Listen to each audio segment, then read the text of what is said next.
This novel is called My House of Horrors. By I Fix Air Conditioner. Chapter 1076. Every room has a secret 2 in 1. Chen Ji and Wen Qing decided to go to the first floor to look for the old man Huang first. They walked down the eerie corridor and came to the mouth of the staircase. The iron banister that was painted red was left with the handprints of children.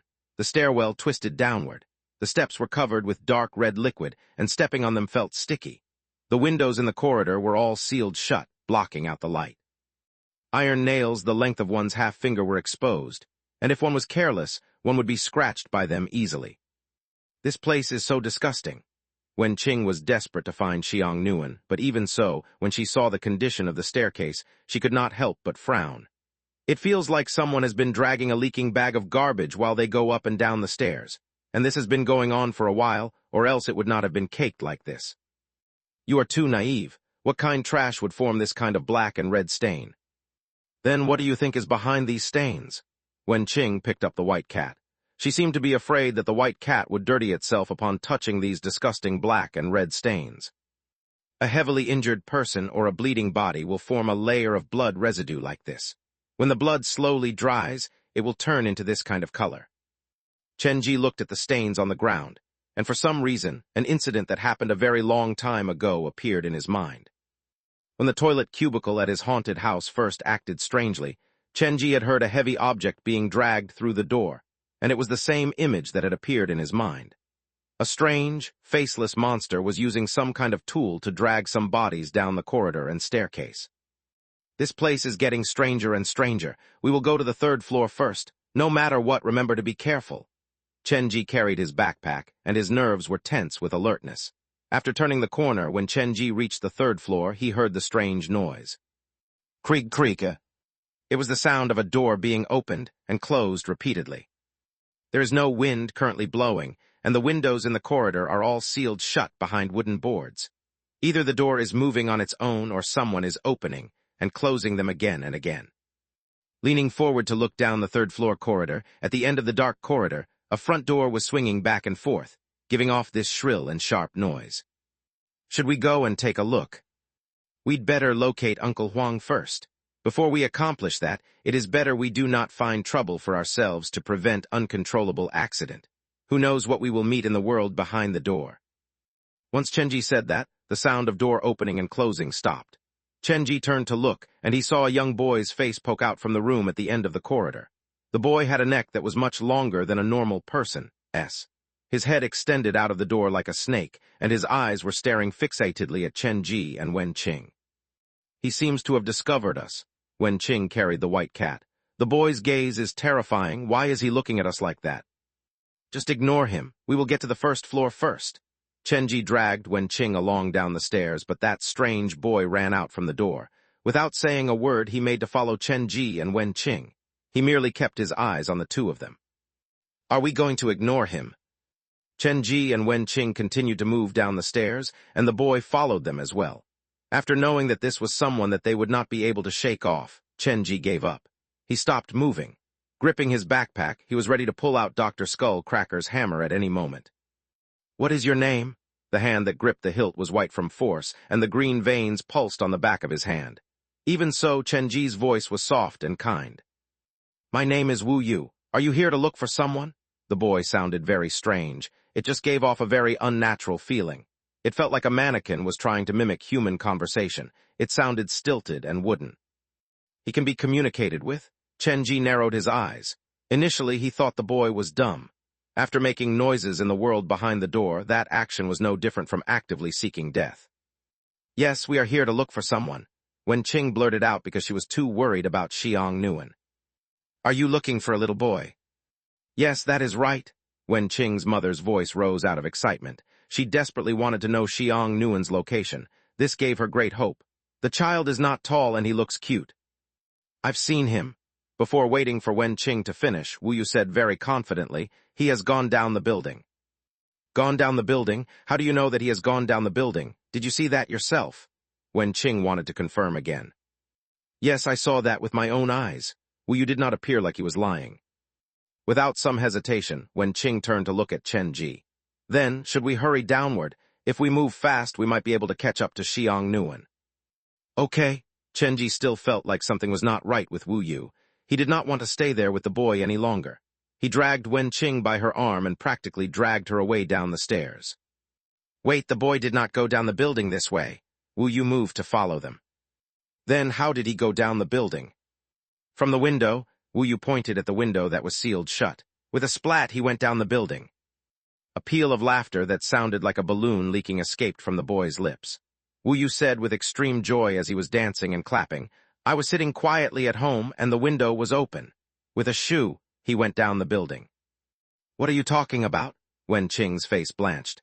If not for Chenji's firm grip on her shoulder, she would have charged forward to give the boy a good beating. "Don't act so rashly." Chenji stood between Wu Yu and Wenqing. "The boy lives in the room at the end of the corridor. That is room 301, and right above it is room 401, your home. So theoretically, he could be telling the truth." "My Xiang Nuan would definitely not do something like that," Wenqing replied very confidently. "I know, so we'd better go to his place to see what he is really telling us." After saying that, Chenji stared at Wu Yu. If possible, he wanted to check every single room in this building. "It's true, I really saw it with my own eyes. I wouldn't lie to you." Wu Yu followed it up with that strange and eerie laughter. "Are your parents home? Can we go to your house to take a look?" Chenji asked softly. "Parents will never let strangers into our home, but since they are not at home now, I can quietly sneak you guys in. Come with me." Wu Yu turned and walked down the dim third-floor corridor. Looking at his back, Chenji and Wenqing now realized that Wu Yu had a very strange gait. His legs were uneven and his body was extremely non-uniform. After Wu Yu had wandered ahead of them, Chenji silently whispered to Wenqing, "Is there someone that looks like Wu Yu in your memory? Our residential area has quite a number of children. I have not been paying much attention. Furthermore, his face looks rather weird. I do not dare take an extra glance for fear of offending him." There was indeed a strange presence about Wu Yu. He had facial features that were no different from a normal child, but when they were placed on his face, they were simply quite out of place. It was like the puzzle pieces were correct, but they were each taken from different puzzles. "Come here, why are you guys waiting over there?" Wu Yu waved at Chenji and Wenqing. He led the two adults to his door. The not-so-large room was painted black and white. Toys, color pencils, and many newspapers littered the ground. It suggested that the boy was left alone at home most of the time. "I saw him go down the building from this place." Wu Yu pointed at the window in the living room. At that moment, the window was closed and the curtains were drawn shut. "Do you want to go and take a look? After he went down from this place, his body has stayed there on the ground." "Do not go over there, it's too dangerous," Chenji whispered as he pulled on Wenqing's elbow. At the same time, he closed the front door behind him. "Wu Yu, this is your home. It is impolite for us to mess with your things. Why don't you open the curtain and let us see what is behind it?" He was falling with his head facing down. When he passed by the window, he even waved goodbye to me. Stop it already." This struck a nerve within Wenqing. She shrugged off Chenji, strode through the living room to the window, and yanked the curtain back with one smooth motion. Various pictures of many different little boys were pasted on the glass window. The boys were captured with different expressions, but the unifying factor was that every single boy had visible wounds on their face. The collage made up a scary image. "Was it him? See, I did not lie to you, did I?" Wu Yu pointed to one of the boys on the collage, and a very big smile lit up his face. "Mad child." Wenqing was given quite a scare by the faces of these children. It took her quite some time before she managed to recover herself. She forced herself to look through the collection of human faces, and she was unable to find Xiang Nuan's face among them. "Chenji, let's go. I do not wish to stay here anymore." Wenqing hugged her chest. Her body was shivering badly. It felt like there were multiple pairs of eyes watching her from behind. "The boy that you are looking for is not here, huh?" The smile disappeared on Wu Yu's face. He tore down one of the pictures from the window and pressed it before Wenqing's face. "I know this is him. This has to be him. I have not been able to forget his face for a very long time. He was waving at me when he was going down the building." A trace of fear crossed Wenqing's face as she took a deliberate step back away from the boy. "Chenji, let's hurry up and go." "Wait, there's no need to hurry." Chenji used yin-yang vision to scan the collage on the window. He reached out and pulled down one of the pictures of the boys. "Wu Yu, when did you see this boy?" "I cannot remember anymore. Probably inside the trash bags or under the sewer, or was it under the table? Inside the cupboard. I cannot remember. There are too many of them. There are so many of them." Wu Yu's expression was getting more and more unhinged as his body grew longer and longer. "Have you seen this face inside room 405? The picture of the boy Chenji was holding had the painting of a boy who had lost his eyes. He was crawling desperately toward somewhere. It appeared like he was trying to run away. The boy in the picture reminded of the boy inside room 405. If he looked closer, the boy in the picture indeed looked quite similar to the boy that he had taken a glimpse of earlier. Room 405? Auntie Ding's room? The boy did indeed go up the stairs with her. Yes, at the time the boy still had both of his legs. Wu Yu had accidentally revealed a cruel truth. Initially the boy was normal, but in Wu Yu's picture the boy had lost his legs. The boy that Chen Ji had seen in room 405 had his legs cut off from the knee. Try to think back carefully. Did the boy tell you anything? He asked me to help him. He told me that he misses his home a lot. No, wait. He has not told me anything. I have not heard anything. He did not tell me anything. I do not know anything. La la la la la. Then, can you tell me more about Auntie Ding? Auntie Ding is a very good person. She cooks a red dessert for me. She loves children a lot, but she will only get mad at bad children. Auntie Ding forbids me from lying. Auntie Ding buys me toys. Auntie Ding treats me better than my own mother. The whole statement sounded like it came right out from a recording. There was no trace of emotion about it. Wu Yu rattled his lines off from memory and forced them out of his mouth. This surprised both Chen Ji and Wen Qing. Auntie Ding will not let the children go out alone at night. The children can only go out at night when they are carried by Auntie Ding. Auntie Ding's favorite thing in the world is children. Auntie Ding likes to spend time with children. Like a broken record, Wu Yu kept repeating these things, and he spoke faster and faster. The pictures of the boys on the window gave off a staticky sound, as if every picture was trying to peel itself off the window. Chen Ji, we'd better leave. This place is getting too scary, and something is obviously wrong with the boy. Wen Qing was scared out of her wits. She kept urging Chen Ji, but Chen Ji had managed to calm down. I think I understand what is going on now. The tenants inside this building are all interconnected with each other. Their stories make up a big twine. The reason Wu Yu became like this is probably because he saw something he shouldn't have about Auntie Ding, and he was scared until he became mad by Auntie Ding. Chen Ji did not know what exactly happened in real life, but from the information he gleaned from behind the door, that should be the truth. Chen Ji did not leave, but he walked voluntarily toward Wu Yu. He pressed on Wu Yu's shoulders. Try not to think about that person. She is not here. There are only the few of us in this room, only you and the two of us. She is not here. After some persuasion and coaxing, Wu Yu slowly calmed down and returned to normal. He pasted the picture that he had torn back onto the window, and then he pulled back the curtain. Those who were not there earlier would not be able to tell what had gone wrong. Wu Yu, when will your father and mother return? Do they know about the children on the window? My father and mother have been gone for a long time. I have been keeping the door open to wait for them to return. What were they going to do when they left home last time? I do not know. The neighbors said they left because they could not stand me anymore because I am such a big liar. A strange smile hung on Wu Yu's face.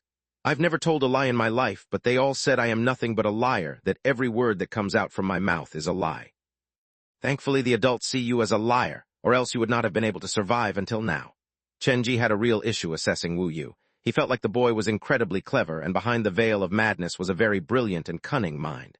He wanted to work together with Wu Yu, but he could not be sure about what the boy's actual thoughts were. After giving it much consideration, Chen Ji decided to leave for now. He still could not place his trust in Wu Yu. You'd better stay here and wait for your parents to return. We might meet each other again tonight. Leaving Wu Yu's home, Chen Ji was about to tell Wen Qing something when the door opposite from room 301 was suddenly pushed open. A middle-aged man with disheveled hair poked his head out. The expression on his face could only be described as dark and melancholic. Staring in the direction of room 301, he whispered to Chen Ji, "You'd better stay far away from that boy, or he will cause your death." What do you mean by that? Why would he cause my death? When Chen Ji entered Wu Yu's house, he had closed the door behind him. Unless the man was leaning against the door of room 301 and eavesdropping on them, he should not have known what Wu Yu had told them inside the room. The boy is not normal. He caused his parents to die, so if you know what's good for you, you'd better stay away from him. After saying what was on his mind, the middle-aged man was about to close the door. However, Chen Ji made use of this opening to silently and quickly glanced into the man's room. The heavy smell of alcohol covered up the horrible stench. The room was a mess. Trash and clothing covered the sofa, and posters of women in skimpy clothing filled every inch of the wall. Bang! The door slammed shut, and Chen Ji signaled for Wen Qing to leave the third floor. What? Is there something wrong with that man as well? A married man would not paste such pictures inside his room. His wife would not allow him to do so. But if he is not married, how do you explain the exorbitant amount of female underwear that cluttered his sofa? Chapter 1077, Smelliest Room 2 in 1. Female underwear? Wen Qing did not notice these details, but after hearing the warning from Chen Ji, she felt a shiver run down her spine. So, he is a pervert that goes around stealing people's underwear. Well, you probably saw his secret as well. That is why he came out to warn us about the boy after he knew we had a chat with Wu Yu. Chen Ji and Wen Qing stood inside the staircase. Both of them spoke barely above a whisper and ensured that their words were only heard by each other. But the thing that worries me the most is not the man's habit of stealing underwear, but the words that he told us. Wu Yu has kept his door open because he has been waiting for his parents to come home, and he stated quite clearly to us that his parents have merely gone out for a walk. However, according to what the middle-aged man told me, Wu Yu caused his parents' death. Wu Yu's father and mother are dead because of the boy. You mean to say the person who killed Wu Yu's parents is the middle-aged man? After following Chen Ji for some time, Wen Qing's way of thinking slowly matched up with Chen Ji's. I suspect it was a group effort. Perhaps no one dealt the killing blow, but everyone was related to the death of Wu Yu's parents. After meeting the three tenants, Chen Ji realized that the apartment had its own inherent rules, and the rules had been agreed upon by the tenants. If anyone dared break the rules, they might be targeted by the rest of the tenants. After a person witnessed a murder, if they did not come forward to report to the police, but instead maliciously tried to keep it covered up, then they can be considered an accomplice to the murder. Then based on what you said, I feel like Wu Yu is one poor boy. After we find Xiang Nuan, how about we bring him away with us as well? Wen Qing was a very kind woman, but kindness was the most useless thing for the original tenants of the world behind the door. To survive and flourish there, the first thing one had to abandon was the kindness that resided within humanity. We will discuss that after we find Xiang Nuan. Following the stairs down, Chen Ji and Wen Qing stopped when they reached the second floor. Inside the dim second-floor corridor stood an old lady. She was holding a dirty china bowl, and inside the bowl were some coins and some leftovers. The old lady was originally standing outside one of the doors, and she was trying to turn the doorknob as hard as she could, but no matter how hard she tried, she was unable to get the door to open. When Chen Ji passed by, the old lady spotted him, and she started to make her way toward him. The stained hands waved before Chen Ji. She held the bowl as she made this gargling sound. The whole incident just felt creepy and absurd. Granny Li? Wen Qing recognized this old lady before them, but when she saw the old lady's actual appearance, she was given quite a shock. You know her? Is she one of the tenants of your neighborhood as well? She used to be, but later her son told us that she had wandered off one day. I personally have not seen her in years. Wen Qing's eyes were filled with shock. The old lady led an orderly and prim life. Her hair was always in a neat bun, and you would not find a crease on her clothing. She was often spotted alone in the garden taking care of the plants and flowers. Could it be that her son finally lost patience of looking after her? So he told you guys that the old lady had wandered away, but the truth was he had abandoned her. That was his mother, not an object. How could someone abandon their mother just like that?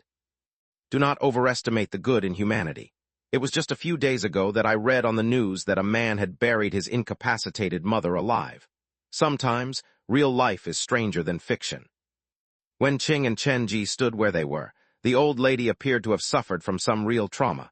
Her mind was not there, and she was unable to be communicated with. She just kept pushing the bowl toward Chen Ji. Are you hungry? Chen Ji did not mind the old lady's dirty appearance. He walked toward her and said, Do you want me to lead you home?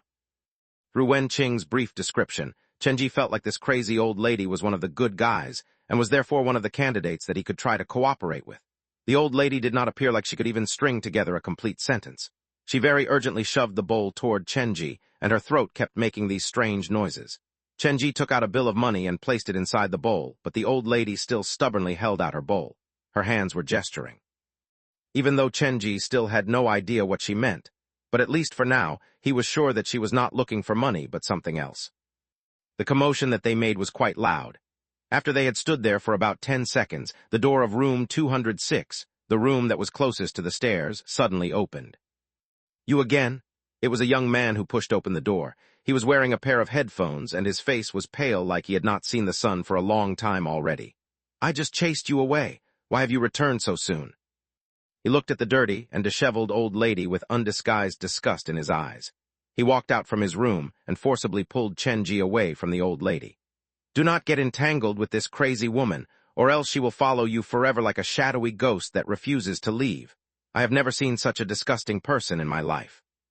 So far, this young man from room 206 was the most normal person Chenji had met since he entered the world behind the door. Be it his words, appearance, or physique, he looked similar to a normal person outside the door. Zio-san. Wen Qing also recognized this young man, but the young man was unable to recognize her. Do I know you? Never mind, I do not have any interest in making a new friend. I do not need to get a briefing on your life. What I need is for you guys to keep quiet. I'm recording a song in there. The young man then shut the door after saying all that. Is that young man the old lady's family? Chenji asked softly. No, Granny Lee stayed in room 205. Her son has a very ugly grimace on his face like the whole world owes him something. He is completely unlike Granny Lee. And who was that Zio-san? The feeling that he gave me was completely different from the other tenants that we have met so far. Chenji looked at the door to room 206. As he interacted with more and more tenants, he became more and more confused. This was Xiang Nuan's world behind the door. How exactly were these people linked to Xiang Nuan? What was the nature of their relationship with the little boy?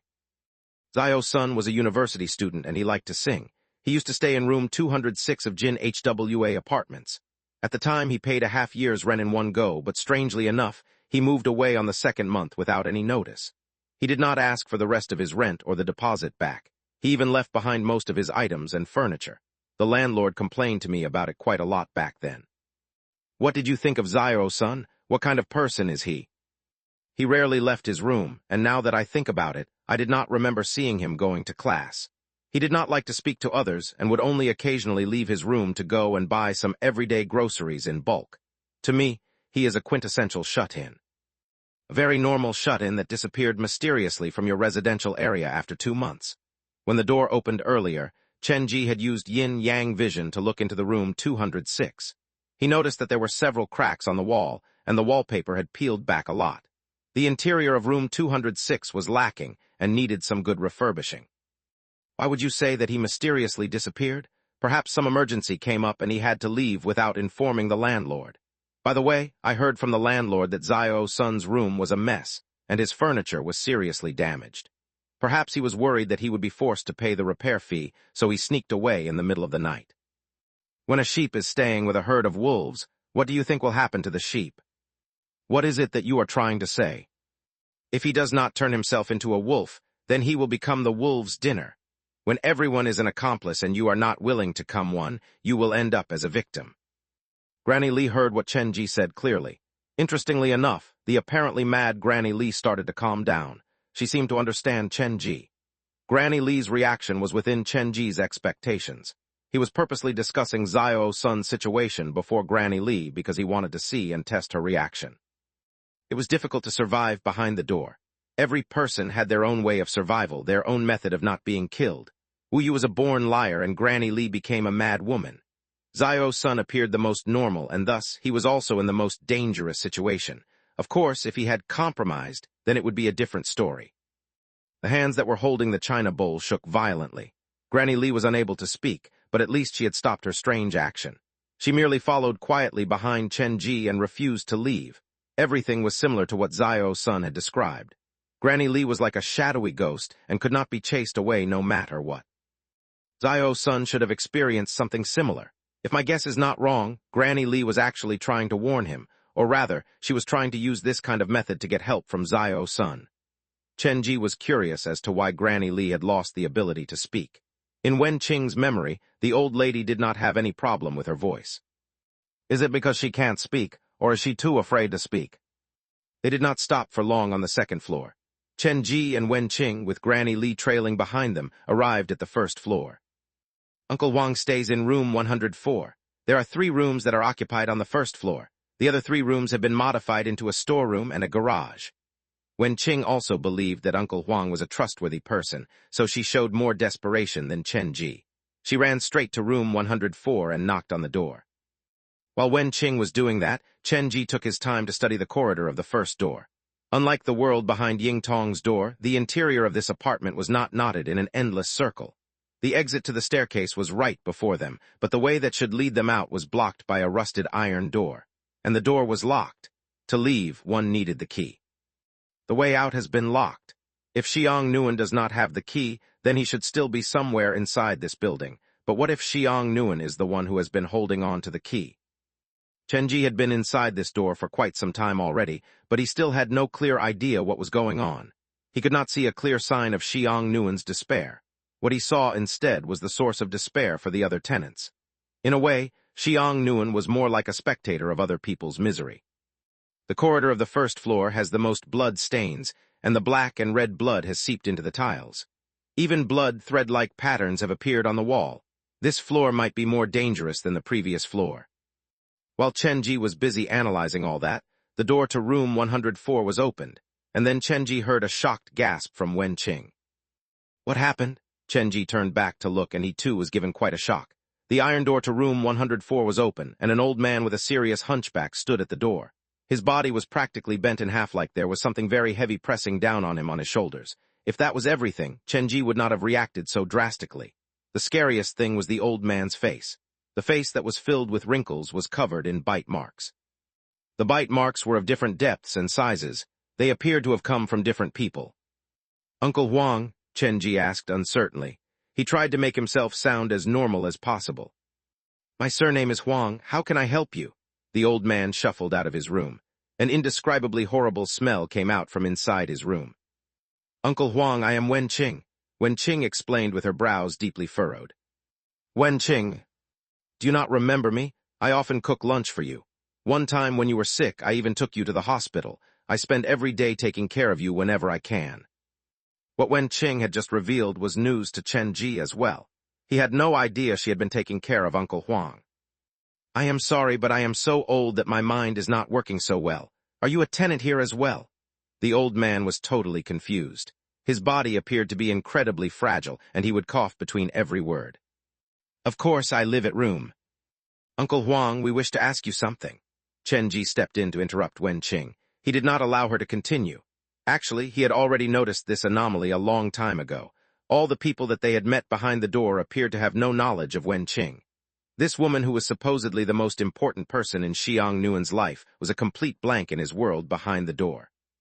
The flyers that insulted Wen Qing all had her pictures turned into the picture of a headless woman. Earlier, Zio's son had no memory of Wen Qing, and now even Uncle Huang could not recognize Wen Qing. This was definitely not a coincidence. It was Xiang Nuan who opened the door. Chen Ji had a feeling that Xiang Nuan was purposely trying to protect Wen Qing. He did not want Wen Qing to have any connection with his world of nightmares. Even if he had fallen into the darkest abyss, he wanted his mother to stay in the world of warmth and kind humanity. The idea is not bad, but he probably did not expect that Wen Qing would follow him through the door. Chen Ji did not voice this out loud. He was merely thinking about it in his mind. The most important thing now was to figure out whether Uncle Huang was on their side or not. "What do you wish to find out?" The old man's condition appeared to worsen. With his hand on the door, his back was bent even lower. "Sir, has someone left from the exit before?" "I don't think so. Recently, it has been quite chaotic outside this building, so the landlord added a lock to protect the tenants from the outside threat. The key is with the landlord, so to leave, you will need to find the landlord." In one single sentence, Uncle Huang had revealed so much important information. The outside world was chaotic, so they at least knew something of the other apartments. This whole residential area was communal, and they were related to each other. The lock was applied by the landlord, so if Chen Ji wanted to leave, they had to get the key from the landlord. Finally, what Uncle Huang said reminded Chen Ji of something. At least inside this apartment, the landlord was an important character. Chen Ji might have completely forgotten about him if not for Uncle Huang's reminder. Before entering this door, due to the time constraint, he did not have the time to get to know the landlord. Now he could only try to assess the situation through Wen Qing's understanding of the landlord. "Is there anything else? If not, I am going to go to rest. At my age, my legs get tired after standing for too long." Uncle Huang was about to close the door, but halfway through, Chen Ji reached out to grab at his door. "Sir, can we go inside your place to rest?" The stench inside Uncle Huang's room was heavy and thick. It was the smelliest room they had encountered. Chen Ji had a feeling that there was a secret hidden there. Even if Uncle Huang did not give his permission, he would figure out a way to get in to investigate. "Be my guest." Uncle Huang surprisingly did not deny Chen Ji's rather unreasonable request. He appeared to be really tired. After saying that, he held onto the wall and returned to his seat in the living room. Looking at the couch, Wen-Ching felt her head go numb. The back of the couch was filled with sharp needles that appeared like blood vessels. When Uncle Huang leaned into the couch, the expression on his face relaxed with satisfaction. Wen-Ching wanted to warn Chen-Ji, but Chen-Ji had already stridden into the room. It was as if he could not see all these scary and creepy things. He treated the place like his own house and very casually found a seat opposite Uncle Huang. Chapter 1078, Who is the Killer? 2 in 1.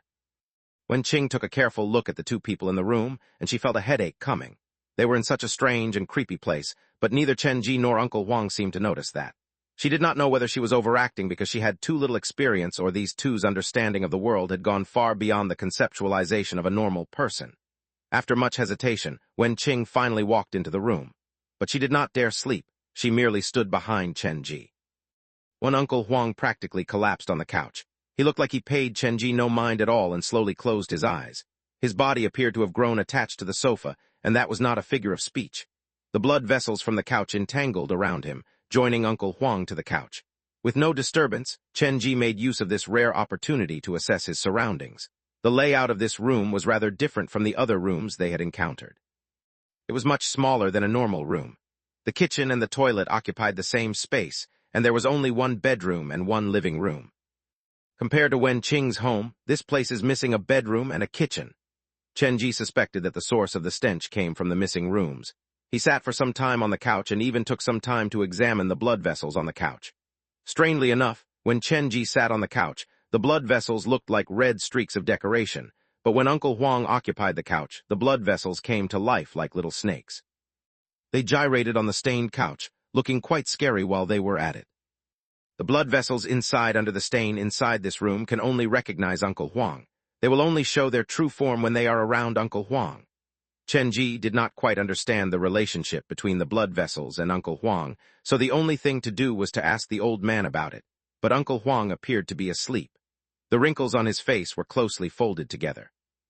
He had not said a single word since he dropped down on the couch, and his body was slowly sinking into the couch. Chen-Ji, I do not think Uncle Huang will be able to help us in his state. Wen-Ching was feeling quite disappointed. Before she arrived, she had very high hopes for Uncle Huang, but the greater the hope, the greater the disappointment. Earlier, you told me that it was his boss who rented this room for Uncle Huang, correct? Yes, what about it? Then, between you and him, who moved into this residential area first? Chen-Ji asked. When Xiang Nguyen and I moved here, Uncle Huang had been staying here for a while already. His boss was quite a nice person. He knew that Uncle Huang had no place to go in the city, so he rented this room to him for a very low price. Uncle Huang got into an accident at work. Do you know how much his boss compensated him for his injury? I'm not sure. I never thought to ask Uncle Huang about it. After all, that was his private business. Wen-Ching was quite confused about why Chen-Ji was asking her about these things. Have you noticed that only this room's layout is different from the other rooms in this apartment? This place is missing both a kitchen and a bedroom. Chen-Ji paced around the room. His fingers glided down the wall before they stopped at the wall that was right next to the main bedroom. Based on the layout of your own home, there should be a door here that leads to the guest bedroom. His fingers dug into the wall, and they came back with some black and red stains in his fingernails. The surface is coated with a layer of white paint, but underneath it was all this black and red stuff. The reason Chen-Ji could discover this was due to the stench that apparently he alone was able to smell. From the moment he entered Uncle Huang's room, he had been trying to search for the source of the smell, but he had failed to find it. It was not inside any of the open rooms. After some analysis, he had gone to the spot where the smell was thickest. The smell is leaking out through this particular wall. Chen-Ji turned back to look. Uncle Huang was still curled up on the couch. It was as if no matter what Chen-Ji did, it would not rouse Uncle Huang. There is a hidden room here, and the smell in this place originates from that place. His fingers kept working. The paint on the wall was loose from the moisture. There was no cement or bricks behind the paint. Instead, the wall was made up of the unknown black and red building material. Half of Chen-Ji's finger had already dug into the wall. The sense of touch that came from his fingertip changed. It felt like he had touched a thin layer of blood vessels. Pulling back his finger, Chen-Ji used his yin-yang vision and looked through the hole. What he saw was a maze that was made of the thing that looked like blood capillaries. Between the gaps in the blood vessel, Chen-Ji spotted an eye looking back at him. Is there a dead body on the other side of the wall? Opening his backpack, Chen Ji silently took out Dr. Skull Cracker's hammer. "What are you doing?" "I am going to break down this wall. We've been in here less than 5 minutes, and the owner of this place is still sleeping. Hence, this is the perfect time for us to make our move." "Are you sure you want to do this?" Wen Qing felt that Chen Ji was being irrational. What Chen Ji intended to do would definitely anger Uncle Huang. Why would they make another enemy for no reason? When the two spoke, Uncle Huang, who was submerged in the couch, appeared to have recovered somewhat. He turned his head with great difficulty to look at them and then croaked out, "Have you two not left?" Seeing Uncle Huang had woken up, Chen Ji expertly and silently shoved the hammer back into his backpack. "Sir, this place has been rented to you, right?" "Yes, the owner of this place is not staying here, so they rented me this place to have me take care of it for them. That is the perfect arrangement because I was looking for a place to stay as well." Uncle Huang's mannerisms and tone did not change compared to before. It was as if no matter what happened, the way he spoke would be the same, and it would never change. "Got it," Chen Ji nodded. "If there is nothing else, perhaps you should go. I feel like calling it a day." Uncle Huang slowly stood up. The blood vessels on the couch returned to normal. It was as if those strange things had never happened before. With his body trembling, Uncle Huang walked to the bedroom door. He coughed several times. His physique was so fragile that he had to walk by holding onto the wall. When he was at the door to the bedroom, one of his fingers tapped lightly on the wall that was next to the bedroom door. "Close the door on your way out. I'm getting more and more tired lately. If you have any questions, you should go and ask the landlord. He lives on the top floor, but he appears to have a bad temper, so you should be careful when you approach him." Uncle Huang, whose tone had not changed since they met him, suddenly increased his tone to stress his words careful. "Then we shan't disturb your rest. If you have any clues or if you have seen that boy, you can contact us anytime. We will be around the building." Chen Ji practically dragged Wen Qing out of Uncle Huang's room. When they left, they did close the door for Uncle Huang as he requested. "I realize your mind changes as swiftly as the wind. At one moment you were ready to break the door, but now you are so ready to leave. It was not easy for us to find Uncle Huang. At least we should have asked him more questions before we left," Wen Qing lamented with some regret. "He has lived here for a very long time. He knows more about this residential area's secrets than I do. You have wasted such a perfect opportunity. Speaking of which, why did you suddenly want to demolish the wall earlier? I felt like Uncle Huang was spooked by you." "You only saw the surface layer." Chen Ji did not go into detail. He turned to take a glance at Granny Li. When he and Wen Qing entered Uncle Huang's room, Granny Li, who had been following them, did not dare enter with them. She merely waited quietly outside the door. "Then should we go back in to ask Uncle Huang for more details?" "There is no need to do so." There were certain things that Chen Ji could not say out loud. He realized that it was not that Uncle Huang did not want to help them, but he did not dare help them directly. When they first met Uncle Huang behind the door, both Chen Ji and Wen Qing were shocked by his appearance. Honestly, this version of Uncle Huang was the stuff of nightmares. Bite marks covered his face, and he looked rather unapproachable. At the time, Chen Ji started to have his suspicions. Could it be that the Uncle Huang inside the door was different from the Uncle Huang outside the door? Even this old man had a secret and malicious side that he had not shown others. It was normal for Chen Ji to have this suspicion due to the combination of the old man's scary appearance and the horrible stench in the room. But as time went on, Chen Ji slowly realized that was not the case. When he practically demanded that they enter Uncle Huang's room, the latter agreed easily. As slow of a talker as he was, there was no trace of rejection in his voice. It was as if Uncle Huang had been waiting for people to visit him. But what was there to see inside the creepy, dirty room of a single old man that reeked of a horrible stench? After entering the room, Uncle Huang acted as normal could be behind the door, but something still tugged at Chen Ji's suspicion. After Uncle Huang collapsed on the couch, he closed his eyes directly. He did not mind what the two strangers did inside his house. This was the detail that confused Chen Ji. He felt like Uncle Huang was purposely inviting them into his room for them to observe and study it. Chen Ji indeed saw some problems. He noticed that the layout and the size of the room was not right. There were probably 2 hidden rooms inside the place. Just as Chen Ji was trying to prove that theory by breaking down the wall, Uncle Huang had just so happened to wake up. Even though he had not said a direct word about it, his actions proved that he was trying to stop Chen Ji. If he did not wake up, Chen Ji might really have taken a swing at the wall. From this, it might appear that Uncle Huang was worried that his secret had been exposed. But after giving it some thought, Chen Ji felt that he could have been trying to protect Chen Ji and Wen Qing. He did not want to pit them against the tenants of the building too early. One small action by Uncle Huang before he retired to his bedroom confirmed Chen Ji's suspicion. When Uncle Huang walked to the door of his bedroom, his finger tapped lightly on the wall next to the door. The spot where his finger landed was on the same level as the hole that Chen Ji had dug out on the wall. Uncle Huang probably wanted to use this method to tell Chen Ji that his suspicion was not unfounded. There was indeed something inside the wall. He did not dare say it out loud, so he could only use this method to warn Chen Ji. Uncle Huang should be one of the good guys, but how did he manage to survive behind the door? What kind of job does he do to keep his life intact? Chen Ji was suddenly reminded of what Wen Qing had told him earlier. After Uncle Huang was injured at World, he found himself a job at the morgue to look after the dead bodies and do some simple cleaning. Could the wall be hiding a whole room of dead bodies behind it? And Uncle Huang is the guardian of the dead bodies. Uncle Huang's parting words mentioned the landlord and even stressed for them to be careful. Now that he connected the dots, Chen Ji's eyes slowly widened. Uncle Huang has been helping the landlord guard the bodies. Even Chen Ji was shocked by the conclusion that he came to. He did not share his theory with anyone, but silently memorized it in his heart. If that's the truth, then the most dangerous character in this building should be the landlord. Perhaps every single tragedy at this building was related to this landlord. The landlord must have known about the many tragedies and scary events that had occurred in his building, but he did not seem to have done anything to stop it. Perhaps the real landlord is already dead, and the bodies buried behind the wall are the actual dead bodies of the real landlord's family. Gripping his backpack tightly, Chen Ji had a plan forming in his mind.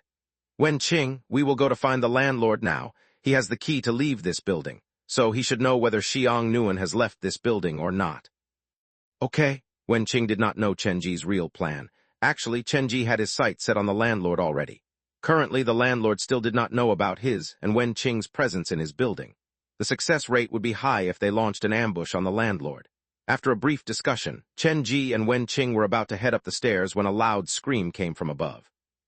What happened now? Do not panic. The first thing we need to do is ensure our own safety. Not only did Chen Ji and Wen Qing hear that scream, many of the tenants heard it as well. After the harrowing wail, the sound of doors opening echoed through the apartment block. It sounded like many people had come out from their homes. The scream appears to have come from the 5th floor. Chen Ji, Wen Qing, and Granny Li slowly climbed up the steps. When they passed the 3rd floor, they saw the middle-aged man with the collection of female underwear inside his room also exiting his house. After a brief greeting, the group headed up the stairs together. Why is he interested in this as well? He does not look like the kind of person who would be kind enough to go to the scene of an accident to help. He does not strike me as a good Samaritan. When they arrived at the 5th floor, Chen Ji noticed that the corridor was already packed. There were a few familiar faces among them.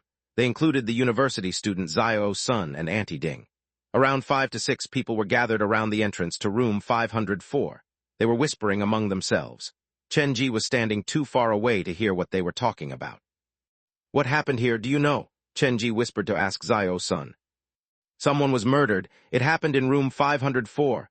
Xiao Sun's face was blanched like a sheet of white paper. This was the first time he had encountered something like this. A murder? Chen Ji looked in the direction of room 504. The living room was soaked in blood, and the wall was filled with scary paintings that were made out of red blood strokes. All the furniture was covered in splattered blood. A girl sat among the pool of blood, and she was the one who was wailing. She cried while holding the dead body of a middle-aged man in her arms. Was it the girl screaming all along? I also just arrived here. Xiao Sun shielded his face behind his hands. He only dared to look through the gaps between his fingers. Wen Qing wanted to get a closer look, but she was stopped by Chen Ji. Someone is dead. There is blood everywhere. You'd better be prepared for the sight. I must warn you, it is not one for one with a weak stomach. Just from Chen Ji's description, Wen Qing felt her stomach rolling already. It has nothing to do with Xiang Nuan, right? No, the victim is a middle-aged man. Then I do not think I will go any further. I do not need to see this. Shush, watch your words. The situation now is very unusual and dangerous. Chen Ji lowered his voice.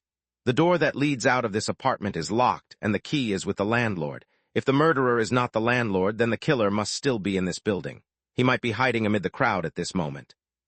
Wen Qing understood what Chen Ji meant. She sidled up closer to Chen Ji carefully. The tenants of this building have their own rules that they have already established among themselves. The death of this middle-aged man has shaken practically every tenant in the building, so it does not look like this was a job of one of the other tenants. 1. If the other tenants have been ruled out, other than the landlord, the only possible people who would dare to so openly violate the consensus within the building must be an outsider. As this thought crossed his mind, Chenji took another look at the drawing painted using fresh blood inside the room. He noticed that most of the paintings had some kind of relation to curses. He appeared to have seen similar paintings in Liwan City and the Old City before. Chapter 1079, Sin and Greater Sin. What happened? More and more people gathered at the fifth-floor corridor. Many tenants ran over. Chenji dragged Wenqing to the corner. It was not the time to get mixed up. Xiang Nuan's blood door did not disappear. When Chenji entered the door, the monster from the living room followed. At the time, he tried to close the door, but he was not the door pusher, so that was beyond his capacity. Chenji suspected that the monster following them was the killer, but only he knew about the monster's presence. I'll have to figure out a way to lead the tenants to find and locate that monster. Looking at the gore inside the room, Chenji took a light breath. To act so brazenly behind another person's door, the monster from the cursed hospital must have some kind of backup. The cursed hospital's study on the door should have begun much earlier than mine. They understand these doors better than I do. Perhaps the world that is filled with danger in my eyes looks different to them. The cursed hospital had cultivated many monsters like the non-smilers. These people had lost their consciousness and humanity. All they did was smile. They would be forever hated, perfect to survive behind the door. Standing in the corner, as Chenji listened to the discussion among the tenants, he tried to come up with a solution as fast as he could. It's quite easy to see why the outsider would kill someone. The front door is locked, so they can't leave this building. This means that they need a safe house to hide in. After killing the owner, that means that they will be able to hide inside that room and use that room as a secure spot to continue observing and investigating the rest of the building. From this, it showed the different side of how Chenji and the cursed hospital dealt with things. The bottom line for the cursed hospital was much lower. In their eyes, the people behind the door could not be counted as people. As long as it was to their benefit, they could be killed without any question. That was not a bad idea, but some kind of accident probably happened during the process and caused them to abandon this room and go searching for another room. With that in mind, Chenji looked at the girl inside the room hugging the dead body. Is the reason for that this little girl? Using yin-yang vision, Chenji did not find anything too special about the girl. She looked soft and weak, completely unthreatening. Move out of the way, don't block my way. While Chenji was thinking, a young man's voice came from the 6th floor. He turned back to look and saw a disheveled man rushing down the stairs. This man looked more desperate than the other tenants. Yan-er, the young man was calling an unfamiliar name. When the girl inside the room heard his voice, she cried harder. Pushing his way through the crowd, when the young man arrived at room 504, he was stunned. He froze at the door, the energy slowly leaving his body. Big brother, the girl's face was covered in blood and tears. She looked both pitiable and scary. What happened here? The young man stepped into the room and knelt next to the middle-aged man. His body was shaking like he could not believe what he was seeing. The girl finally found a sanctuary. With tears in her eyes, she started to narrate what happened earlier. The girl's name was Qian. She shared room 504 with her father, Gui. Her older brother, Qian, and his girlfriend stayed above them in room 601. Qian had the habit of sleeping early, and since her father had serious snoring issues, she would close the bedroom door every night. But earlier, when Qian was fast asleep, she heard strange noises coming from inside her room. It sounded like mice biting on the closet or something crawling under the bed. Qian was frightened, so she quickly switched on the bedside lamp. There was nothing that suggested anything was wrong, but Qian could not fall back to sleep. Her mind kept wandering, feeling eyes on her from underneath the bed or inside the closet. She tossed and turned. The more she thought about it, the more scared she became. She wrapped herself in her blanket and left her bedroom to find her father.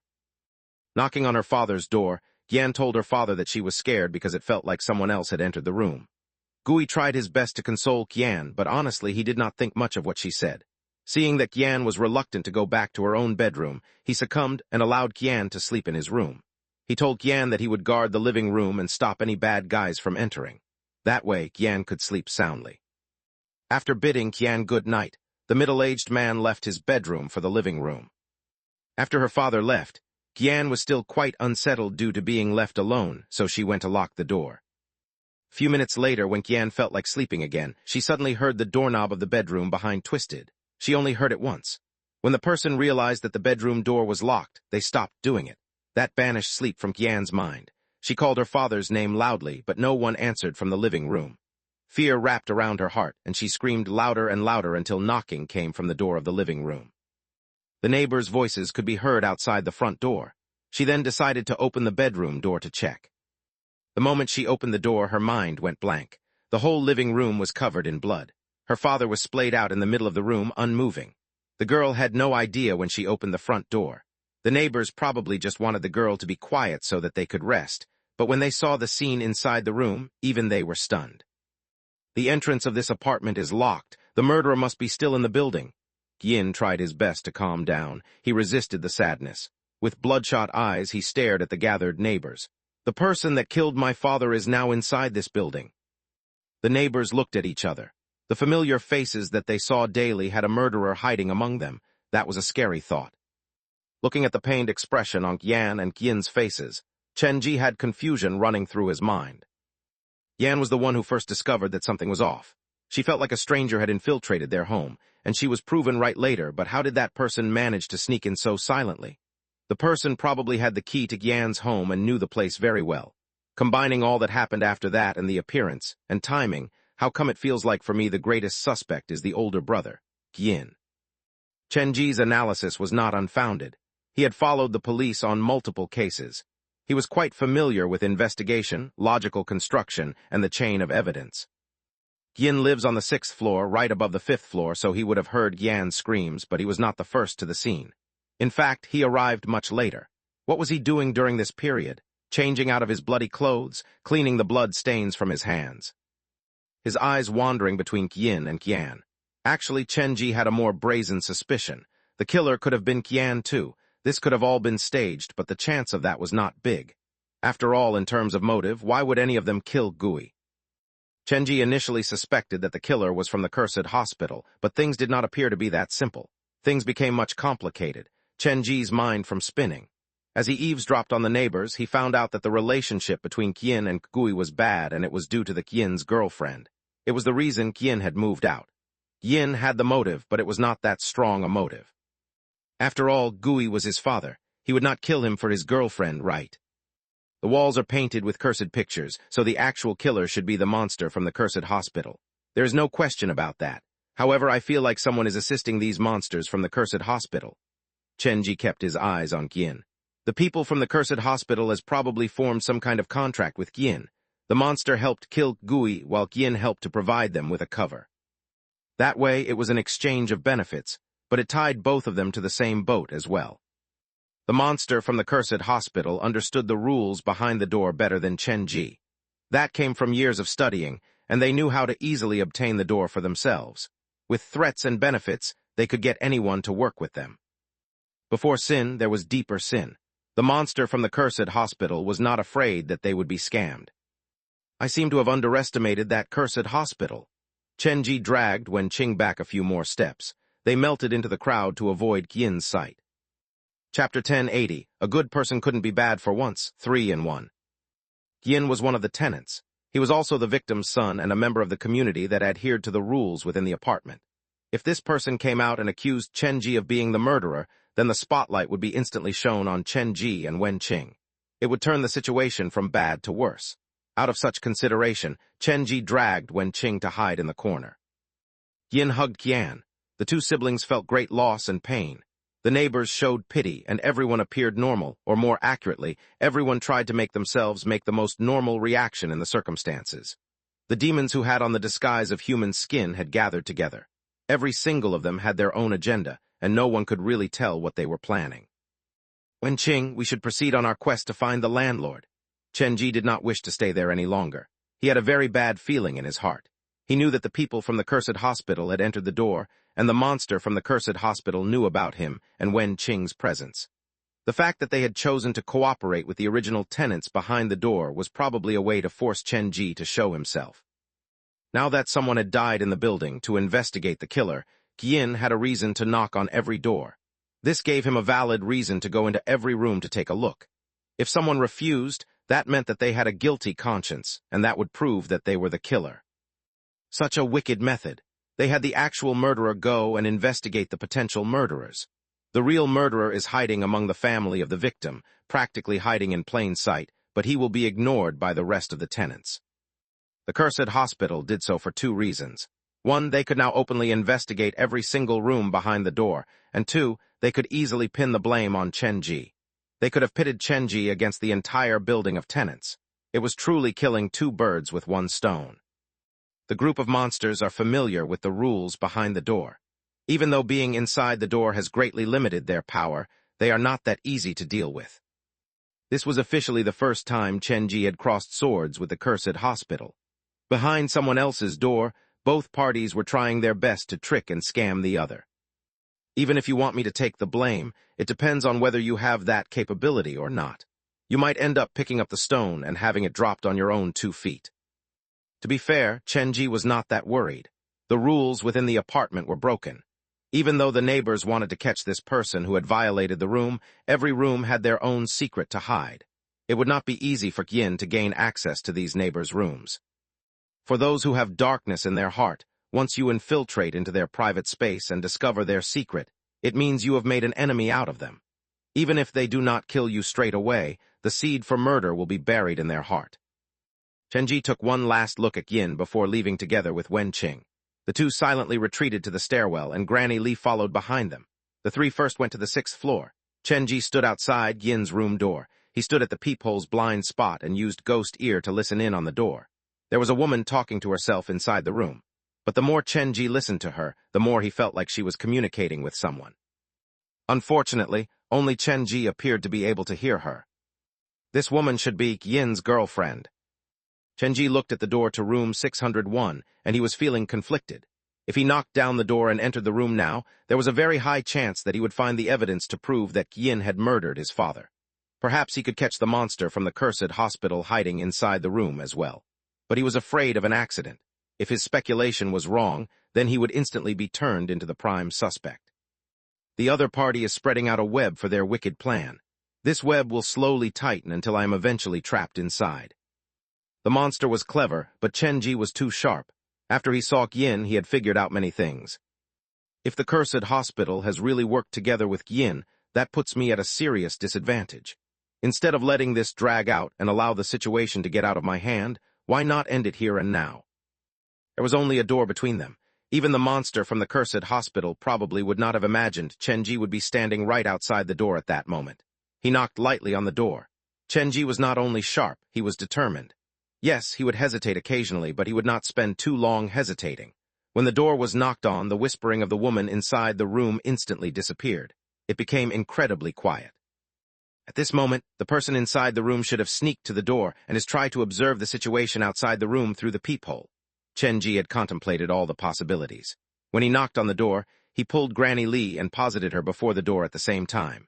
He knocked on the door again, and they waited for a while before the front door was opened a gap. The person inside the room had probably confirmed through the peephole who was outside the door. They realized that it was only Granny Li before they opened the door. Perhaps from their perspective, a mad old woman was no threat to them. Even if their secret was discovered, it would not have mattered because who would believe the words of an unhinged person? Stop knocking on my door. There are no leftovers at my place. Go and find your own son for help.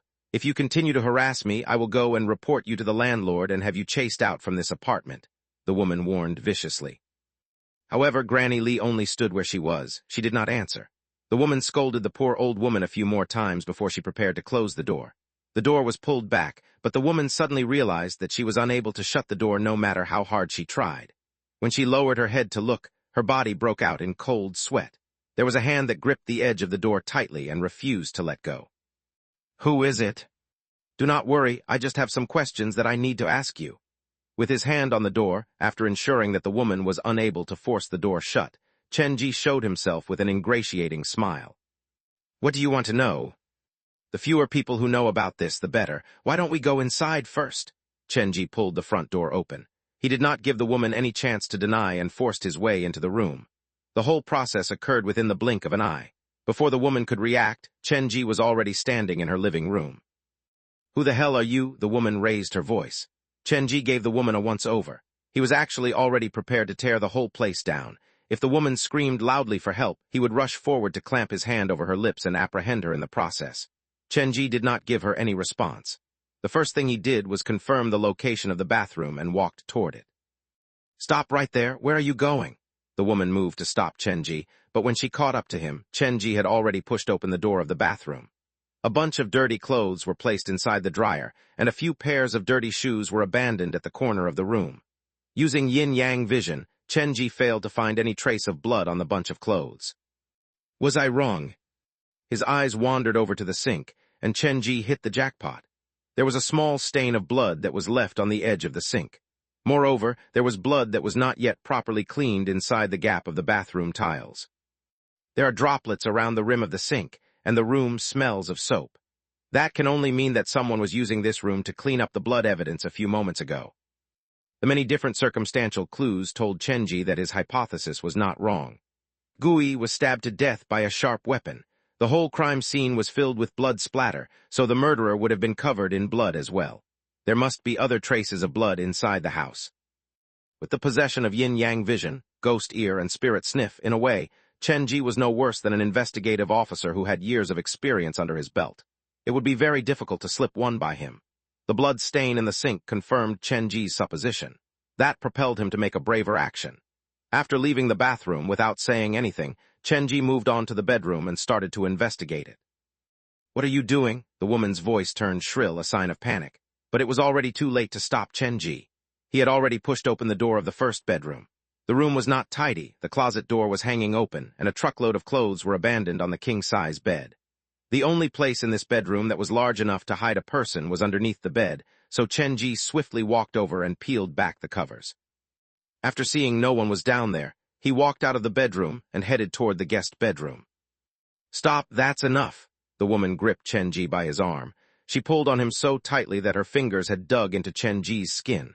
She was looking like a banshee at that moment, but probably the woman herself did not even realize that. "Why are you trying so hard to stop me? Is it because there is a secret that cannot be discovered hiding inside this room?"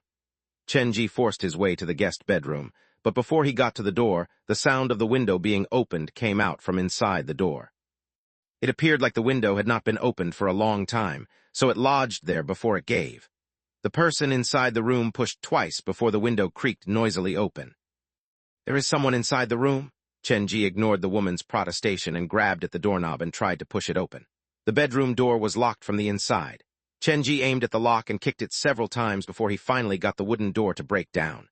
The large piece of red-colored curtain was fluttering inside the bedroom. The bedroom window was open. A blood trail lingered on the windowsill. Someone had just abandoned this room through the window. The person sure is mad. To not expose himself, he chose to escape from the window. The black smoke surrounding the residential area was the hiding place for many extremely scary monsters. When he faced the black fog, even Chenji's heart could not help but shiver, much less entertain the thought of walking into the black fog himself. Chenji walked to the window and looked down. All he could see was the black fog. There was no trace of a person. The woman beside him could not stop screaming and cursing at Chenji, but Chenji did not seem to mind it at all.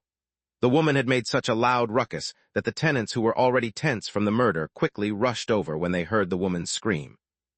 "Honey, are you all right?" Yin's voice came from the corridor. When he ran into the room, he saw Chenji and his own girlfriend pulling on each other at the door to the guest bedroom.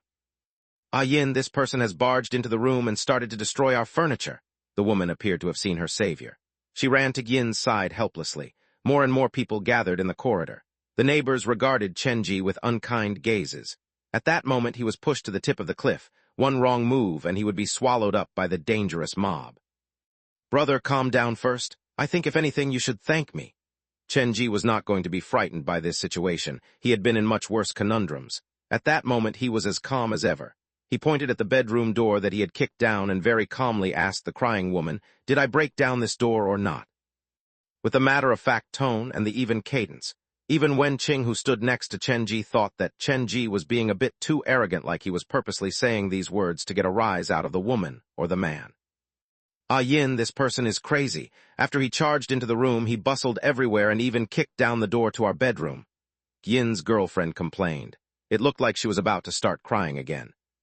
Hearing his girlfriend's complaint, Yin's expression darkened immediately. That was because he knew what, or rather, who was hiding inside that guest bedroom. Now his mind was working to come up with an explanation to this problem. The reason I kicked the door down was because the door was locked from the inside. Chenji turned to face the group of neighbors and pointed his finger at Yin's girlfriend. Brother, at the time, your girlfriend and I were in the living room, but the door to your bedroom was locked from the inside. That proves that there was someone else inside your house at that moment. From the moment Yin's girlfriend confirmed that it was Chenji who kicked down the door, they had fallen into Chenji's narration. They could only be led down the plot that was arranged by Chenji. What is that able to prove? So what if there is another person inside the room at the time? Yin's face was turning white. He did not seem like he was prepared for this situation. He had not figured out what to say. This is your home and you are not home. Your girlfriend was cooped up inside your home with another person. The implication is not my business, but when I kicked the bedroom door down, there was no one inside the bedroom. Chenji signaled for the neighbors to enter the living room to look at the evidence. When I kicked down the door, the window was open and the curtains were fluttering in the wind. But where did the person in the room go? Why would he escape from the window? What was he so afraid of?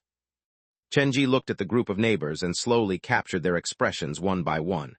If you still do not understand what I am getting at, then come closer. There are blood stains left on the curtain, and there are uncleaned blood stains inside the room. They are still very fresh.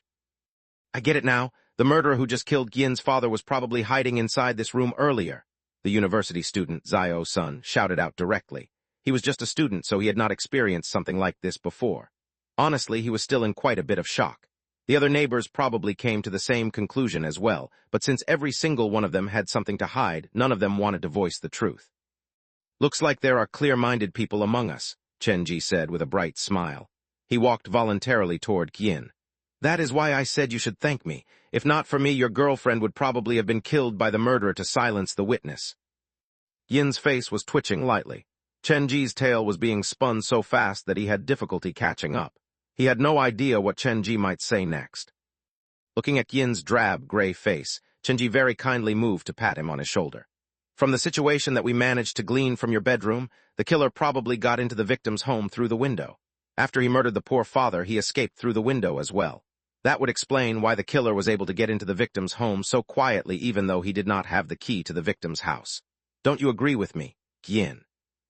An observer might think that Chenji was just providing his analysis, but as an accomplice to the killer, Yin was able to detect the heavy hint of threat that was inherent in Chenji's words.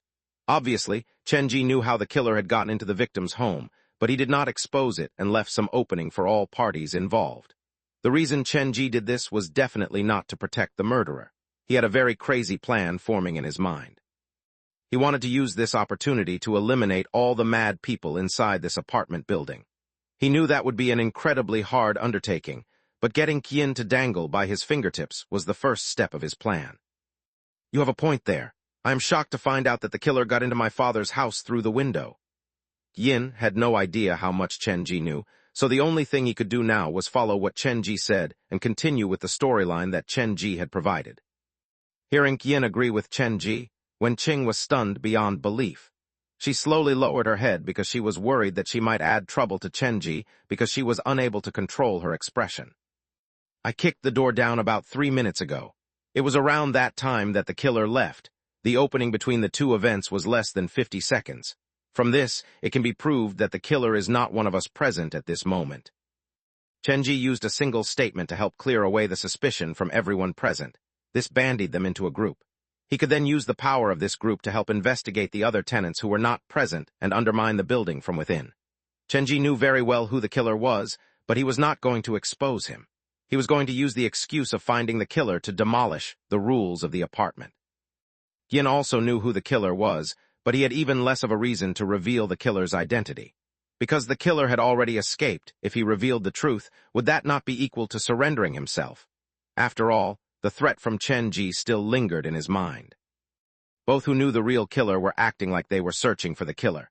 In a way, a consensus had formed between them. In the way they dealt with the situation, Chenji's method was far more complicated and useful than the monster from the cursed hospital. With one single statement, he had cleared the suspicion for most of the people. He claimed very plainly that they were not the killers, and thus, he would naturally not go and investigate their rooms.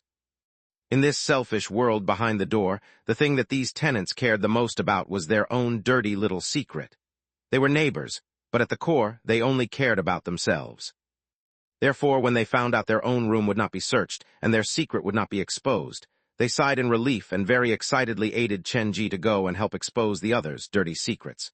Chen Ji made use of their sick psychology and prepared to take down this building one step after another. When there were more good people than bad people, it would be time for him to lay all the cards on the table. The trap laid down by the cursed hospital was not only easily neutralized by Chen Ji, the latter had even taken advantage of it. If the monster from the cursed hospital knew about this, he would be so mad. Wait a minute, how did you know the killer was hiding in Yin's room in the first place? The middle-aged man with the store of secret women's underwear in his room stood forward to pose this question. The killer wanted to kill Gui and Qian, so he must have great hatred for their whole family. I was worried that Yin and his girlfriend might be his next target, so I quickly came to check on her. When I arrived, I heard strange voices coming from inside Yin's room, so I knocked on the door. Chen Ji shrugged and opened his arms to say, I admit that my actions were rather brash, but we are talking about human lives here. I'm sure you can forgive me for my quick yet rash action. After saying that, Chen Ji even turned to Yin's girlfriend. You have just brushed shoulder with death. If not for me, you might have been in great danger. Shouldn't you be appreciative of my help? The sound of gritting teeth came from Yin's girlfriend's lips. She leaned against Yin's chest with tears in her eyes. She refused to turn to see Chen Ji. Looks like your girlfriend is quite shocked. You should go and console her. Then Chen Ji walked into the living room like he owned the place. The killer is now on the loose. He could get into any of your rooms through the window. This kind of person is very dangerous. We have to capture him as soon as possible. Every tenant in this place had their own secret, and their secrets were mostly hidden inside their rooms. What Chen Ji was insinuating was that there was a crazed killer who would not follow the rules. He might look into their secret, so if they did not wish for their secret to be exposed, the group had better work together to apprehend him as soon as possible. Hearing that, the neighbors were eager to agree. They agreed to help Chen Ji without hesitation. They appeared like they wanted to catch the killer more than Chen Ji. Seeing how worried the neighbors were, Chen Ji's lips curled upwards slightly. He knew that the real show was about to begin soon. Everything was moving in the direction that he had planned. Perhaps I can use this opportunity to kill the monster from the cursed hospital once and for all. Chen Ji now had an army by his side. Wen Qing, who stood behind him, was shocked. This was rather different from the world behind the door that she had imagined. Chapter 1081. What is it that you're afraid of? 2 in 1. The neighbor's emotion was being led by Chen Ji. Everyone was afraid that their secret would be discovered, so they all wanted to capture this killer who had escaped through the window as soon as possible. Chen Ji was very satisfied with this turn of events.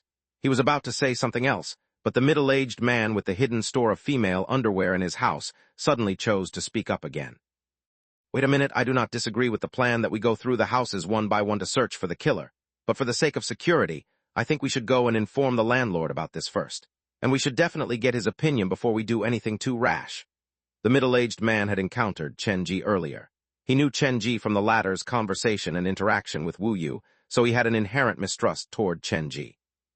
No problem, we shall go and find the landlord now. Chen Ji agreed with the man to stop him from continuing to distract from Chen Ji's plan. Chen Ji did not wish to waste time on pointless arguments so as to prevent other accidents from happening. We should hurry as fast as we can. The earlier we capture that ruthless murderer, the more likely we will save another innocent life. This incident had happened too suddenly, and Chen Ji did not give the neighbors too much time to reflect on it. He dragged Wen Qing and Qian directly into the stairwell. Even though he had the crowd on his side for now, once the neighbors calmed down, his situation would not have changed. He would still be in plenty of danger. The only thing he could do was make use of this opportunity and try to turn as many of the tenants against themselves as possible. That was the only way he could ensure his own safety. Yin, why do you think the murder targeted your family? Has your family made any enemies recently? Why would someone wish to harm your whole family? To direct the thoughts of the neighbors, Chen Ji voluntarily asked Yin some questions. Of course, his questions were all related to the murder case. On the surface, it sounded like Chen Ji was being concerned about Yin, and the questions all struck at the center of the investigation. Of course, Yin knew very well the motive behind the murderer's intention to target his family, but to not expose himself as an accomplice to the murderer, there was nothing he could do but to continue this play acting with Chen Ji. After pretending to give it some serious thought, Yin shook his head. I have no idea why someone would harm my family members. We have always kept a low profile. I do not think we have offended or earned the ire of anyone before. Try to dig deeper. There has to be a reason somewhere. Is there any conflict between your family and the other tenants of this building? Chenji continued to push. To deflect the suspicion away from himself, he tossed all the difficult questions to Yin. Technically, he was now forcing a murderer to come up with a reason why someone would murder him. If Yin could not give an answer or gave the name of a random person, that person would instantly become the prime suspect in this case. If this happened at another residential area, being the prime suspect would not be that big a deal. At most, they would be invited to the police station to aid in the investigation, but the situation here was completely different. Almost no one at this residential area was clean.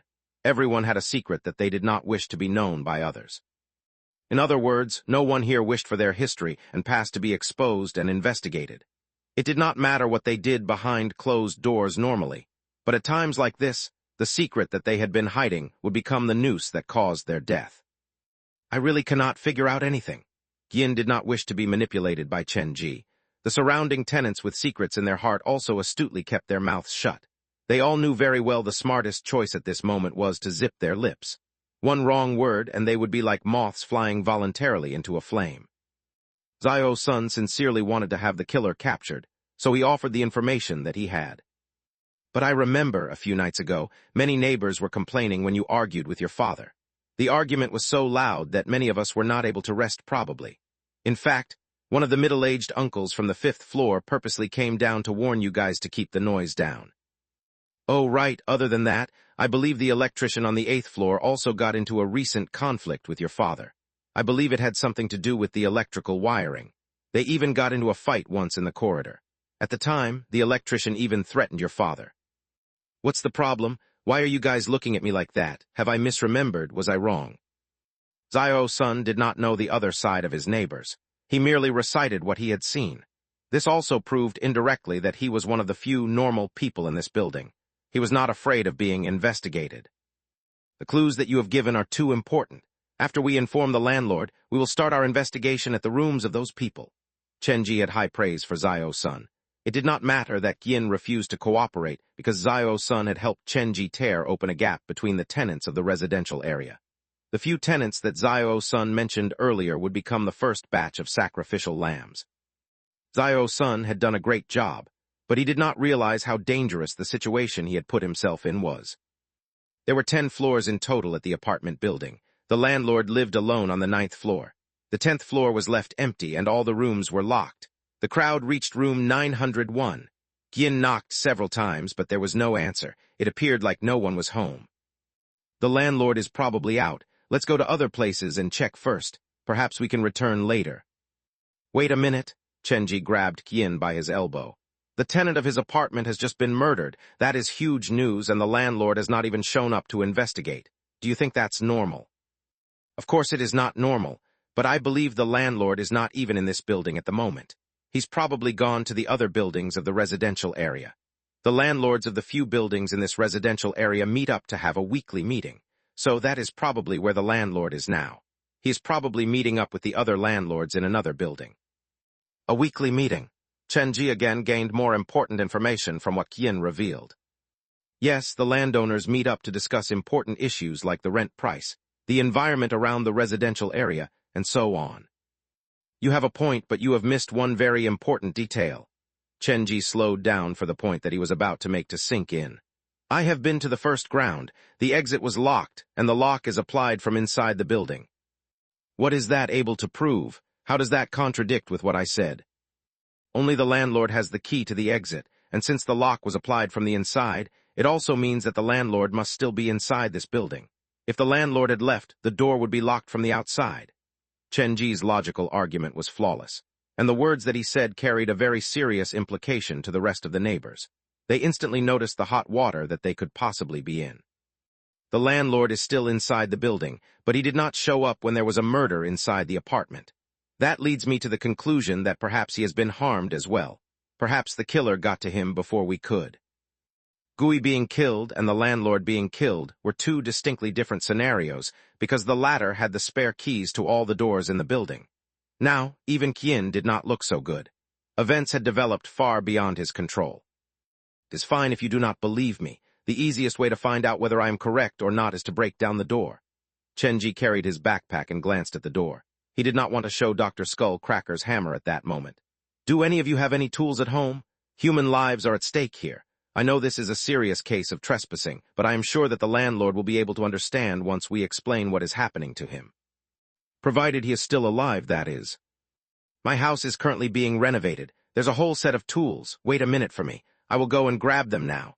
Auntie Ding was the first to speak up. Her tone was urgent and desperate.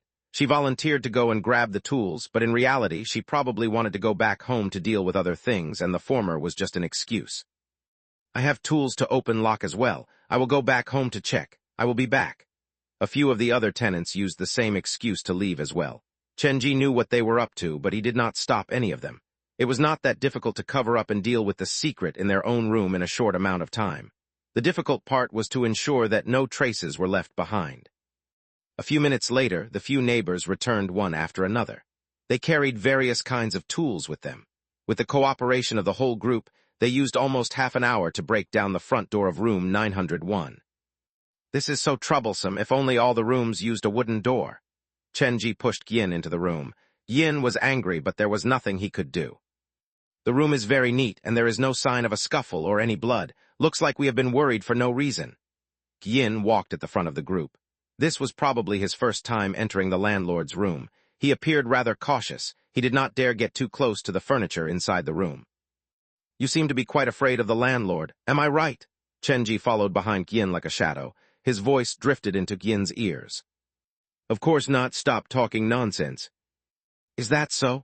Chenji gave Yin a once-over. He noticed that the tenants had a very referential attitude toward the landlord. The anomalous attitude of Yin when they were inside the landlord's room was the best proof of that. Chenji did not linger on this question. Chenji split the neighbors up to investigate the house. They opened the many doors before everyone congregated inside the bathroom. Pulling back the shower curtain, there was no bathroom or shower like one would expect. Instead, there was a small television. Chenji tried to switch it on. The television was functioning normally, but the screen was only filled with static. Why would there be a television set inside the bathroom? Yin voiced the question on his mind.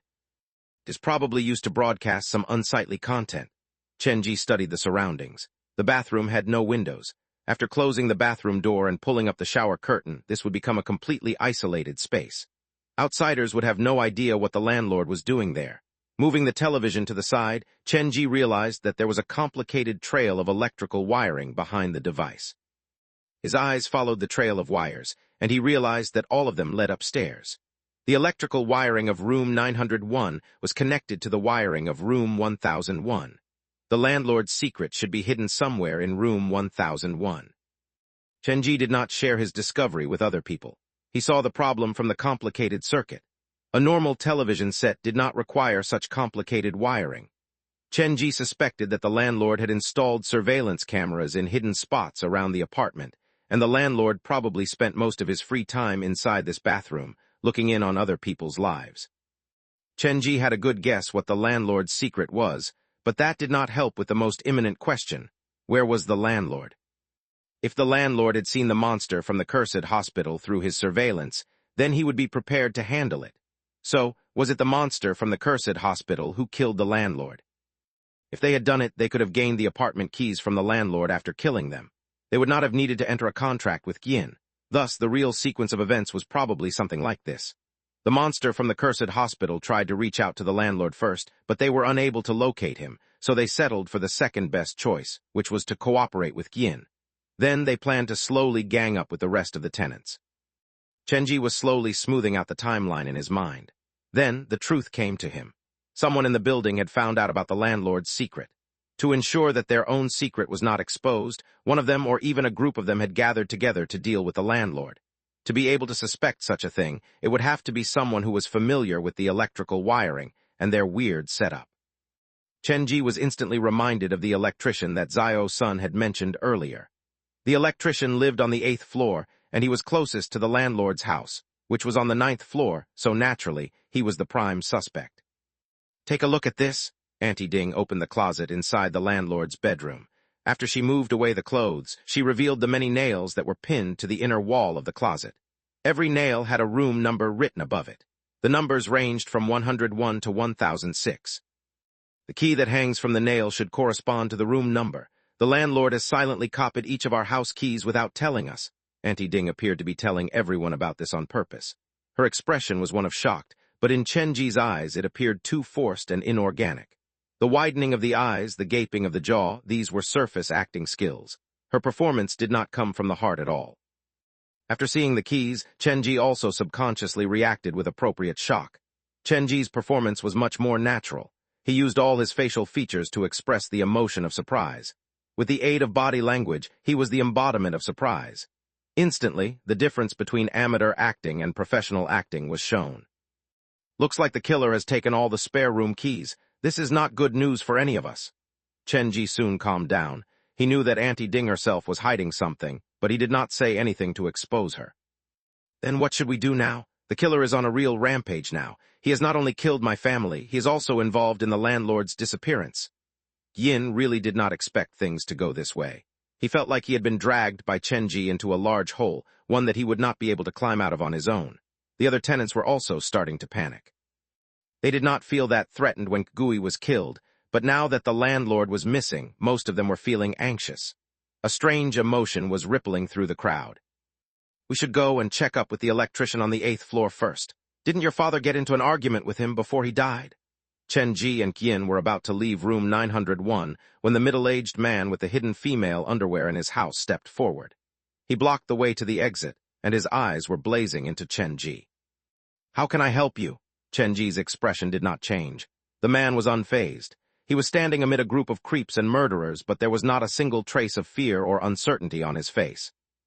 Even though the turnover rate of this building is very high, with new people moving in and old people moving out silently, the middle-aged man strode to stand before Chen Ji. I do not think I have seen you before. Did you just move here? If you just moved here, you should have met the landlord, and you are probably the last person to have seen the landlord alive. That person would be the killer, not me. Chen Ji pulled Wen Qing to his side. There is a boy living in room 401 called Xiang Nguyen. You guys should have heard of him, right? When Chen Ji was speaking, his brain was churning. He rehearsed the spiel that he had come up with earlier in his mind. I do. The boy lives alone in room 401. His father is dead, and his mother is a wily vixen. She is some man's kept mistress. She does not live here, and the boy occasionally leaves the apartment to go meet up with his mother. The middle-aged man's accusation caused Wen Qing's whole body to shake with anger. My big sister and I are here to look after Xiang Nguyen on his mother's behalf. The boy is sick, and there is some problem with his head. I am the psychiatrist his mother hired, and my big sister will look after his living arrangements. Chen Ji mentioned many other details about Xiang Nguyen before the middle-aged slowly moved away. Looks like the boy's mother had found the boy a good father figure this time. There is no need for them to worry about money anymore. The middle-aged man's gaze lingered on Wen Qing for a long time. Chen Ji stood between Wen Qing and the middle-aged man. With a smile still stuck on his face, he said, For a while now, you have been trying to make trouble for me. What is it that you're afraid of? Chapter 1082, Infighting 2 and 1. Afraid? What should I be afraid of? The middle-aged man's expression became unnatural. He had no idea where Chen Ji's confidence to accuse him came from. I'm trying to help everyone find and investigate the killer, but you have been trying time and time again to change the subject. Could it be that you know something but have decided not to share it with the rest of us? Chen Ji narrowed his eyes. At the time the murderer escaped from the 6th-floor window, he would not have gone far. He should have been hiding on the 5th, 6th, or 7th floors. Those are the 3 floors that were most probably his hiding place. If we'd started our search on those 3 levels, there was a very high chance we would have been able to block and apprehend the killer. But you insisted on us coming to find the landlord first. Chen Ji used a manipulative way of phrasing it. At the time, the middle-aged man only suggested they find the landlord, but Chen Ji made it sound like the middle-aged man had given that as an order. It was the middle-aged man who had allowed the killer to escape. The landlord lives on the 9th floor, and this place is very far from the crime scene. I suspect you were purposely trying to lead us away so that you could buy some time for the killer to escape. That is ludicrous. Everyone do not listen to him. He is lying. I've done no such thing. You led us all to the 9th floor, and somehow you appeared to know that the landlord has been harmed, and thus no one would come to open the door for us. To get the front door open, we have wasted yet another half an hour here. The time wasted was more than enough for the killer to remove the blood evidence from his body. Chen Ji's words stuck into the middle-aged man's body like sharp knives. It is not my wish to suspect you, but there are just too many coincidences that do not line up. I for one do not believe in so many coincidences. It feels more like you are purposely trying to buy time for the real killer to escape. The way the neighbors looked at the middle-aged man slowly turned unfriendly and hostile. Listen to me, I really had no idea that the landlord has been harmed. If I knew that, I would not have said the things that I did. Trust me, I am completely innocent. The middle-aged man tried his best to argue his case. Chenji stood to the side and watched. He did not care for the middle-aged man's defense. He merely wanted to find an excuse that could allow him access into the middle-aged man's house. None of the tenants were clean. As long as Chenji was given a chance to enter their room, even if there was no evidence, Chenji would try his best to find the evidence. I have known Brother Man for many years already. I know his personality very well. I believe that he would not have done something like that. I believe he is really innocent. Auntie Ding suddenly jumped out to the middle-aged man's rescue. Just as the latter was about to sigh in relief, Auntie Ding suddenly added the following to push him further into the abyss. But like the young man said, everything feels too coincidental. To prove Brother Man's innocence, how about we start the search at Brother Man's place? I believe firmly that he is innocent, and I am sure that a search of his place will clear his name right up. That way, we can move on to the capture of the real killer after dealing with this misunderstanding. Auntie Ding sounded like she was defending the middle-aged man. In fact, she had stated explicitly that she believed in the middle-aged man's innocence, but in reality, she was damning the middle-aged man. As an old tenant of the building, she should know the middle-aged man's secret quite well. She knew that there were things inside Brother Man's home that could not be exposed to the public. After hearing what Auntie Ding had to say, the middle-aged man's expression turned ugly. He did not expect that the final knife that determined his fate at this crucial moment would come from his own neighbor, Auntie Ding. With dark and consuming eyes, the middle-aged man stared at Auntie Ding, his hands clenching into fists. Chenji did not step in and say anything. His gaze merely wandered between the middle-aged man and Auntie Ding. Auntie Ding was the first to discover that the spare keys inside the closet had been stolen. Her reaction was extremely unnatural. For Chenji, Auntie Ding was likely related to the landlord's death. She was probably one of the killers that took the landlord's life. This would explain why she had chosen to speak up at this moment. She wanted to push the blame for the landlord's death onto the middle-aged man. Of course, this would only work if the middle-aged man had something to hide. And honestly, he deserved it for his big mouth. If he did not bring up anything about the landlord, no one would have come up to the 9th floor and found out about the landlord's disappearance and possible death. Now, those people who had harmed the landlord naturally would not let him go. Since he had volunteered as a scapegoat, the best possible way was to push the blame onto him. Chenji understood that psychology very well, and that was what he had been doing when he accosted the middle-aged man. He was not looking for an argument for no reason. He was trying to push the middle-aged man into the position of the suspect who might have killed the landlord. He understood that once he had done that, there would be someone would jump out to support him. They would pin the middle-aged man down and deliver his death sentence. The tenants who were cleared of their suspicion started to gang up against those who had not had their suspicion cleared, and now even the tenants who were not suspected started to have cracks in their camaraderie. If this continued, without doing anything, Chenji would be able to get closer to his goal. This is not the time for infighting. The most important thing that we need to do now is find the killer who murdered Gui. Seeing the altercation between the tenants, Chenji could not have been more overjoyed in his heart, but the words that came out from his lips hoped that they would put aside their differences and work together. We should all calm down. Let's return to the initial hypothesis. Zio-sun told us that the electrician on the 8th floor got into an argument with Gui and threatened his life. The electrician has motive, so we should start our investigation with him. Chenji did not let Auntie Ding gather the crowd against the middle-aged man. He wanted to retain the middle-aged to create more cracks in the future.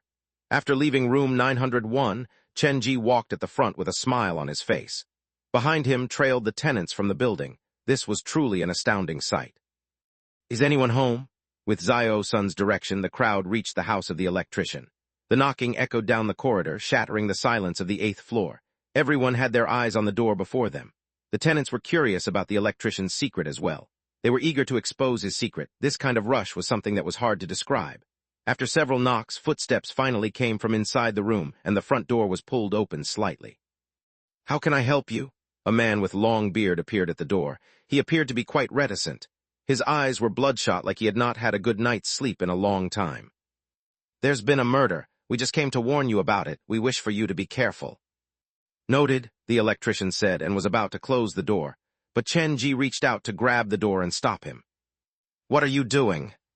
This is not what I wish to do, but a consensus that has been reached by everyone in the building. Chen Ji pointed to the tenants behind him. This is for everyone's personal safety. I hope you will understand and cooperate. We now suspect that you are somehow involved in the murder. If you are innocent, then please step out of the way. We will not mess up your house. We just wish to confirm some things. Xiao-sun was not a cunning person. He shared their purpose for being there directly. I am suspected to be involved in the murder. The electrician lifted his head. His bloodshot eyes swept to the left and right of Chen Ji as if using his eyes to communicate with someone. Chen Ji knew that Auntie Ding was standing on his left side behind him. Things were getting more and more interesting. When the electrician knew that he was in trouble, he turned to Auntie Ding immediately. This proved that they were both in on something. Combined with the earlier speculation that Auntie Ding was related to the landlord's death, did this not prove that the electrician was also related to the landlord's death? When Chen Ji discovered the complicated wiring in room 901, Chen Ji had already suspected that the killer was the electrician.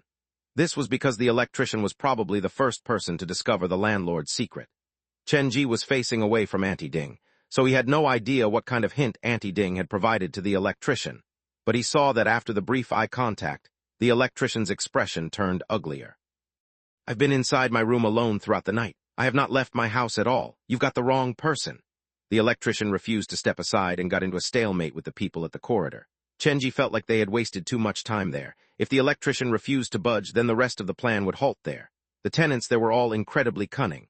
Other than Xiao-sun, no one was willing to stick their neck out. Chen Ji had no choice but to do this on his own. The killer has threatened everyone's safety. Your refusal to let us go in proves that you surely have something to hide. Chen Ji's attitude turned firmer. We are not asking for your opinion. We are merely here to inform you of that. Inform me? We are all tenants here. Who gave any of you the right to enter my private home? Preposterous. We have already patiently explained the situation to you, but you still refuse to let us through. Looks like you are really related to Gui's death. You have something to hide. Chen Ji's patience was wearing thin. His hand that gripped the door pulled with strength. Let us in. There must be some clues inside his room. With Chen Ji leading the way, the other tenants that did not have much interaction with the electrician normally started to help. Against the strength of so many people, the electrician was unable to keep his door shut. What the hell? Stop this nonsense. The front door was yanked open. Chen Ji was the first to charge in. His nostrils flared. Chen Ji sniffed a burnt smell in the air. What is being burnt? The room was very messy, and trash littered every corner. There was barely a space for people to stand. The neighbors squeezed into the room and trampled over the stuff on the ground. The electrician appeared to have given up. He turned to face the door and kept his head lowered. He kept his expression from the sight of everyone else. Gui was stabbed to death, so the killer would have been covered in a copious amount of blood. There is another thing that we need to pay attention to. The killer planned everything out before they committed the crime, so that means that they probably have been planning this for a long time. Therefore, there might be something related to the murder inside his notebooks. The tenants that followed behind Chen Ji started to ransack the room. Throughout the whole process, the electrician stood at the door with his head lowered, and not a peep came out of the man.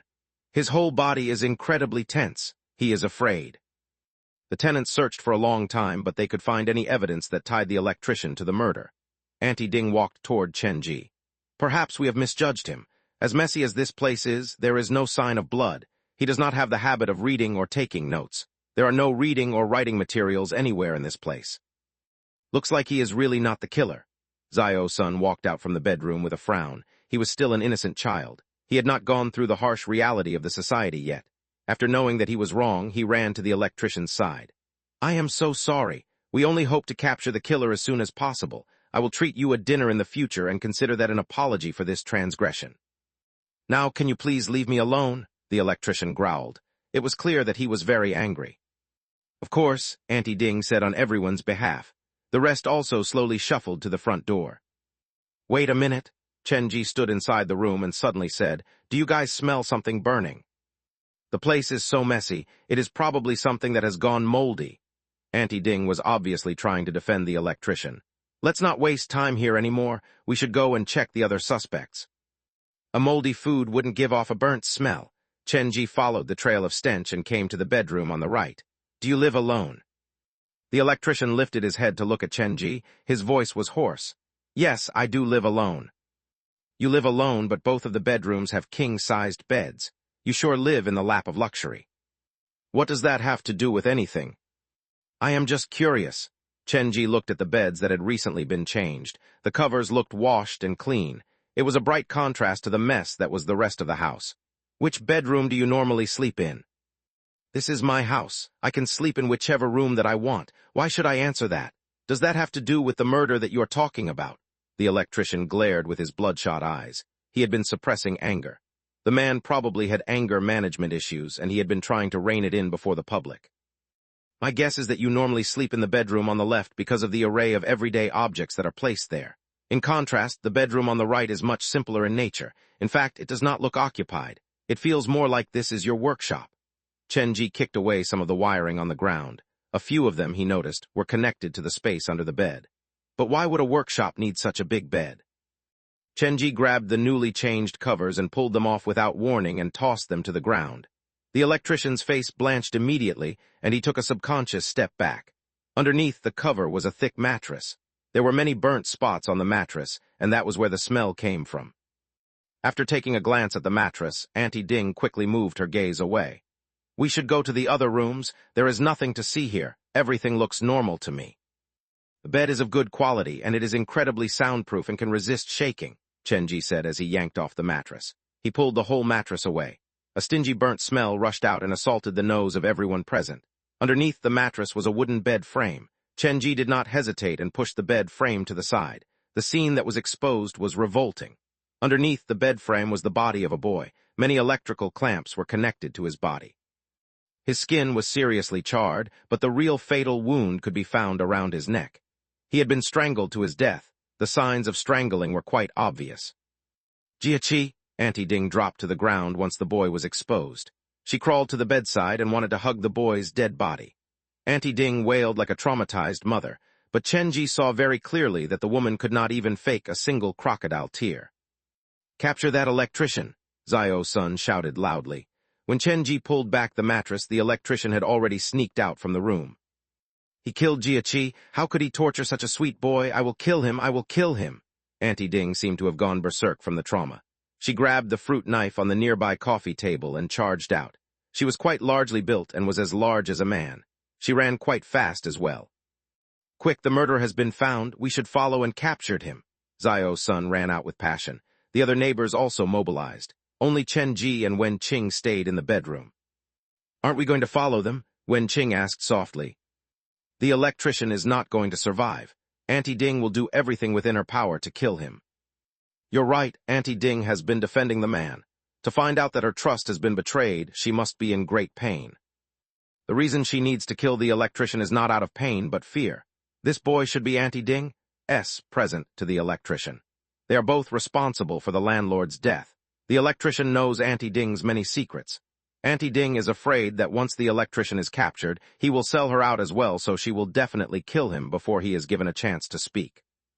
Chenji looked at the young boy that was propped up like a grotesque exhibit, and the smile slowly disappeared from his face. He hissed through gritted teeth. This bunch of animals. Wen Qing churned Chenji's words in her mind. She had been following Chenji and experienced the same thing, but she had no idea how Chenji managed to come up with the hypotheses for so many things. Chapter 1083, Who Will Be Next? 2 in 1. Standing next to Chenji, Wen Qing did not know what to say or ask. She was afraid that she might accidentally expose some important information. After all, by now, she at least understood that there was no one in this building that could truly be trusted. One wrong step and she could put them in extreme danger. Why don't you go and accompany Granny Lee in the living room? I will stay to investigate what happened here. Wen Qing nodded and left. Chenji stayed in the bedroom alone. He closed the bedroom door and knelt by the bed to inspect the boy's dead body. The burning from electrocution, the bruises from heavy beatings, Chenji's eyes finally landed around the boy's neck. He was strangled to death by electrical wires. There are wooden chips lodged in the boy's fingernails. Before he perished, his arms were tied to the bed frame. Chenji undid the rope around the body. He placed the clean cover over the boy. The electrician looked like a reticent and harmless worker on the surface, but in reality he has a flaming temper. Yet he has a knack for reining it in around others, and then he vents it through torturing others who are weaker than him. The man is rotten through and through. The scary thing was that the electrician was not an exception to the rule at this apartment building. Chen Ji started to think deeper into other consequences. Under the limitation of law and morality, their actual nature was hidden and closed away. But in the world behind Xiang Nuan's door, the most disgusting and horrid facet of their personality is exposed. This door appears to purposely highlight the sin in human nature, and it twists everyone into monstrous beings.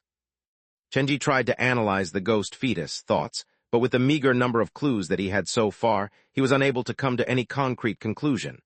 Rummaging through the backpack, Chenji noticed that blood vessels had started to surface on the comic. He tried to summon his workers, but unfortunately he still got no response. Chenji, Wen Qing's voice came from outside the bedroom, and then the door was pushed open. Something seems to have happened downstairs. The sound of screaming, running, wailing, and crying were mixed together as they drifted up from downstairs. It sounded like a battlefield down there. Do not worry, let them deal with this among themselves for now. Chenji slowly walked out from the room. The faces of the tenants that were in the room earlier flashed across his mind. Who will be next? Chenji's group soon arrived at the second floor. The smell of blood lingered in the air. There were even fresh blood stains that were noticeable on the staircase. What is going on here? Before Chenji got near, he was able to hear Auntie Ding crying. The rest of the tenants blocked the corridor. They formed a wall that did not allow anyone to pass. The electrician is dead. Zio-sun leaned against the wall, and his face was pale as a sheet. He's dead, Chenji looked very surprised. He picked up his pace and crossed through the crowd. Move out of the way, please. Standing at the corner between the first floor and the second floor, Chenji appeared to have frozen. He could see Auntie Ding kneeling on the ground, her lips mumbling Jia Qi's name again and again. Both of her arms and her upper body were covered in fresh blood. Auntie Ding appeared to have lost her grasp on reality due to overwhelming sadness. Others had trouble getting close to her, or to be more precise, no one was willing to get close to Auntie Ding in her current state. You have killed him, Chenji's pupils were shivering, but he was our only clue. Jia Qi was the first child that I adopted. He went missing in this residential area. I have been looking so hard for him. Auntie Ding's hair was disheveled as she pressed her hands into the pool of blood on the ground. That was my child. Can you understand how that would have affected a mother like myself? Do you know how I felt when I saw that child in that state in his room? Auntie Ding's words petered off into a blubbering mess. All the energy in her body seemed to have drained from her as she collapsed in the pool of blood. Actually, it would wrong to say that Sister Ding has killed him. I saw with my own eyes that there was an altercation between Sister Ding and the electrician. Both of them slipped down the stairs, and the fruit knife just so happened to get stuck in the electrician's neck. I suppose, in a way, this is karma working her magic. No one is to blame but the man himself. The one who spoke was a tenant from the 5th floor. He was very tall, and he always stood together beside Auntie Ding. This was the first time he had spoken with Chenji. An accident, you say? Chenji's gaze moved past Auntie Ding as he looked down the 1st floor corridor. The electrician had already run out of the stairwell and was racing to get out of the building. His body was lying near the entrance, and the locked front door even had the man's bloody handprints on it. With a knife puncturing through his neck, even if he was not dead, I doubt he wouldn't be able to speak anymore. This is so unfortunate. The trail of clues that we found with such difficulty has been wiped away just like that. Chenji's tone was quite helpless. He then turned to the tall guy. And who are you? I do not think we have met before. My surname is Li. I am sorry if this is a forward question, but why do you reek of medicine? I am a practicing pediatrician. Isn't the medicine meant for children supposed to have as diluted a smell as possible to prevent them from gagging on the taste? Before waiting for the man to answer, Chenji changed the subject. I was not here when the electrician died. Did anyone hear what he said before he died? He called out Auntie Ding's full name. Zio-sun started to say something, but he was rudely interrupted by Dr. Li. The electrician is already dead. What we need to do now is confirm as soon as possible whether he is the murderer behind Gui's death. But Zio-sun insisted on saying something, but this time Chenji cut him off. Indeed, the most important thing that we needed to do now is capture the culprit.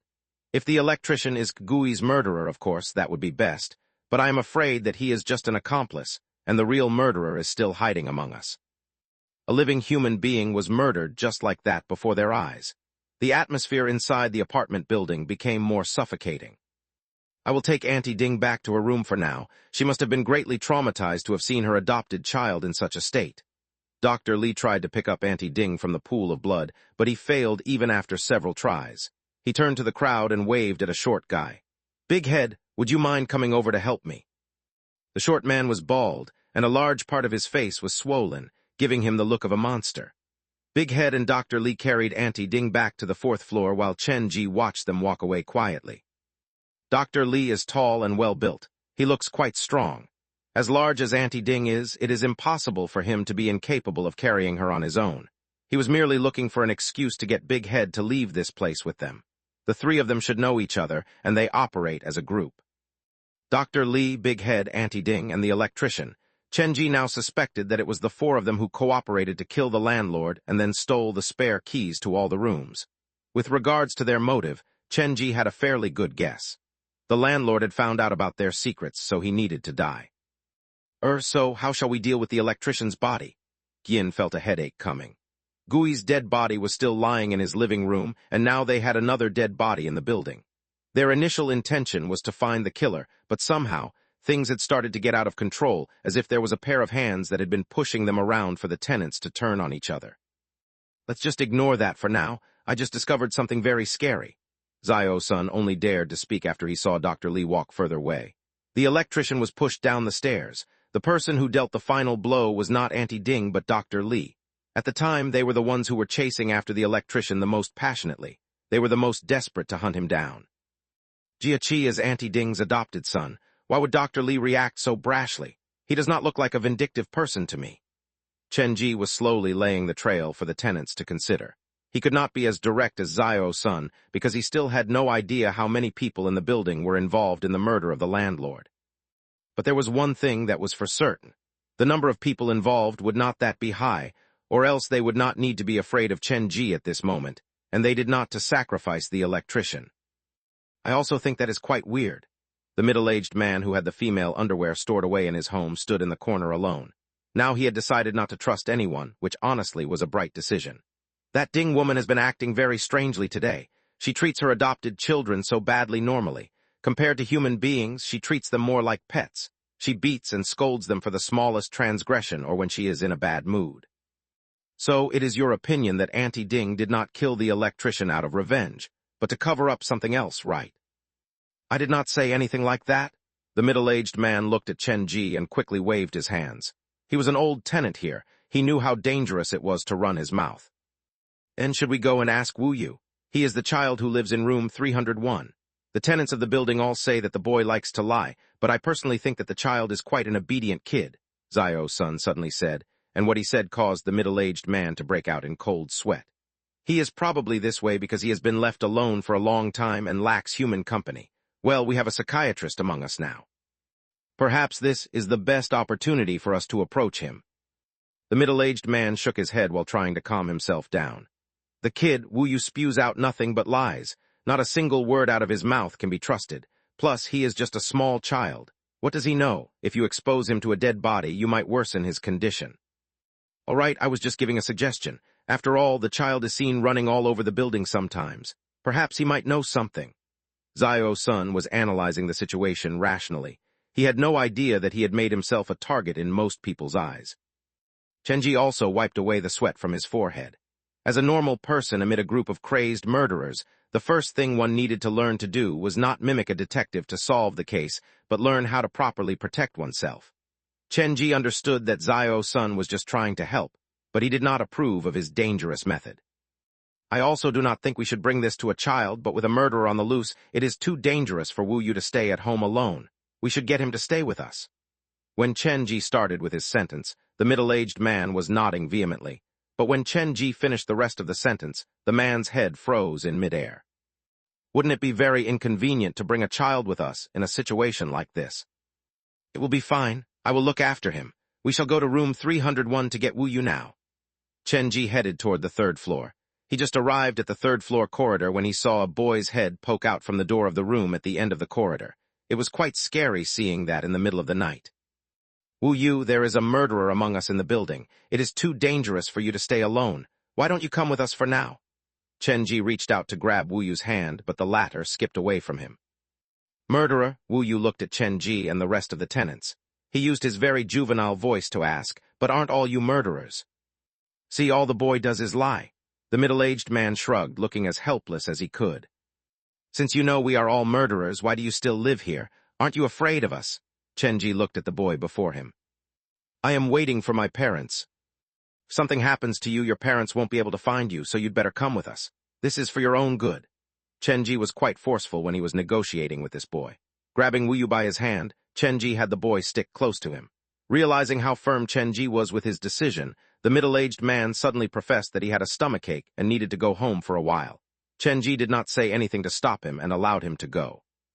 Actually, Chenji knew that the middle-aged man was only making an excuse. He was worried that Wuyu would accidentally sell him out, so he quickly hurried home to destroy any incriminating evidence. After the middle-aged man left, the rest of them moved to Auntie Ding's room on the 4th floor. Dr. Li called after Big Head and Auntie Ding naturally because they had something to discuss. Chenji did not wish to give them too much time to come up with a solution or an excuse. When they came to the 4th floor before they reached Auntie Ding's place, Chenji saw Big Head guarding outside Auntie Ding's room. Is Sister Ding feeling better? With Dr. Li looking after her, I'm sure she will be fine. Big Head might look scary, but his tone was friendly. He gave off the feeling of those honest floor mats that were easily bullied by others. After you guys left, something else happened. There is a question that I need to ask Auntie Ding in person. But she still needs to rest. You'd better step out of the way. This matter is very serious. Yin, Zio-san, Wen-Qing, and Granny Li were following behind Chenji. They had the numerical advantage. I will enter the room alone so that we won't disturb Sister Ding's rest. "'Kay then." Big Head knocked on the door. More than 10 seconds later, the door opened and Chenji walked in alone. Even though Auntie Ding could not be called young anymore, the home decoration was extremely pink and fluffy. It felt more like the room of a teenage girl. Once Chenji entered the room, he was assaulted by the heavy mist of perfume and air freshener that hung in the air. He coughed lightly and closed the door behind him. Auntie Ding was lying on the couch and Dr. Li stood beside her. They did not look happy to see Chenji walk in. "How can we help you?" "Do any of you know the salacious-looking middle-aged man that lives on the 3rd floor?" "What about him?" "Just now, he said that the electrician did not trip on the stairs and fell but was pushed down the stairs, and then he sneaked in a suggestion to tell us to go and ask Wuyu about it," Chenji said with a stone-cold expression. "Did you find anything out from the boy?" Auntie Ding's face was pale, and her voice was involuntarily shaking. "The child was seriously traumatized. We cannot understand what is he trying to express. He kept saying things like seeing Auntie Ding carrying children up and down the stairs and seeing the children's ghost appearing around him." As if he was unable to see Auntie Ding's paling face, Chenji continued to speak. "But the key is not the boy, but that strange man living on the 3rd floor. He stays the opposite of Wuyu. I suspect that it might be him who fed these words to Wuyu. After all, even if a child likes to lie, why would he choose these things to lie about?" "You have a point there." Both Dr. Li and Auntie Ding nodded at the same time. "Other than that, I realized something else. The middle-aged man appeared to be purposely hindering us from finding out the truth. I suspect." Chenji raised his head, and his eyes were shining. "Could he be the culprit behind the landlord's death?" "That is very possible. There are many strange things about that man." Color returned to Auntie Ding's face, and even her words flowed more naturally. "There's a lot of female underwear hidden in that man's room. Who knows where he got it all? In any case, that is a very disgusting man." "You guys suspect him, and he has been trying to throw the suspicion onto you." Chenji appeared conflicted. "I also do not know who to believe. How about this? In a bit, we will pretend to check one of the rooms on the 3rd floor, but before he knows what's happening, we will barge into his house for a spot check and see if we can come up with any evidence. If there is anything related to the landlord that can be discovered at his house, we can confirm for sure that he is the landlord's killer." Chenji was making a very brave move. The real purpose of his plan was for the real murderer to produce the evidence themselves. It was a trap within a trap. Chapter 1084, Black Fog 2-in-1. Chenji was not going to waste any more time with the tenants. He wanted to get this over with as soon as possible, and that was why he came up with this rather incendiary suggestion. Once Dr. Li and Auntie Ding calmed down, regained their senses, and found out the truth, they would surely realize that it was Chenji who had been pulling the strings, and the person that they needed to get rid of was Chenji all along. Dancing on the tip of the knife, Chenji had known his condition from the very beginning, but this was the only chance he had. There was no other choice for him. He needed to remove as many tenants inside the building before Dr. Li and Auntie Ding came to. When there were too few of them to form an alliance to threaten him, he could openly take over the building already. "Sister Ding, you'd better get a good rest inside the house. Shut your windows and doors and take care of yourself. Big Head and I will go and take a look." Dr. Lee's expression had not changed. Chenji had no idea what the man was thinking. However, there was one thing that was clear. Dr. Lee was highly interested in Chenji's suggestion. This was an opportunity for them to deflect the suspicion that would have landed on them. Naturally, they would not give up this chance. Seeing Dr. Lee take the bait, Chenji stood up and turned to Auntie Ding with concern. I cannot be sure that the person who killed the landlord and the person who killed Gui are the same person, so you have to be careful when you are staying at home all by yourself. I will be careful. Auntie Ding did not seem to key into the deeper layer of meaning behind Chenji's words. She lay on the couch and appeared as weak as possible. Let's go, Sister Ding needs her rest. Dr. Lee was the first to open the front door and leave. He then proceeded to whisper a few words in Big Head's ear. Using Ghost Ear, Chenji managed to pick up the words letter of commitment. With no change to his expression, he followed Dr. Lee slowly out of the room. In terms of cunningness and slyness, Dr. Lee was a pretty good player, but he had greatly underestimated Chenji. Perhaps he had subconsciously placed himself in the role of a predator, and the rest of them were only the prey. The multiple kills that they had committed fed into the devil inside their heart, and normal people were merely prey to be had in their eyes. If he could successfully push the blame onto the others, that was the best, but if that failed, they would simply kill everyone who knew about their secret. This kind of twisted psychology blinded him to Chenji's suspicion toward him, and he had not been paying this outsider much attention. Then again, this was not entirely his fault. Who would have thought an outsider could manage to reconstruct most of the truth within such a short period of time? Of course, as time moved on, his suspicion toward Chenji would only continue to grow, and the thought of murdering Chenji would only get stronger. Auntie Ding lived on the 4th floor. Big Head was Auntie Ding's neighbor. After Dr. Lee whispered to him, Big Head offered a flimsy excuse to return to his own house. Half a minute later, Big Head came out of his house and looked perfectly normal. Sister Ding needs to rest, so we should leave her at home. Chenji scanned the group. Has the uncle from the 3rd floor not returned? We should go and find him ourselves. That will save us some precious time, Dr. Lee said directly. He probably did not even realize that every single word that Chenji said was measured to purposely lead him to do certain things. He did not realize that he was being controlled. He merely thought that it was comfortable to work with Chenji. It was like when he wanted to go for a nap, someone was there to hand him a pillow. The group came to the door of the house of the middle-aged man on the 3rd floor. Chenji knocked for quite some time before the middle-aged man came to open the door. I am so sorry. My stomach is not feeling too good. I was on the toilet. Come on, which room should we go and inspect next? Beads of sweat slithered down the middle-aged man's face, and he was catching his breath while speaking. Honestly, he did not look like he had just come from the toilet. We plan to inspect the rooms one by one. Since we are already now, why don't we start with your place?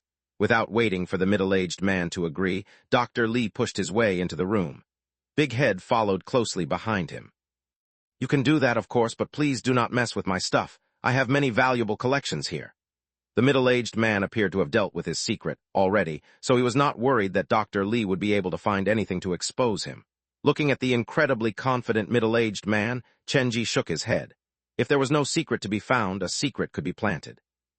Since both of the parties in this twisted game were unrelated to him, Chenji felt more like an observer. The group of people entered the room. The middle-aged man's room was very messy. Many beer cans and everyday trash littered the ground. The cleanest spot inside the house was the wall filled with posters of beautiful girls in skimpy clothing. There are so many pairs of eyes staring at you at all times. Don't you feel uncomfortable sleeping at night? Chenji's attitude was completely different from when they were searching the electrician's room. He kept staring at the posters on the wall and engaging the middle-aged man in conversation, creating opportunities for Dr. Lee and Big Head to plant the evidence. Why would I be afraid looking at them at night? In fact, wouldn't that be a source of joy? What is so joyful about staring at a bunch of posters? Chenji glanced at the sofa and realized that the female underwear was still haphazardly tossed on the sofa. They had not been cleaned away, so it meant that the middle-aged man did not mind others noticing them. The underwear was not part of his real secret. Initially, Chenji thought that the middle-aged man was a fetishist, but now he realized that things were not that simple. This salacious middle-aged man collected more than just female underwear. His secret went deeper than that. Hey guys, come and take a look. Dr. Lee's voice came out from the middle-aged man's bedroom. He attracted everyone's attention, and they were squeezed outside the bedroom door. Peeling back the black cloth that covered the cupboard, Dr. Lee opened the cupboard door. It was filled with various porn videos and books that had incredibly suggestive covers on them. This is my personal collection. I keep them to myself and have not shared or sold them to any underage kids. That is not against the law, is it? The middle-aged man argued confidently as he leaned against the door. Is it possible that there are some other recordings that are mixed among these? If you do not trust me, feel free to peruse them on your own, but it will probably take months to look through all of them, right? The middle-aged man walked over to close the cupboard door, but suddenly, Dr. Lee reached out to grab his hand. Open this locked chest under the bed for us to see. We want to know what is inside. Don't push it. How is that any of your business? You do not wish to be mistaken for the killer, do you? Just open it up. If it has nothing to do with the murders, we will naturally leave you be, Dr. Lee said with an expressionless face. His tone was cold and caused the middle-aged man's spine to tingle with fear. Fine, I will cooperate with you for now. When we reach your place, I will also remember to give it a good search. The middle-aged man retorted with an empty threat. He took out the key from his pocket and opened the wooden box that was previously hidden under the bed. A female body model was placed inside the box. It was very well made. From afar, it looked no different from the body of an actual female. This is my wife. She has accompanied me for many years. The middle-aged stood next to the wooden box and refused to let anyone touch the model. For those amateurs who were not familiar with the making of mannequins, they would only be impressed by the technical beauty of this model. But unfortunately, Chen Ji was a master of mannequin production. He was familiar with all the materials that were involved in the making of a mannequin. There was no material in the world that could mimic human skin so perfectly, except the person who was using human skin as his material. Compared to a factory-made mannequin, this model was more like a reproduction of a human female body. It had more than 10 different parts. The head, the face, and the skin could be changed at will. The middle-aged man showcased the mannequin in the box, but he only allowed the tenants to see but not touch it. Other than the mannequin, there was nothing else inside the box, and as promised, the other tenants did not comment on the man's private interest. Are you done now? Can I put her away now? The middle-aged man was about to close the box when Big Head's voice suddenly came from the bathroom. What is this? The group rushed out from the room. The middle-aged man slowly and evenly locked up the wooden box. The expression on his face was one of ease, like he had survived a big ordeal. The middle-aged man was the last to leave his bedroom. When he came to the living room, he realized everyone was looking at him. What are you guys looking at me like that? What is going on? That should be our question. How do you explain this? Big Head opened his palm, and inside it sat a seriously worn-down tooth. I found this inside your bathroom's underwater pipe. Impossible. Such thing couldn't exist in my house. The middle-aged man stared at the tooth in Big Head's palm, and a very bad feeling started to bloom in his heart. This was discovered inside your bathroom. You'd better give us an excuse that we can believe, Big Head said in a soft tone, but combined with his strange voice, it was a chilling effect. I will repeat again, such thing couldn't exist in my house. The middle-aged man got into a stalemate with Big Head, neither willing to back off. Seeing the atmosphere chilled, Chen Ji walked over. Let's not jump to conclusions. Finding a tooth is no big deal. You are a fan of mannequins. Perhaps this tooth is meant for your mannequin. A mannequin's mouth does not need teeth, the middle-aged man explained to Chen Ji, the amateur. So you tossed their tooth down the drain? Is that mannequin really just a mannequin? Big Head used this opportunity to take another shot at the middle-aged man. What are you going on about this time? The middle-aged man glared at Big Head. He tried his best to explain, but no one was willing to pay him any real attention. A single tooth is not enough to prove anything. We should all calm down for now. Chen Ji turned to Big Head with a question. Did you find anything else other than this tooth? Well, if a single tooth is not enough, what about a whole slew of teeth? Big Head pointed at the drain in the bathroom. A whole slew of teeth. Everyone, including the middle-aged man, turned to look at the drain. The iron cover had been lifted open, and the spot where the drain curved had a few human teeth stuck in them. Some of them even had decayed flesh stuck to them. Why would these things be here? The middle-aged man sensed the unfriendly gazes that were directed his way, and his forehead broke out in cold sweat. I really have no idea why there are so many teeth in the drain. Perhaps some other people's things have gotten stuck in my drain while they were going down the pipe. You guys have to trust me. The teeth were all found stuck in the U-bend. If they came from another house, they would have been washed away by the main pipe. Dr. Lee's voice came from the other bedroom. His cold and icy eyes stared right at the middle-aged man. I suggest all of us stay away from this man. I have found something else. Dr. Lee raised a mannequin production direction manual in his hand. It was filled with the middle-aged man's writing on every page. He flipped through the book and took out a piece of paper with splotches of dried blood on it. Take a look at what is this. Zio-sun and Yin were the first to walk over. When they saw the content of the paper, their expressions both shifted. A letter of commitment. I swear I will not. The whole paper was filled with blood. This proved that the person who wrote this letter was not in a good physical state when he penned this. He appeared to be heavily injured. The handwriting was very uneven, like the writer's fingers had been broken and snapped when he was forced to write this letter. Some of the content was too blurred out by the blood to be seen clearly. They could only see the beginning of the letter of the commitment and the signature of the landlord at the bottom. Why would you have a letter of commitment that is signed by the landlord? What did he promise you? How would I know? This does not belong to me at all. The middle-aged man by then realized what was up. 2 people had just died in this building, and the culprit was on the loose. Evidence related to the crime had been found in his room. It was clear that someone was trying to frame him. A deep feeling of fear engulfed the man. He leaned against the wall. His pupils were shaking as he scanned everyone in the room. That was purposely planted in my room? It is just like the teeth in the drain. They were the doing of the real killer. Someone is trying to frame me. There are so many of us, but the killer chose to frame you? Why is that? Dr. Lee held the letter of commitment in both hands, just in case the middle-aged man darted forward to snatch it away from him. You have to believe me. These things really do not belong to me. The middle-aged man was so desperate that his forehead was covered in sweat. Earlier, he had been desperate to hide his own secret that he did not imagine that someone would plant evidence to frame him. I suggest we apprehend him for now. This man is too dangerous. Big Head looked around.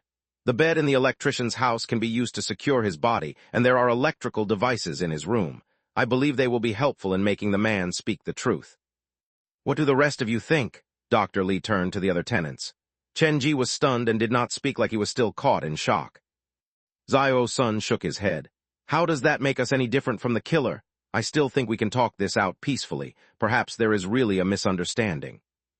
I agree with Big Head's suggestion. The person who killed the landlord is in possession of all the room keys. We have to find out the key's location, or else we would not be able to sleep peacefully at night. Yin and his girlfriend did not care whether the middle-aged man was framed or not. They did not care about the torture and pain they would put the man through. They only cared about themselves. Me, Big Head, and the couple, the 4 of us have voted us. The majority wins, so that is what we shall do. Dr. Lee carefully put the letter of commitment away. He, Big Head, and Yin slowly surrounded the middle-aged man. The latter knew that someone wanted him to die on the stake as the scapegoat. Listen to me, I am really not related to the landlord's death. If you do not believe me, you can go and ask Wu Yu. The boy knows who the real killer is. He has seen people wandering outside the landlord's room at midnight. The middle-aged man was truly desperate. He knew how unhinged these tenants were. Once he was strapped to the bed, even if he was not the killer, he would be tortured until he died. Wu Yu has a habit of lying to get the adults' attention. That is what you told us yourself. Why did you suddenly change your story? I realize that you are as big of a liar as that boy, but no worry, in a minute we will get you to speak the truth. Dr. Lee took one step forward. He did not need the man to tell the truth. He only needed the middle-aged man to say the things that he wanted to hear. If the middle-aged refused to do so, he would be slowly tortured until he surrendered. Why are you pushing this on me?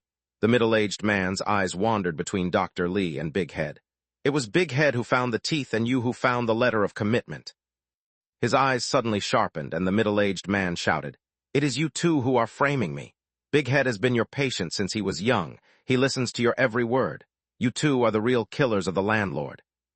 The middle-aged man shouted from the core of his heart. He turned to Chen Ji and Wen Qing, who had not stated their stance. You have to believe me. I am telling the truth. These two are the real murderers. At that moment, Chen Ji and Wen Qing were the middle-aged man's only hope. He had forgot not too long ago. He was the one who had been giving Chen Ji all sorts of problem. I personally want to believe you, but with so much damning evidence, I'd suggest you stop resisting. Chen Ji raised his head. His words became the last straw that broke the middle-aged man.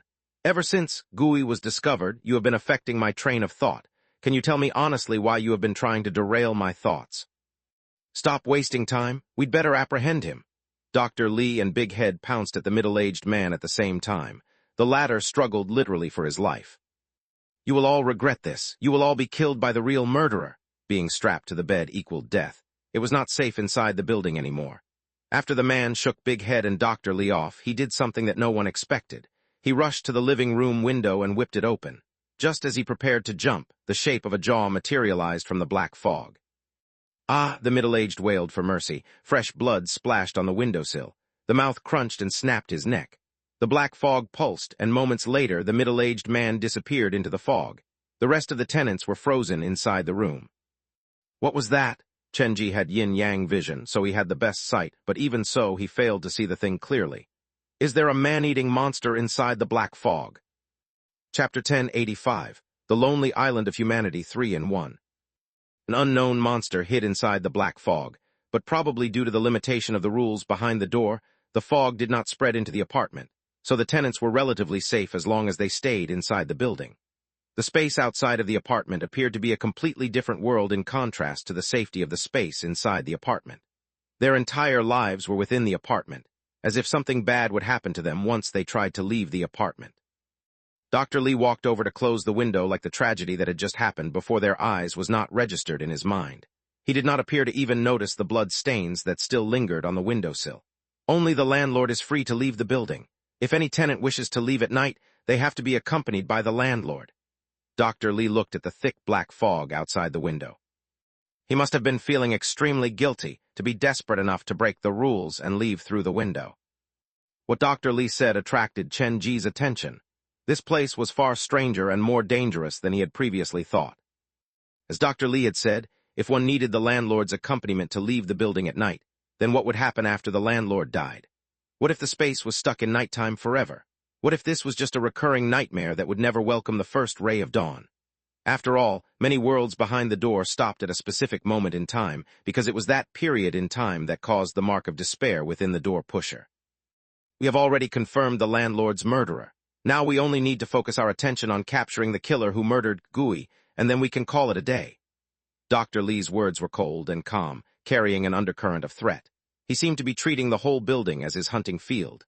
Now that a new hunter had entered his territory, it was his natural reaction to find this trespasser and then deal with them. I suggest we search this place further. If he is really the killer that killed the landlord, there must be other clues inside his house. For example, the spare keys that have been taken from the landlord's home. Yin could not care less about the lives of other people.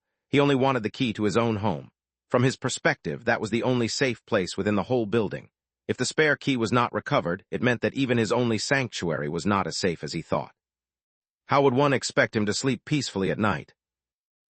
Zio-san appeared to have something to say. He looked at the people around him before his eyes landed on the blood stain on the windowsill. Are we being a bit too brash with our speculation? We determined the man as the murderer through a letter and some teeth, huh?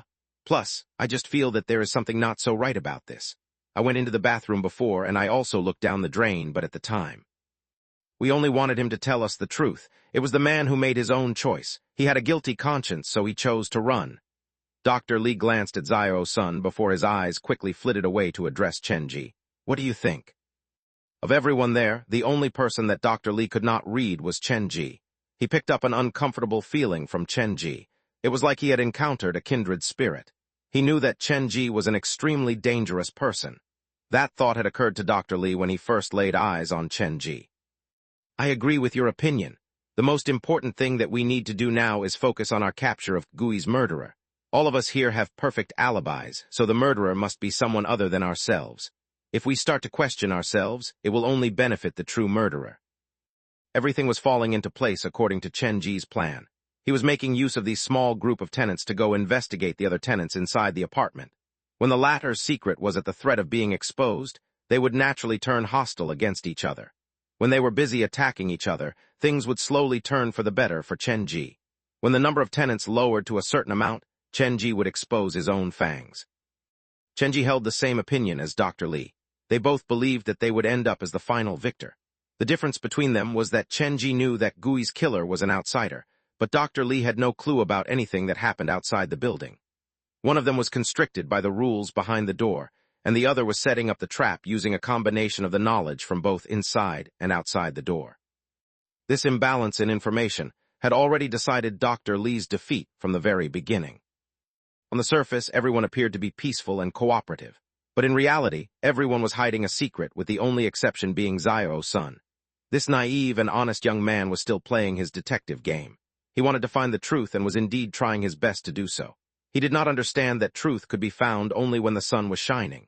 When night fell and he was surrounded by crazed criminals, no one could care less about the truth.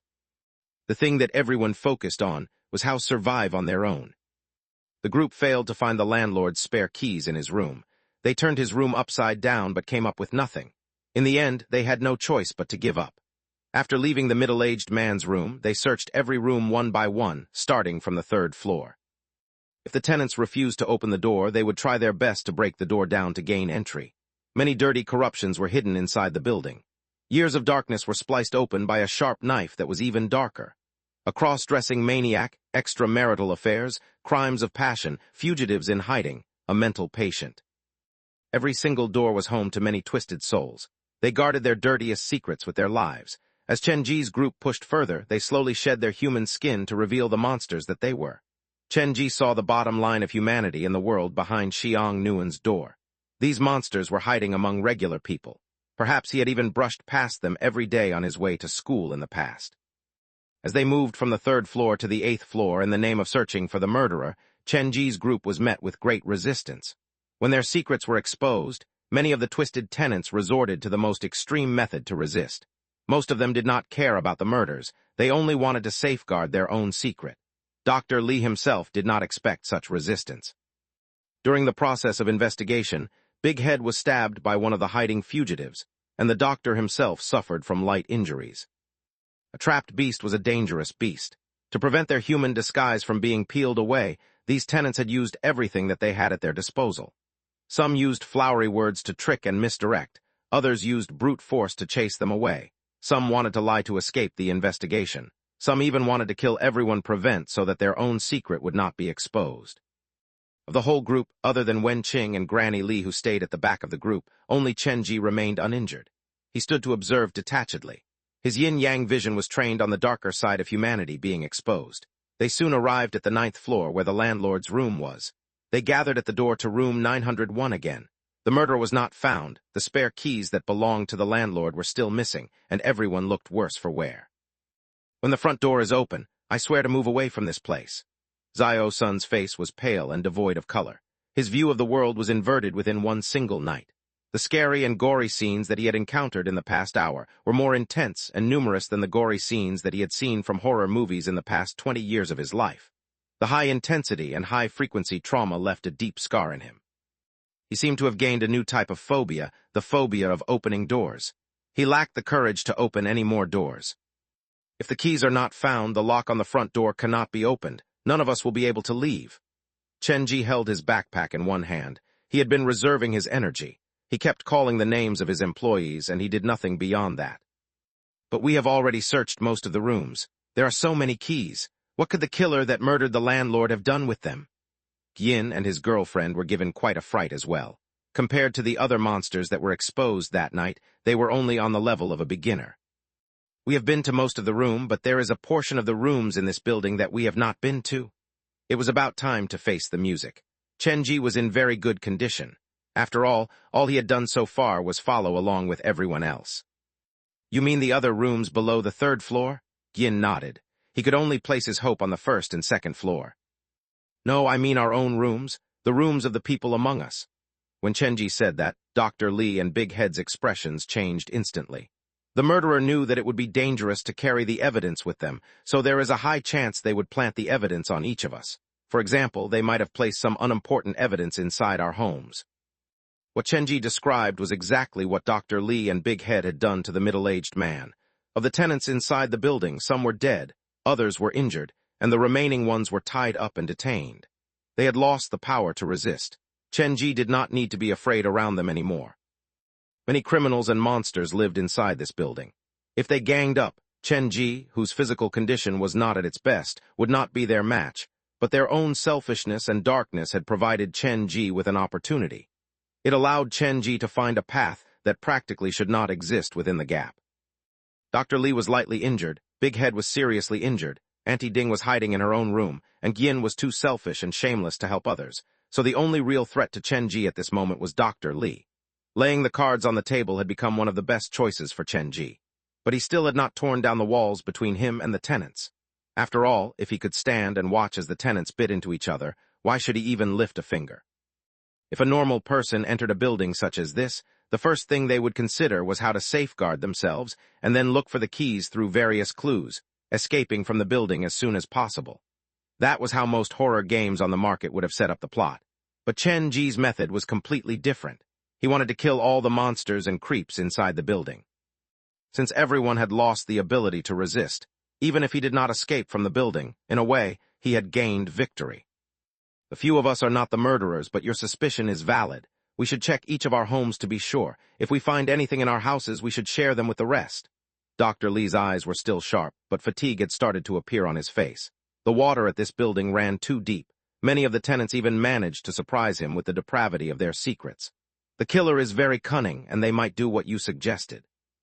We must be careful not to fall for it, and remember to have trust in each other no matter what. Dr. Lee and Big Head knew full well that even though they had killed the landlord, they were not responsible for Gui's death. There was a real unknown murderer that was lurking inside the building. That was why they had chosen to cooperate with Chen Ji's investigation. They had killed the landlord and were in possession of all the spare keys, but the murderer could enter other people's rooms freely through the window. This was a very big hidden threat to them. What if the secret in their own rooms was found out by this mysterious third party? To protect their darkest side, humans would do many things, and Chen Ji made use of this psychology to slowly edge this group of crazy people into the darkness of the abyss. We should check the 9th and 10th floor first. If we fail to find anything here, we shall start by investigating our own homes. We have to take care of our own safety. Chen Ji's initial plan was to borrow the tenants' power to deal with the monster from the cursed hospital, but he did not expect the monster to be so clever. They did not present him with a chance at all. By then, almost all the tenants had been incapacitated already, but the monster from the cursed hospital still had not shown themselves. Without the key, Chen Ji's group had to use a lot of energy to break down the doors. After a long effort, they finally got all the rooms on the 9th floor to open. The 6 rooms on the 9th floor had the same interior design and furniture placement. From appearance alone, it appeared like the same room had been copied 6 different times. Why would the landlord have 6 completely identical rooms made on this floor? The appearance might be the same, but the inside might not be. Chen Ji's memory was very good. He remembered the details in room 901. After some comparison, he noticed many problems. One of the rooms had a mirror in the bathroom that could be removed, and there is a hidden compartment behind it. The other had the wall behind the fridge hollowed out. Some had a hidden space under the bed. It was large enough to hide a person. But why would the landlord do something like that? He is the only occupant of the rooms on the 9th floor, isn't he? Why would he do these adjustments to all of the 6 rooms? Zio-sun still had not realized the scary details in the observation that Chen Ji proffered. Perhaps it was to observe someone and slowly torture them to the edge of madness.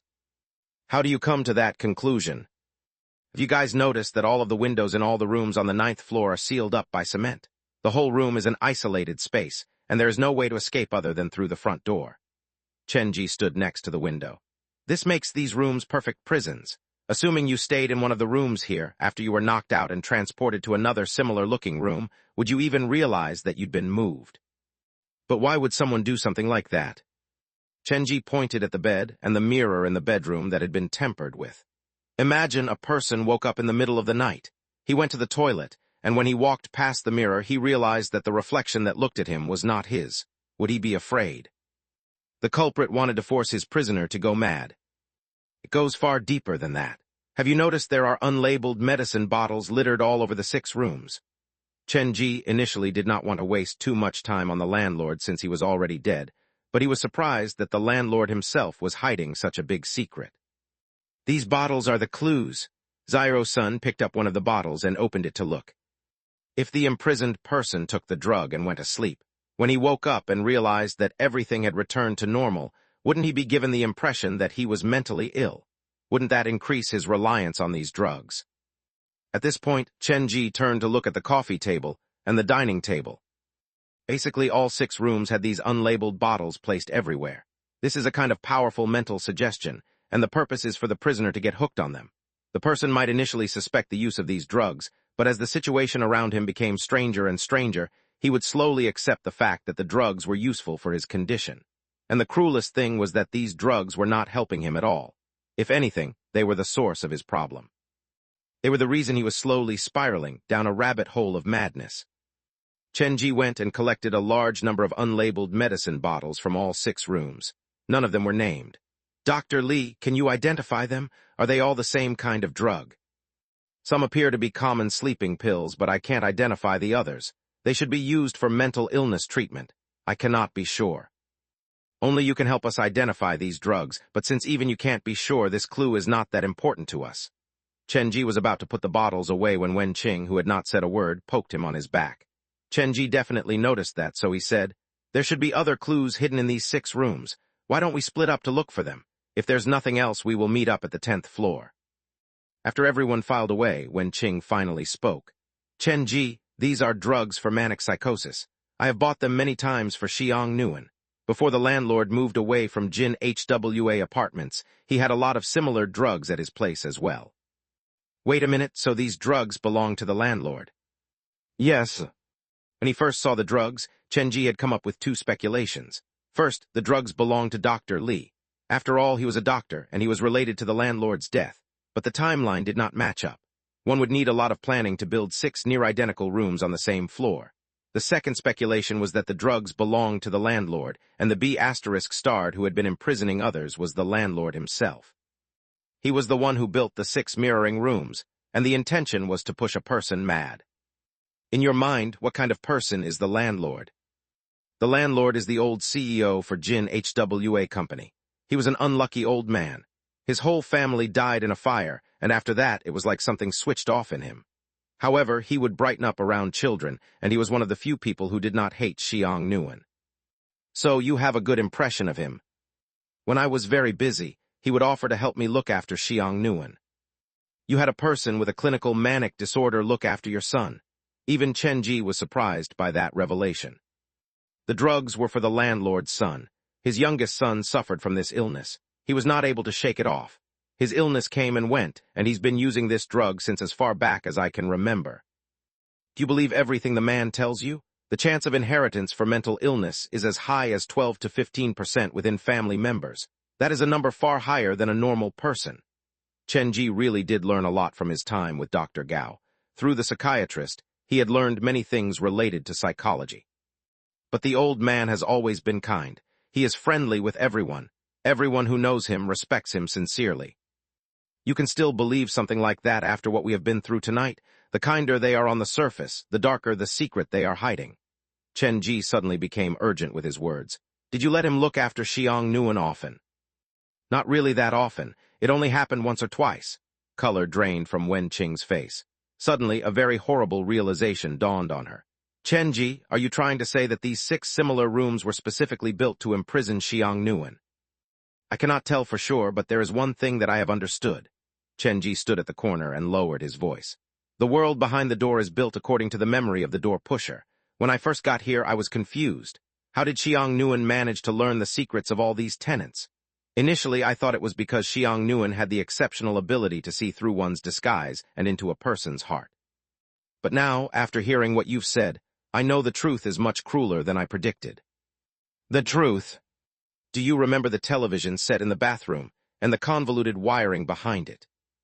I do. Wenqing had a very bad feeling about this. The landlord had been spying on the tenants, lives with it. He saw the ugliest and darkest side of humanity, and he could have shared that experience with Xiang Nguyen, who was as pure as a sheet of white paper. Before everyone else, he told him how beautiful the world was, how bright the flowers were, and how blue the sky was, but behind closed doors, he kept feeding Xiang Nguyen this information. The things shown on the television are the real appearance of the world that he lives in. Chenji voiced his own speculation. He tried to make it sound as comforting as he could, but it still almost caused Wenqing to faint. She had not dared imagine that Xiang Nguyen was in the state that he was now due to her own negligence and trust in the landlord. Chapter 1086. My patients respect me a lot too in one. Patting Wenqing lightly on her shoulder, Chenji whispered softly, "Pull yourself together. Now is not yet the time for regret and sadness." It took Wenqing a long time before she slowly returned to normal. She took a few deep breaths and gave Chenji some affirmative nods. After this, we will go to the 10th floor. I believe then we will find out what the landlord's real secret is. After everything is revealed, it will be about time we leave this building. Xiang Nguyen and the monster from the cursed hospital had all disappeared. Chenji did not wish to stay there for too long. He was worried that he might miss out on some things. 10 minutes later, the group met at the entrance to the stairwell that connected the 9th and 10th floors. They had searched through all 6 rooms but come up with nothing. The last secret of this apartment should be hidden on the 10th floor. We should be ready. Who knows what we'll face? When Chenji said that, his eyes scanned over Dr. Lee and Big Head. Dr. Lee and Big Head carried black, opaque bags that contained lock-picking items. The two of them stood close together. Their eyes darted about, and they did not dare look Chenji in the eye. They seemed to have formulated a plan of their own behind Chenji's back. Are they finally going to make their move? As if he did not notice anything, Chenji's tone and expression did not change much. However, he no longer walked at the front of the group and made sure that Dr. Lee and Big Head always stayed in his sight. He walked together with Xiao-sun and Wen-Qing. As they went up the stairs, Chenji even purposely held back Yin to ask him some unimportant questions.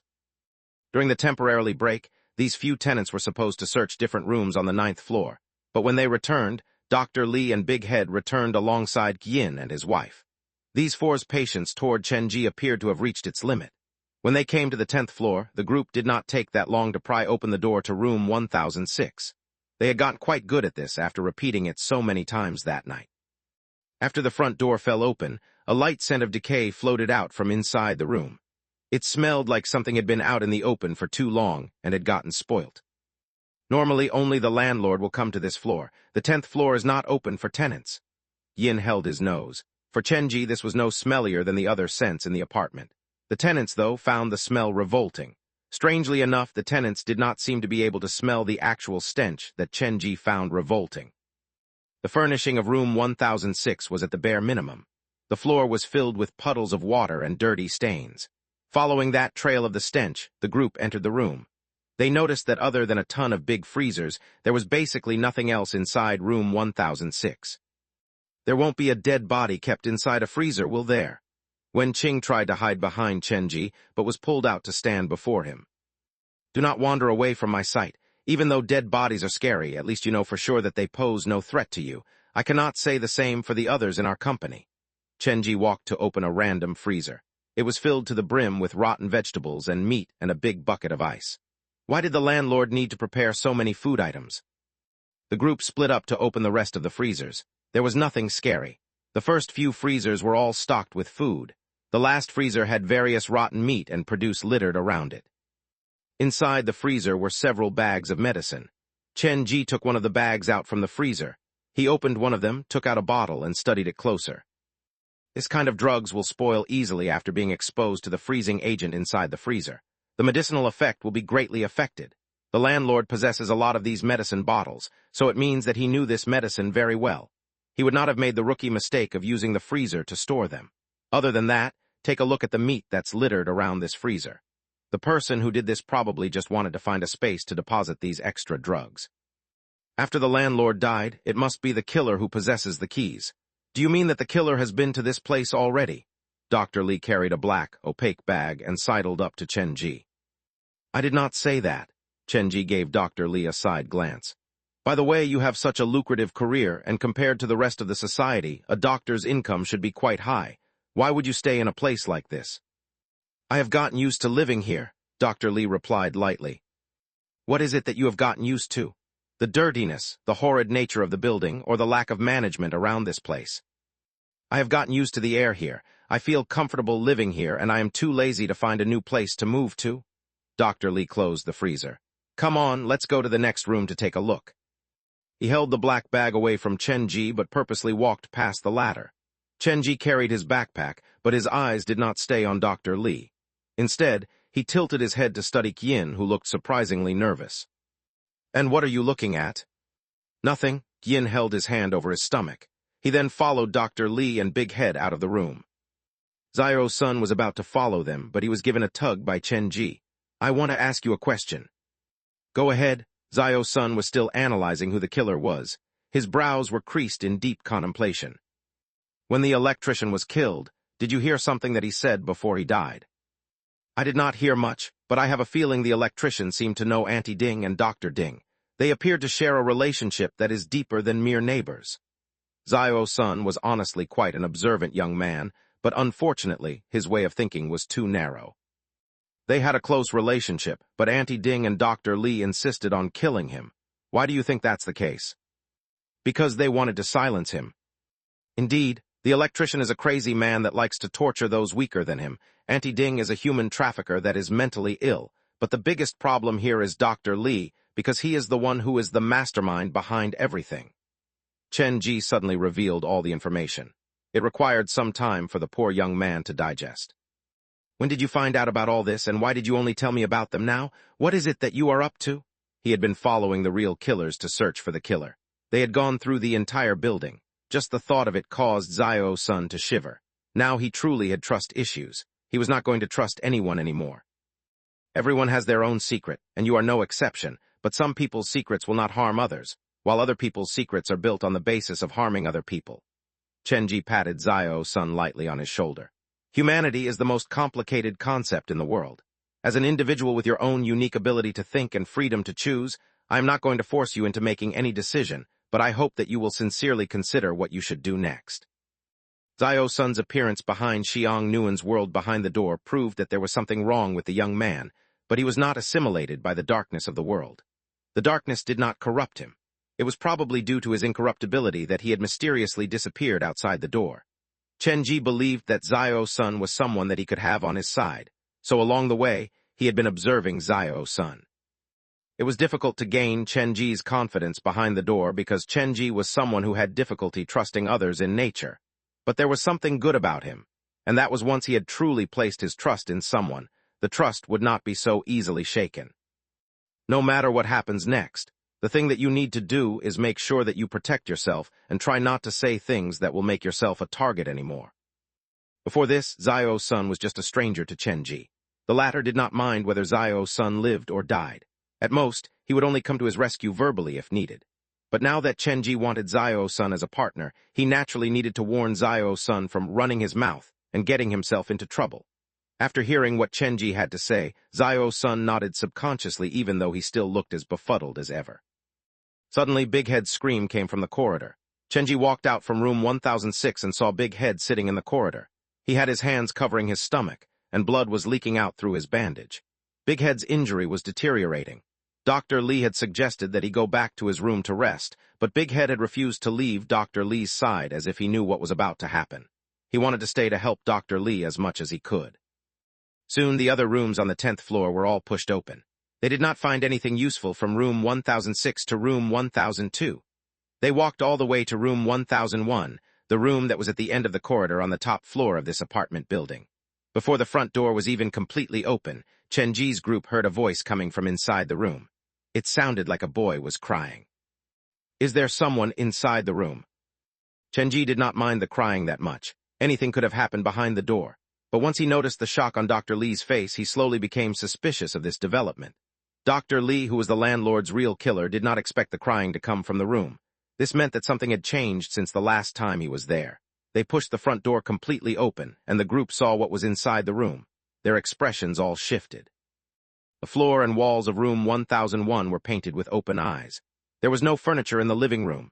Instead, there were several television sets of varying sizes. The television sets were stacked on top of each other. The screen of the set right in the middle was on. The image was that of a boy sitting in front of more than 10 televisions. His face was pale, and his pupils shook as he looked at the images on screen with clear anxiety on his face. Xiang Nuan? When she saw the boy on the screen, Wen Qing was unable to control herself and shouted out the boy's name. Her own child had been exposed to such a nightmarish experience. Wen Qing stood at the door and her eyes reddened immediately. Her shoulders were shaking from guilt and remorse. She did not dare look at the television, but she could not stop her eyes from wandering toward the screen. The boy on the screen was struggling within himself. Sometimes the expression on his face was normal, but sometimes it was turned into a horrible grimace like a monster. The keys had already been taken away by the killer, but the expression on Dr. Li's face was one of surprise. Obviously, he had no idea who had switched the television on. Naturally, that still did not clear him of the suspicion. It merely meant that the person who switched on the television could freely enter this room without the need of the landlord's key. Instantly, Xiang Nuan's image appeared in Chen Ji's mind. The door pusher is Xiang Nuan. This is his world. Is he leading us to see the truth? The group froze at the front door. Just as they were considering whether to walk into the room, Xiang Nuan inside the screen suddenly lifted his head. It was as if the boy was looking at those gathered at the door through the television screen. Leave, a very soft voice called out from inside the television. Then all the screens of the rest of the televisions were switched on at once. The images started to play. The middle-aged man in room 302 caressed a fresh dead body beside him as he worked on the joint of his beloved mannequin. A 50-year-old man in room 205 slammed Granny Lee's black and white photo onto the ground. He grabbed the sacrificial food on the altar and threw it at Granny Lee, and then he lunged at Granny Lee to strangle her. The man in room 701 used the burning end of a cigarette to sear away his fingerprints. He stood next to the mirror while waving a knife. The picture of his warrant was plastered on the mirror. The young woman in room 702 sat before the computer. She was bathed in blood. Behind her lay the dead body of a middle-aged man. She appeared to be searching the internet for information on how to deal with large trash. In room 505, a man put on makeup and then dressed himself up in his wife's clothes. He held up his wife's picture and struck the same pose as his wife, who was captured in time. In the kitchen of room 602, a man washed his hands again and again. He used various tools and rubbed until the skin of his hands were bleeding. The water was running red, but he still could not stop himself from scrubbing his hands.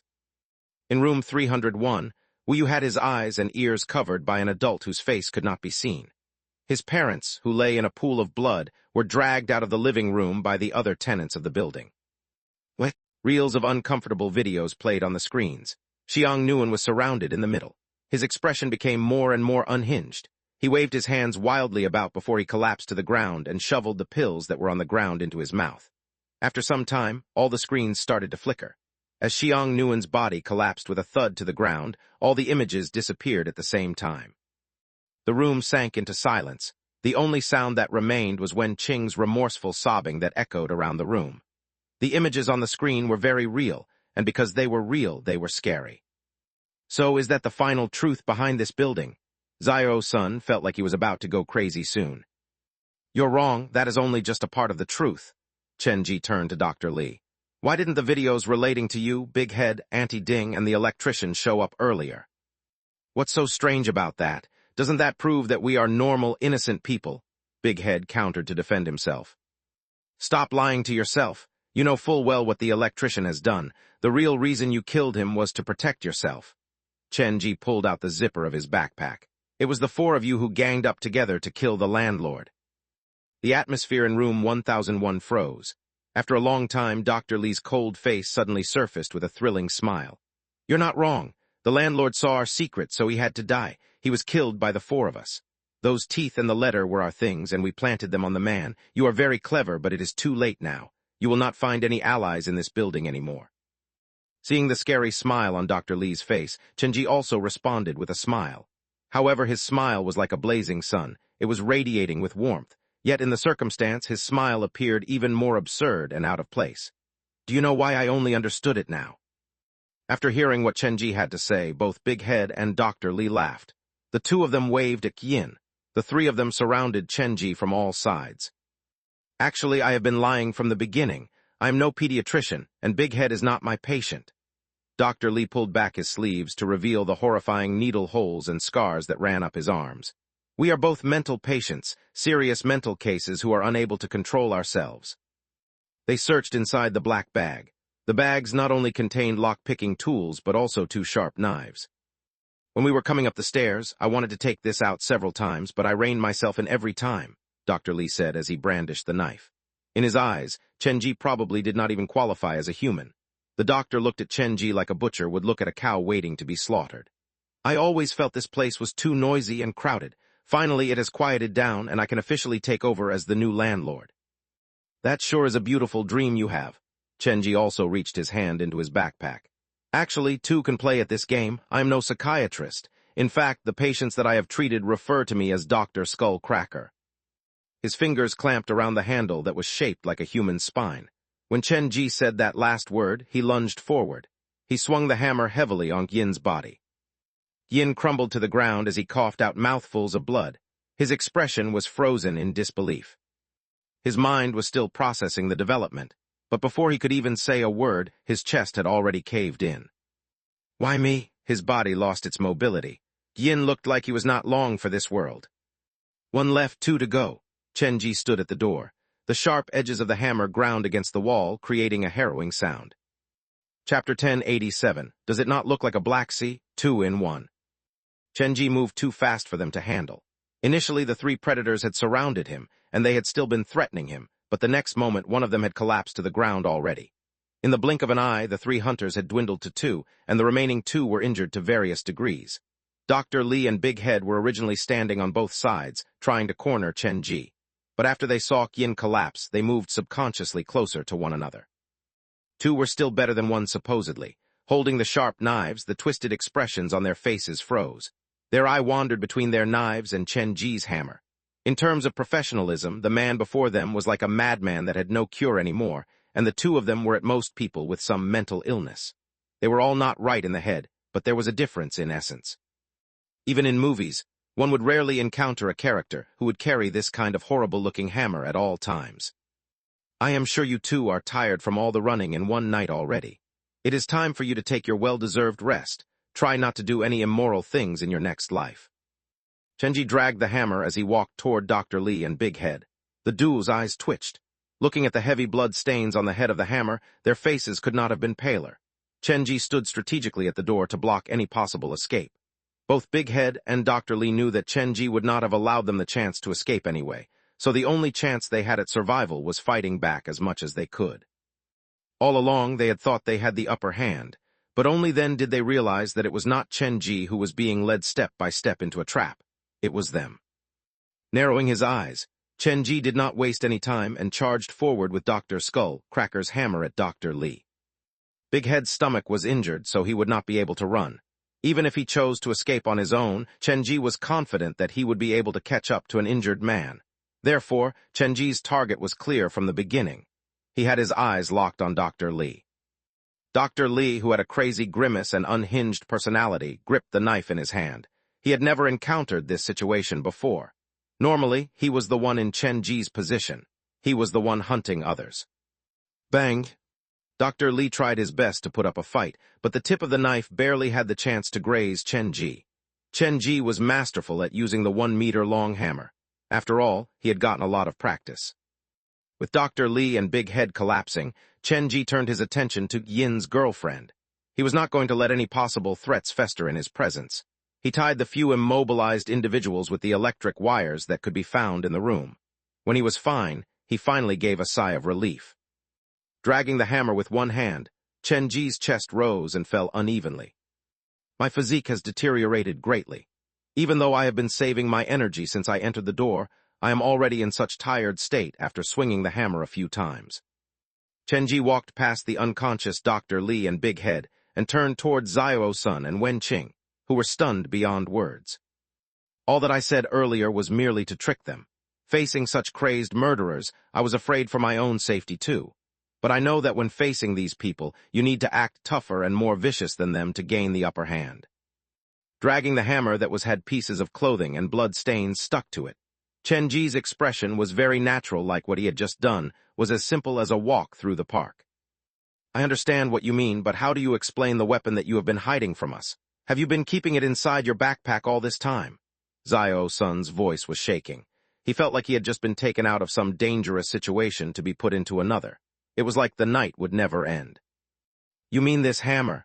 Chenji used the murderer's clothes to wipe away the blood stain. Even though it looks scary, it is actually just a prop at a haunted house. A prop at a haunted house. Do you think we will believe something like that? What kind of haunted house would use such a dangerous weapon as a prop? The haunted house at Western Jiujiang's New Century Park. Chenji carefully wiped away the blood on Dr. Skull Cracker's hammer. He then walked toward Wen-Qing. It did not matter that much whether Xiao-sun trusted him or not. The key was Wen-Qing. I have already told you about this before. You did, but I can't say that it's what I expected. Wen-Qing's eyes were bulging. She had always had the impression that Chenji was a cultured man. He should be someone in the art industry or someone who earned his living using his brains. It was not until she heard Yin's bones cracking that she realized how wrong she was. From the minute Chenji took out Dr. Skull Cracker's hammer to the moment the 4 tenants collapsed in the room, it took less than a minute.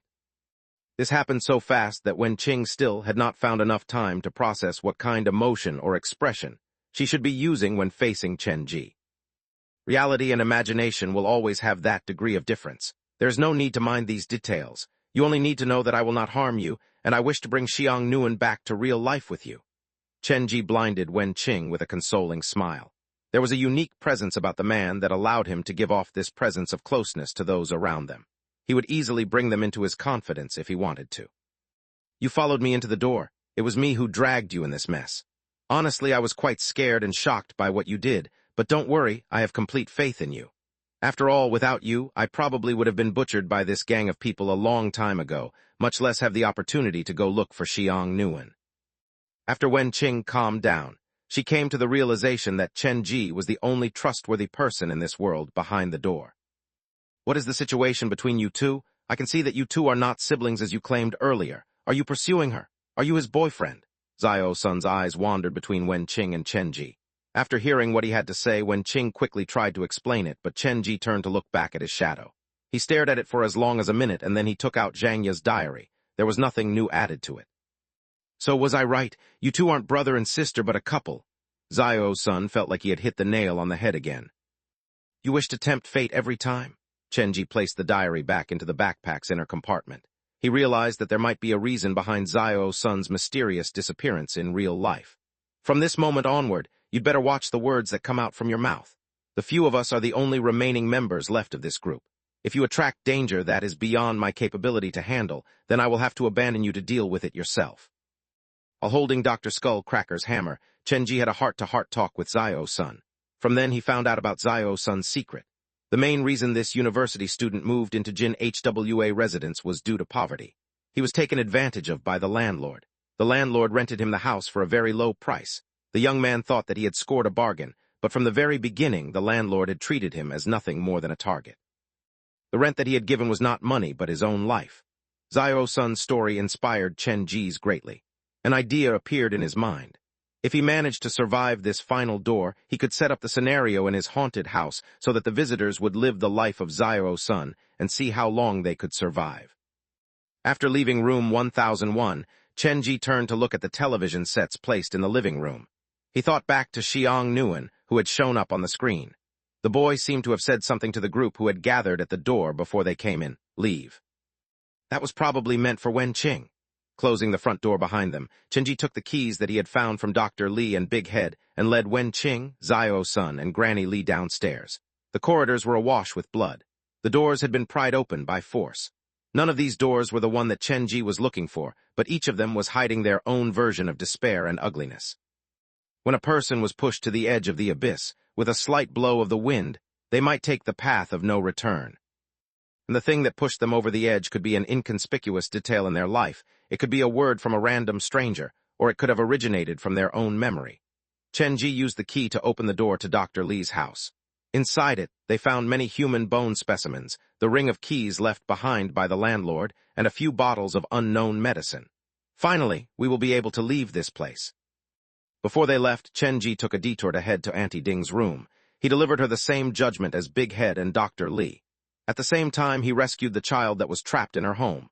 Under Auntie Ding's torture, the boy's cognitive ability was severely impaired. When asked, he could only answer that his name was Jia Fu. Chen Ji found a family picture on the boy, and the picture painted a scenario that caused Chen Ji's hair to stand on end. The brightly smiling Auntie Ding and Jia Fu stood in the middle of the family photo. Next to them was a row of wooden boxes, and the wooden boxes had pictures attached to them with children's name, Jia Le, Jia, and Jia Mei. Jia Fu's legs had been amputated, so he could not leave with Chen Ji. In terms of how to deal with Jia Fu, Wen Qing and Xiao Sun had a split of opinion. Xiao Sun wanted to carry Jia Fu and leave, while Wen Qing felt they should go and find Xiang Nuan first before they come back to get Jia Fu.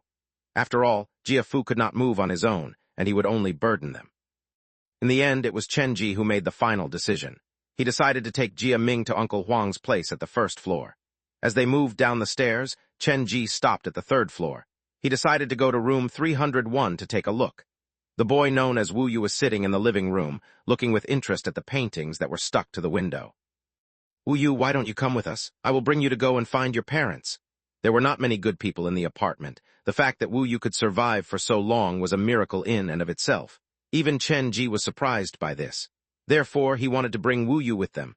That way, at least they would have an extra pair of eyes. I will not go with any of you. To Chen Ji's surprise, Wu Yu denied him outright. Why, haven't you been meaning to see your mother and father? Chen Ji was curious. The reason that he used to convince the boy to follow him was to bring him to find his parents. He did not think that the boy would reject him so easily and firmly without giving it much thought. On the day my parents left, the last thing that they told me was, no matter what, I am not to leave this house. They will soon return. Whenever a person comes to get me with the offer that they will take me to my parents, that person has to be lying to me. Wu Yu lifted his head. You are lying to me, right? Chen Ji was stumped. From Wu Yu's words, he discerned a deeper layer of meaning. When Wu Yu's parents were dragged out of their house, they probably knew that they would die. That was the only reason they would say something like that. After all, no one would be able to help Wu Yu find them anymore, so anyone who came to claim so had to be a liar. That was solid logic. There's plenty of food on the 10th floor, and this apartment is now a lot safer. If you run into any trouble, go and find the old man that lives on the 1st floor. Chen Ji ruffled Wu Yu's head. This boy was clever beyond his years. Your parents are not wrong. They will return. Before they do, you have to take good care of yourself. Chen Ji turned to leave. Just as he was about to reach the 2nd floor, Wu Yu's voice came from above them. Hey. What? I want to tell you something. Wu Yu was leaning against the door. His eyes were locked on Wen Qing. Xiang Nuan is lost. He also appears to be waiting for his family to come find him. What? The door of room 301 that had never closed was shut by Wu Yu, and the corridor sank into silence. Does the boy know something that he has not told us? Wen Qing was quite agitated. Perhaps he is friends with Xiang Nuan. Xiao Sun, who was carrying Jiafu, started to go into detective mode as per his habit. Give me a moment while I go and deal with this. Chen Ji carried his backpack and returned to the 3rd floor. What are you planning to do? I will just ask him in person.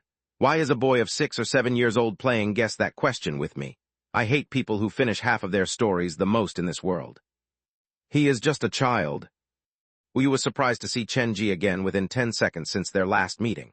After some repeated questioning, Chen Ji finally got the information he wanted. The electrician was the first to discover the landlord's secret. The reason behind that was because Xiang Nuan had stuffed a videotape that he stole from the landlord's home into his pigeonhole. Xiang Nuan left the building that night. But before he left, Wu Yu chanced to glance at Xiang Nuan taking a trip to the rooftop. After giving thanks to Xiang Nuan, Chen Ji carried the backpack and called after Wen Qing. The two of them rushed to the rooftop. This is it. The iron door on the 10th floor that led to the rooftop was locked. Chen Ji took some time looking through the ring of keys before he managed to locate the correct one. Stay far away from me. Once the door is open, the black fog from outside might rush in, and there are monsters hiding in that black fog. After Wen Qing stepped back, Chen Ji pushed open the iron door ever so slightly. The black fog outside was not as thick as he imagined, but the stench was as horrible as he remembered. Taking out the hammer, Chen Ji slowly pushed the iron door open. When he saw the whole world that opened before him, his eyes slowly widened. In HWA apartment block A was the tallest building in this neighborhood, so standing on the rooftop he could see the entire residential area. The black fog that stretched all the way to the horizon enveloped the twisted buildings. This was like a sea of blackness, and Jin HWA apartment and Jiu Hong apartment were like lone islands that were abandoned in the middle of this black sea. Giant shadows slithered through the fog. Chen Ji gulped. His hands that gripped the hammer were slick with sweat. So this is the real world behind Xiang Nuan's door. Xiang Nuan's door was completely different from any of the doors that Chen Ji had been to before. It was not covered in red mist but this black fog. Using his yin-yang vision, Chen Ji could capture the flickering shadows that moved in the darkness. He was suddenly reminded of what happened when he conducted the nightmare mission at Jiang Yuan Apartments. When he reached on the rooftop blindfolded, he heard his own voice from 20 years ago. When he was about to be killed by the door, the younger version of Chen Ji said, "If I am really forgotten in my nightmare one day, I will paint a window on that black sea and open all the doors in the Red City, so that all the eyes that have gotten used to the darkness will get a chance to see the light." I know what the Red City is. Could the Black Sea refer to this endless wave of black fog? Looking at the dark sky compared to the giant shadow in the fog, Chen Ji felt so minuscule. When Xiang Nuan left, he came to the rooftop. If I assume that Wu Yu is not purposely trying to trick me, there should be clues left behind by Xiang Nuan here. Chen Ji knew about the scary monsters hidden in the black fog. The memory of the sleazy middle-aged man being chomped by one of them was still fresh on Chen Ji's mind. I cannot miss any clues. Since I have already entered this door, I will eventually have to interact with the black fog. Taking a deep breath, Chen Ji carried his backpack, took out his hammer, and stepped carefully into the fog. Using his yin-yang vision, Chen-ji started to search around the rooftop. It did not take long for him to find a heavily broken mud statuette. The statuette was poorly made, and it looked similar to the other mud statuettes that Chen-ji had encountered in real life. But unlike the others, this statuette had been beheaded. From the breaking point, it did not appear that the head had broken accidentally, but was forcibly yanked off by someone or something. Chen-ji's eyes wandered to the statuette's chest. 2 words were carved there, Xiang Nguyen. This is Xiang Nguyen's mud statuette. Why would his own statuette appear behind his door? Was he the one who broke the statuette? Many questions bubbled up in his mind. Before he could give them much thought, harrowing wails drifted into his ears. A monster from the fog. Not daring to test his luck, Chen-ji grabbed the mud statuette, turned, and ran. Chapter 1088. White rice, chopsticks, paper dolls, red candle, 2 in 1. Save me, I am right here, behind you, save me. Bring me with you, bring me away from this place, help me. Underneath the constant crying was the sound of a woman. Chen-ji felt that the voice of this woman sounded quite familiar. I believe I heard this voice in Liwan City. In any case, it was not the time to meet some old friends. Chen-ji swore not to turn his head around. He had no idea what was hiding inside the black fog, and the best way to face the unknown was first to find a safe place to observe it from afar and not walk right into it while putting one's life on the line. The voice came closer and closer, and Chen-ji walked faster and faster. However, the quicker Chen-ji moved, the more desperate and urgent the voice became. Just as he was about to reach the iron door, the woman's voice changed. All the words turned into screams, and they shot at Chen-ji's body like sharp arrows shooting through the black fog. Get out of the way! Chen-ji threw caution to the wind and ran as fast as he could. The moment he stepped into the building, the scary voice disappeared without a trace. Chen-ji turned back to look. Everything had returned to normal inside the black fog. It was as if he had imagined everything that had happened to him earlier. Wen-ching, did you hear the voice of a woman when you were standing inside the building? I do not think so. Wen-ching shook her head. I merely saw your body disappear into the black fog. Your movement became very difficult to follow. However, there appeared to be something following behind you that was standing on their toes. I shouted very loudly to warn you, but you did not react at all. This black fog appears to be more dangerous than the Red City. The city will cause one to go insane with despair, but this sea of blackness can make one lose oneself fully and completely. Looking at the shadows lurking in the darkness, Chen-ji held his hand over his heart. For some reason, he felt like he had experienced this some time ago. This was not his first encounter with the Black Sea. Makes one lose oneself. Is that what happened to Xiang Nguyen? He has lost his way in this black fog. Wen-ching's eyes were overflowing with worry. As long as he still has not left this residential area, we have a chance of finding him. Chen-ji shut the door that led to the roof and shoved the headless mud statuette into his coat pocket. It's time for us to leave. Returning to the first floor, Chen-ji had just reached the door to Uncle Huang's room when the front door opened on its own.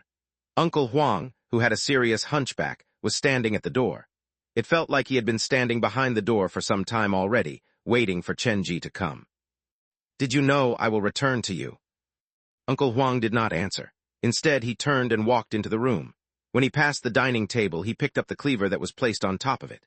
The old man, who was thin as a stick, grabbed the cleaver and started to hack at the wall next to the bedroom. The blade cut into the wall, and the wall started to bleed. Strangely enough, as more cuts were left on the wall, more cuts also appeared on Uncle Huang's body. As the old man continued to work, the wall was cleaved open, and the old man's body was also covered in ghastly wounds. The twig-like hand no longer had the energy to even hold the cleaver anymore. In the end, Uncle Huang collapsed to the ground. What in the world is going on?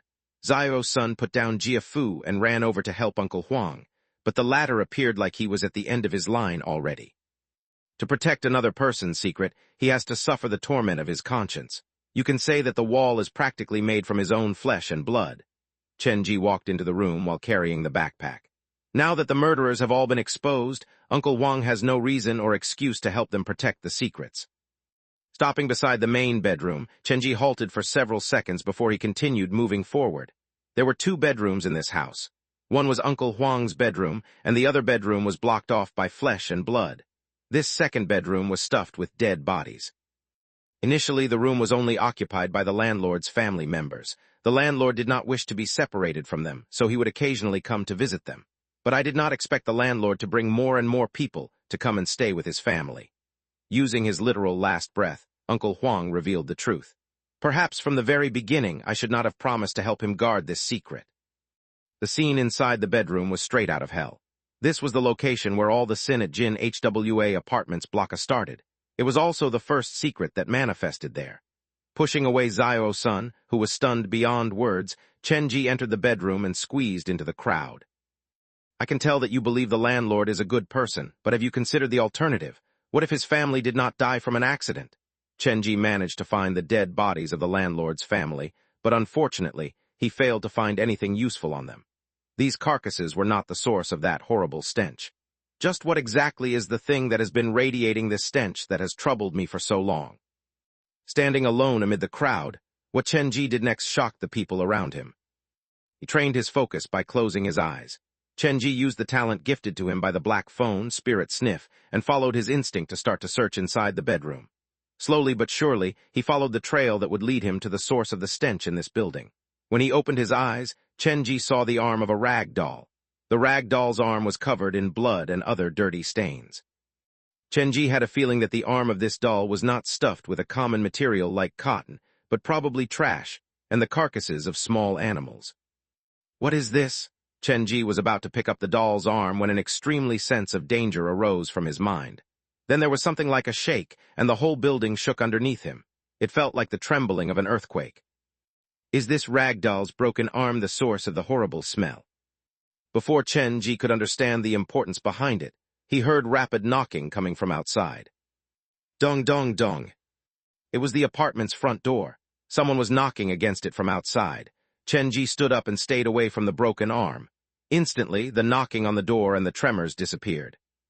This thing is able to affect the entire residential area. When I was about to pick it up, something in my mind warned me of an imminent danger. This does not belong to Xiang Nguyen. It probably belongs to the ghost fetus. This situation had not happened in any of the other doors that Chenji had entered, so he could not afford to be too careful. Back when I was in Liwan City, the shadow used this method to cut open Zio Bu's body and kept them hidden in different buildings, making use of Zio Bu's power to complete his own conspiracy. This is too similar to be a coincidence. This rag doll's severed arm is probably the same as what happened to Zio Bu. The ghost fetus cut it up and placed different parts in different buildings as a foundation to steady this residential area. Chenji memorized the location of the broken arm. He decided to leave immediately to go and look at the other buildings. Walking out from the crowd, the stench lingered on Chenji's body. The smell would probably follow him until he left the door. Moments earlier, there was someone knocking on the front door. Have they noticed the change that has happened inside the building? We will know for sure when we go out. Chenji turned to look at Zio-san. Are you going to follow me and leave this place in search of the truth, or are you going to stay to wait for the other tenants from the other buildings to come find you? How come it feels like you have not given me a choice in your statement at all? Zio-san carried Uncle Huang to the bed. I will go with you, but someone has to stay to look after them, right? He was talking about Uncle Huang and Jiafu. Granny Li can stay and do that. Chenji placed Granny Li's bowl beside Uncle Huang. Granny, I will leave them in your care. If we can find a way out, we will definitely come back to fetch all of you. He gestured for a long time before Granny Li stopped following him. Is this old lady not really crazy? Zio-san whispered softly beside Chenji. This whole act is just her way to survive inside the building. What is so surprising about that? There are more scammers and people acting crazy in real life compared to this place behind the door. Chenji came to the entrance and found the key that would open it. This stretch of road between the two buildings will be very dangerous. You will need to stay close to me. Grab hold of my elbows and do not let go no matter what. The key entered the keyhole. The spring sprung for a release, and the iron lock on the door was opened. Follow me and stay close. Chenji took out Dr. Skullcracker's hammer from his backpack and strode into the black fog without any hesitation. Zio-san and Wen Qing stayed close behind him. His extremely good sense came into use here. Before Chenji opened the door, he had already confirmed his destination through the window. The closest building to Jin HWA Apartments Block A was a small building that was 6 stories tall. This building was situated right between Jin HWA Apartments Block A and Block B. The location was strange indeed. The residential area behind the door was different from how it was situated in real life. Even though the number buildings had not changed, the appearance and the overall location of them had shifted. A few of the smaller buildings that should be at Jiu Hong Apartments surrounded the two apartment buildings of Jin HWA Apartments. They twisted and leaned like the Tower of Pisa. They teetered like dead bodies being arranged in grotesque poses. They had only walked a few meters when Chen Ji saw a human shadow not far away from them. The shadow did not appear to have noticed them. "I think I hear someone calling my name," Zio-sun whispered.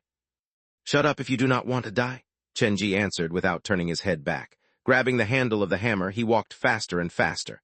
The front door behind him was slowly swallowed up by the black fog. The buildings around them turned blurry. The world appeared to have been corrupted by the black fog, and everything appeared behind a sheen of blackness. Two different forces were applied on his elbows. Chen Ji could feel from this physical contact that both Wen Qing and Zio-sun were extremely afraid. They held onto Chen Ji like he was their only hope. The distance between the two buildings was only several dozen meters, but it felt like they had been trekking forever. "We are almost there." With his yin-yang vision, Chen Ji managed to see the outline of the building's front door. It was open, and he could look into the building. The building before them appeared much older and tattered than Jin HWA Apartments Block A. This is one of the buildings from Jiu Hong Apartments. Even in real life, it is a much more chaotic and dirty place compared to Jin HWA Apartments. Perhaps Wen Qing and Zio-sun had helped distract the things in the black fog, but Chen Ji was not influenced that much by the monsters in the black fog this time. However, after he strode into the building, he noticed something was not right. "Are you two okay?" Chen Ji's elbow was bleeding slightly because of how hard Wen Qing was holding on to him. The woman's face was blanched, and her eyes were hollowed. It looked like she had seen something incredibly horrible during the small journey earlier, and she was still too shocked to complete a simple sentence. It was even worse for Zio-sun. 5 new wounds appeared on his back. It looked like a claw had scratched him on his back, but strangely enough, the young man did not feel anything at all. Blood kept leaking. Zio-sun's shirt was dyed red. The wounds were extremely shallow, but for some reason, no amount of bandaging would help stop the bleeding. When I turned back to look, I saw a person following behind us. He was so close to us, but I was unable to see his face. It was like he was not real but a coagulation of the black fog itself. Zio-sun had a very close encounter with the monster inside the black fog, and his words provided Chen Ji with valuable clues. "Do you feel anything coming from your back? There is this pain, a pain that drills straight to the heart. Try your best to hold on." Chen Ji had no better ideas. He then turned to Wen Qing. "Are you feeling better? Did you see something scary in the fog as well?" "I saw that above our heads." The fear was palpable in Wen Qing's eyes. Many human heads were floating. They were biting and chomping on a large shadow. A few of the heads spotted us, and they were looking at us through the fog. "Human heads? Can you be more specific?" "I really can't explain it. Just the sight of them caused my heart to roll with revulsion and fear. If not for the fact that I was holding onto your elbow, I probably would have lost the courage to move any further." Wen Qing looked as pale as a sheet of paper. "Both of you have seen something in the fog, but I saw nothing. That is strange because my 5 senses should be sharper than the 2 of you." Chen Ji took note of that peculiarity. "In any case, we are out of the fog. We should pay attention to this new building. The front door to this building is not locked, so the situation here might be wildly different from Jin HWA Apartments Block A. You two had better be alert and stay close to me. Based on the walls and the corridors, this should be one of the buildings under Jiu Hong Apartments."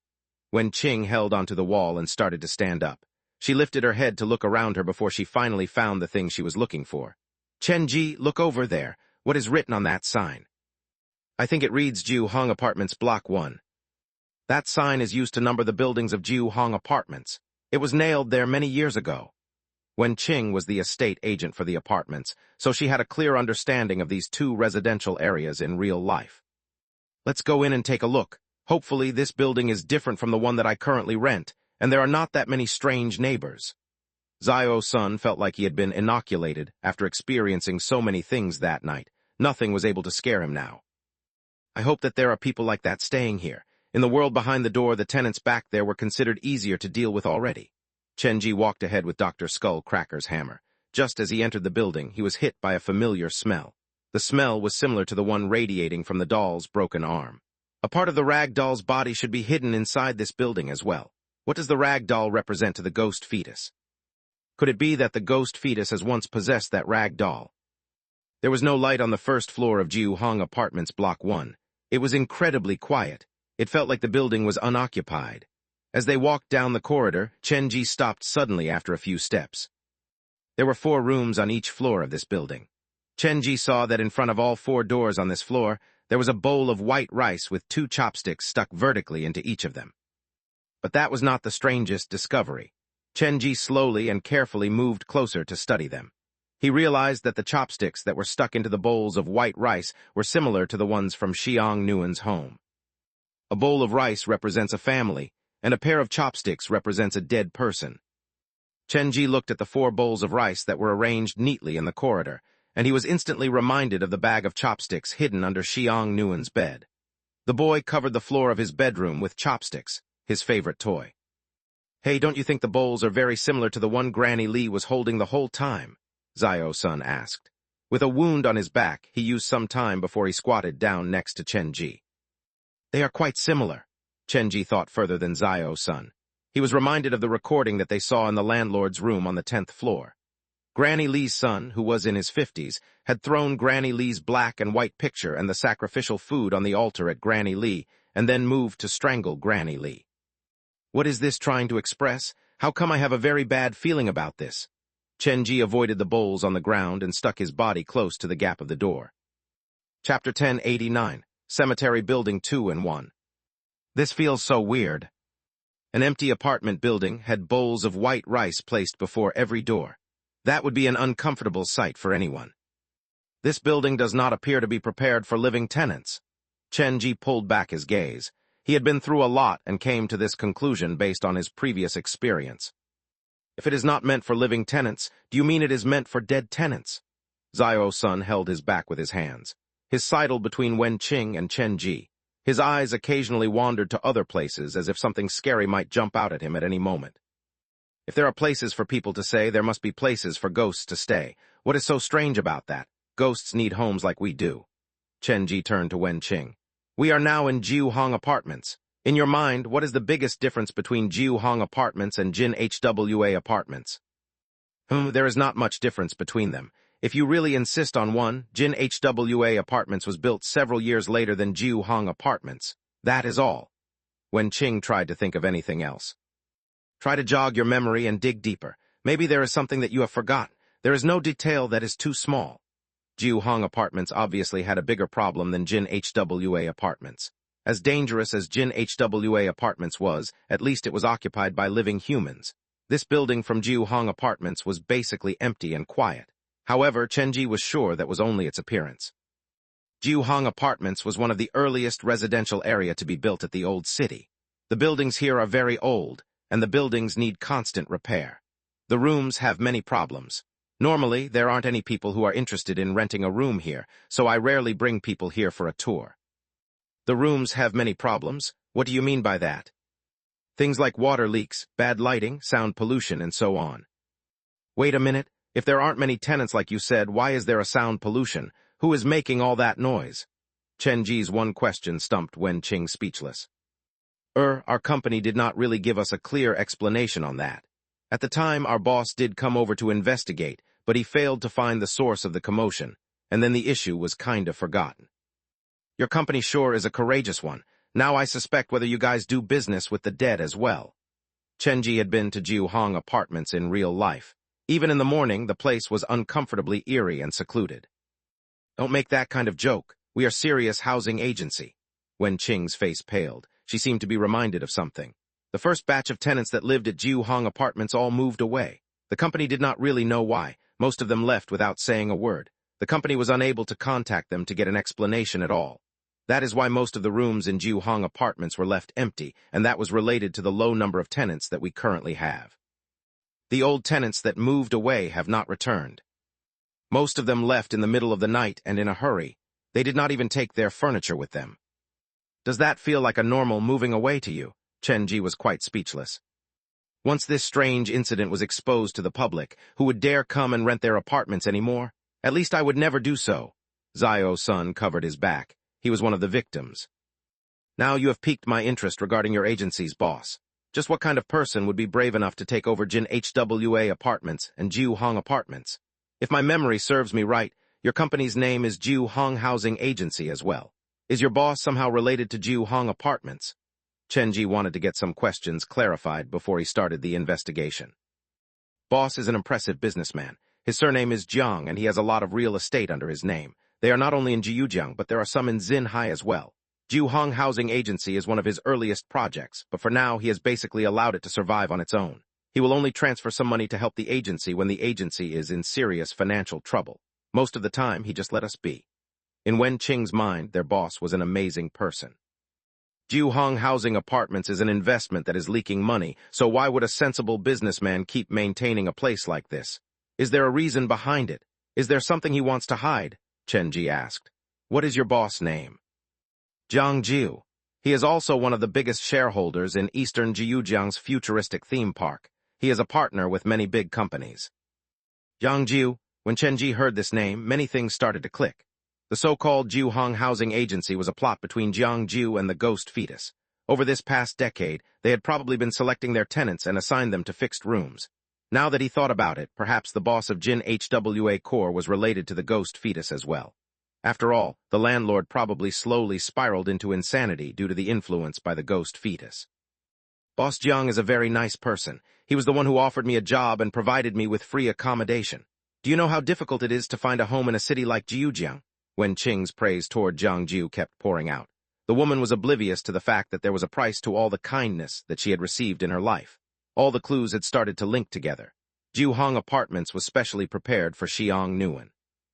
This place was probably the warm bed for the boy, who was the most suitable candidate for the ghost fetus to take over. Was it the ghost fetus' intention for that old fox to build the futuristic theme park at Jiujiang, or has he found some hidden secret through the ghost fetus and thus wanted to build a theme park in Jiujiang? Chenji had already memorized the name Jiang Jiu in his mind.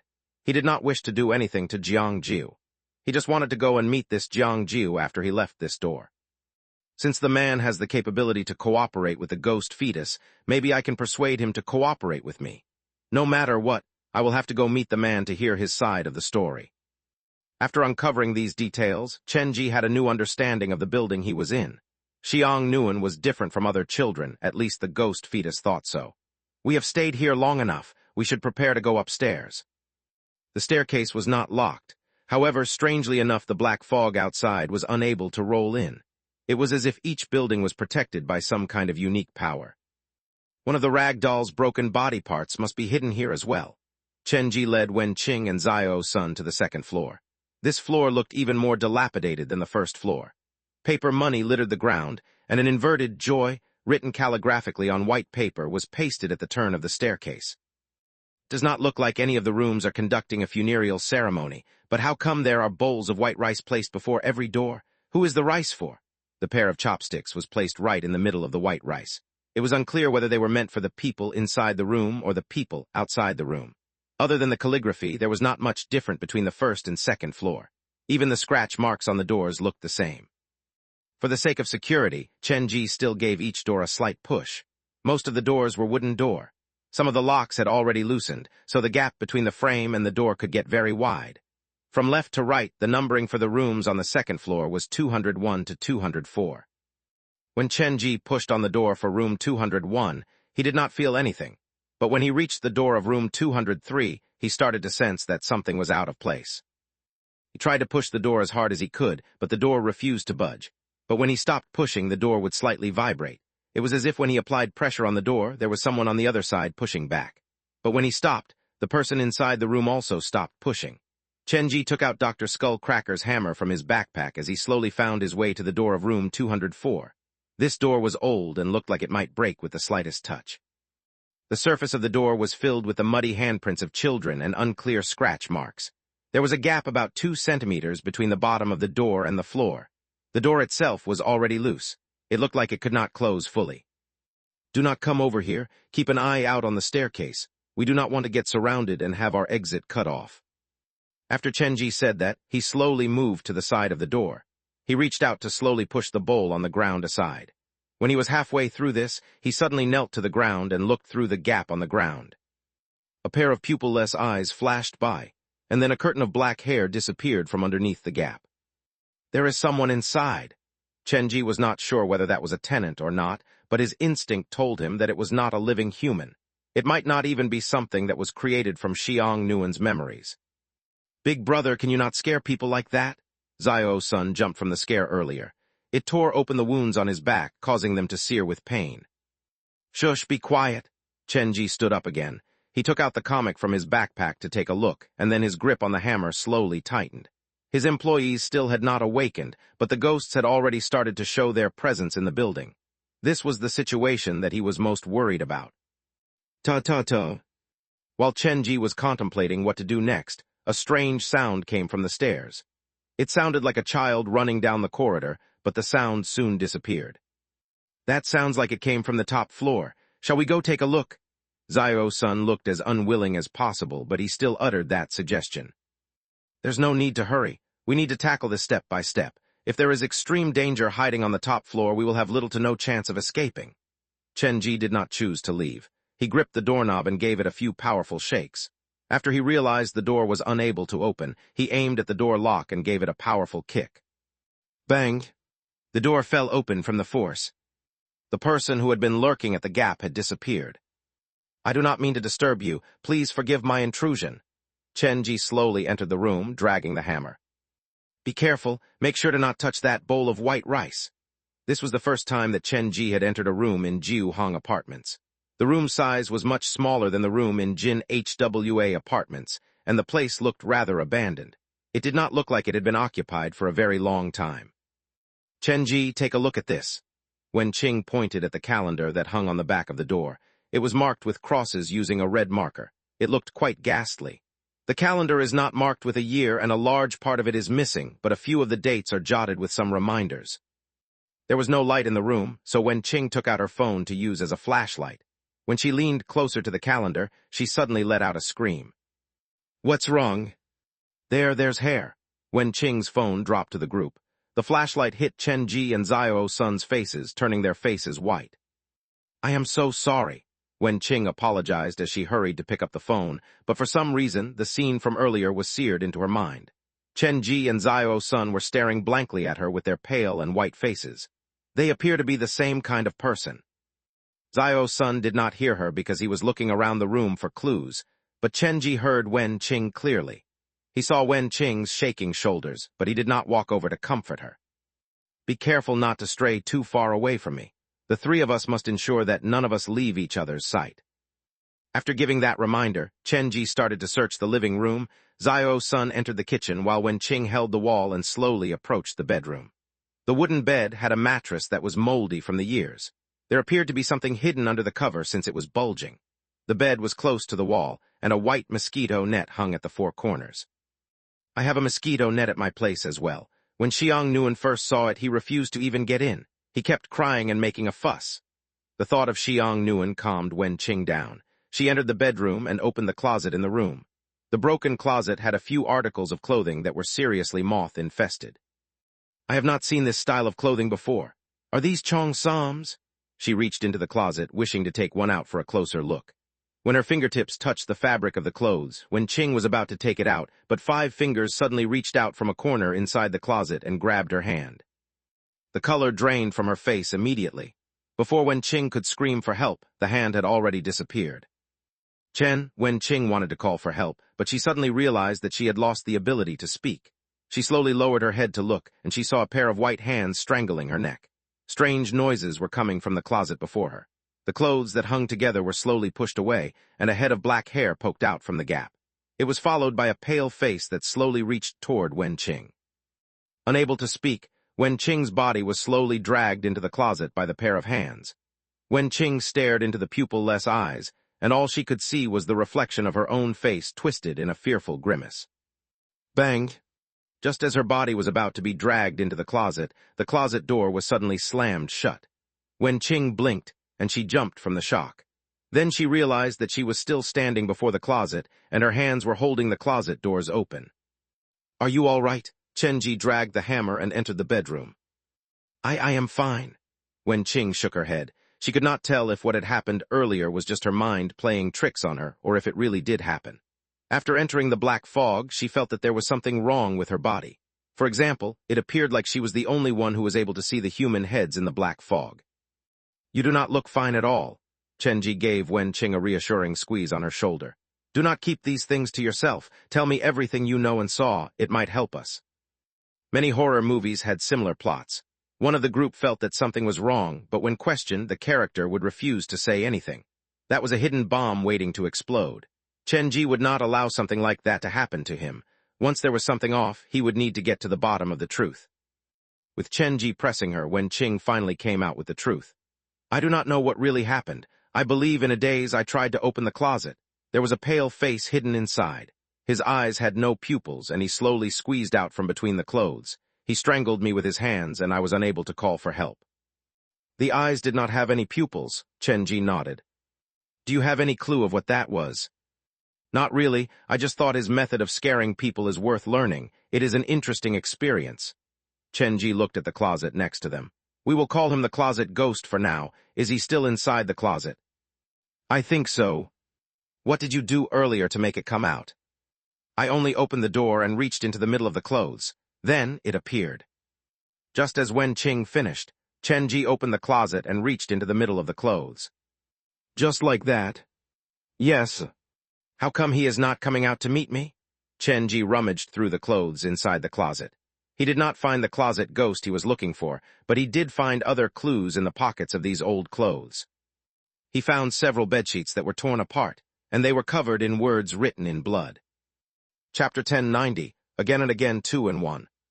It looks like my dead child. At least from the back they look the same. My family saw it as well. It was not an illusion. It really exists.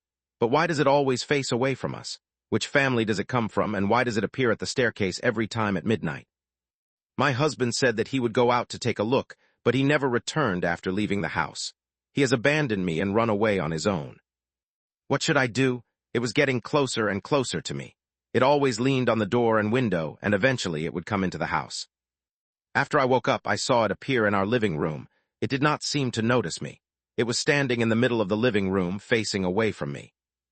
I finally saw its face. Why would a rag doll pace around my house? What is it looking for? Why does it come to my house? What is its purpose for coming here? It is too disgusting. I have never seen such a disgusting doll in my life. Its arms are filled with trash and bodies of small birds. Its stomach has a reeking heart, its face is sewn together from different skin, and its legs were bent, stuffed with bones that it picked from who knows where. It was radiating this horrible smell. The pitiable face makes it look that much scarier. I realize there is one thing that is very strange about this doll. Its shadow is not the shadow of a normal doll. When the light hits it, the shadow that is reflected is a boy that is much taller than the doll itself. Everyone hates it. Does the doll not know that? Why does it refuse to go? Why does it appear like it is trying to endear itself to me? This is crazy. It seemed to have treated this place as its own home, this blasted doll. I am not its mother, and I am not its family. I have to chase it away no matter what, I must. I have torn it into pieces, stuffed it inside the trash bags, and buried them in the ground. I thought that was the end of everything, but when I woke up, it had appeared in my room again. I already do not have a family life. Why does this strange creature refuse to leave me be? I have sent it away again and again, but he started to appear at various places at my house. Inside the closet, under the bed, inside the cover, underneath the desk. It could be hiding at any places inside my house. What do I need to do to chase it away? The blood handwriting at the end had become completely twisted and hard to read. The handwriting was mixed with blood vessels and fingernails. It showed that the mental condition of the writer was at the edge of insanity. In fact, Chenji could easily imagine a woman with disheveled hair, biting on her nails, tearing at the cover, writing these sentences with her bloody fingers. Chenji moved to the last bloody sheet, and the content caused his spine to tingle in discomfort. I've finally understood what it wants. I am not its mother, and it does not want me to be its mother. He merely wanted to crawl into my stomach. When I woke up in the middle of the night, dazed, I saw the smiling face in my stomach. It was then that I realized I probably will never be able to send it away anymore. The blood messages on the bedsheet ended there. Just by reading them, Wenqing beside Chenji felt extremely uncomfortable. Probably because they were both women, she could empathize further with the desperation and pain of the owner of the house.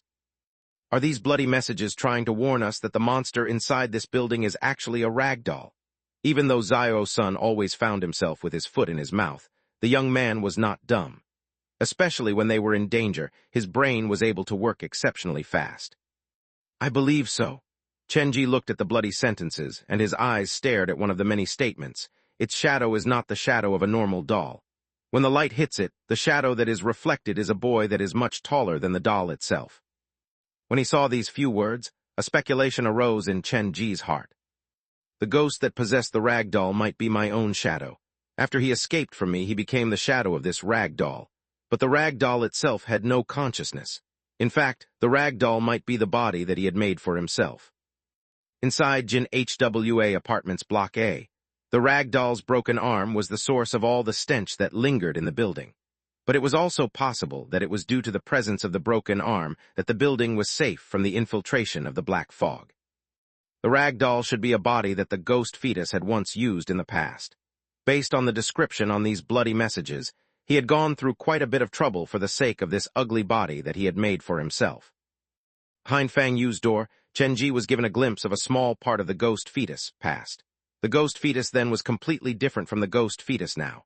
The shadow took one step after another to become a demon god, but it had now completely lost itself, and the sign of its former self was no longer there. The bloody messages recorded quite clearly that the rag doll did not do anything to harm the tenants inside the building at the beginning. But its presence was in itself a type of sin. It was because the owner kept trying to throw him away that the rag doll took revenge. That seemed the inevitable outcome. Jin HWA Apartments recorded Xiang Nuan's life, and the ghost fetus past might be buried among Jiu Hong Apartments. Chen Ji's shadow first made its appearance at Western Jiujiang's haunted house. Some clues as to what happened next to the shadow might be found in these few buildings. Chen Ji did not move to close the closet door. Instead, he took out all the clothes from inside the closet. He did not see the monster. It seemed to have left the room. There are children's clothes inside the closet, and there are 3 pair of shoes on the shoe rack, 2 large pairs and 1 small pair.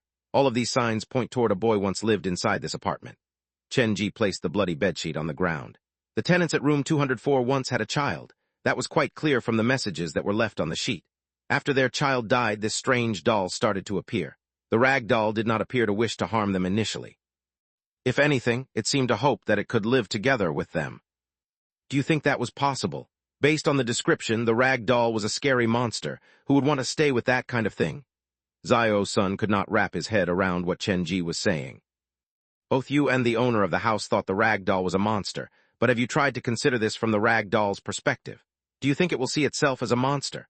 Chen Ji pointed at the bloody words on the sheets. Bones in its legs, heart in its stomach, and it even has a face, albeit one that is sewn together. This proves that the doll has been trying its best to mimic a human with the only resources made available to him. How come it just sounds scarier when you put it that way? The rag doll wants to be a person. It desires to have a life like a normal being. It desires after family and love, but he has greatly underestimated the difficulty of becoming a human. Chen Ji was being very rational. It had no idea what a human being was, and it had even less of an idea what it represented to those around him.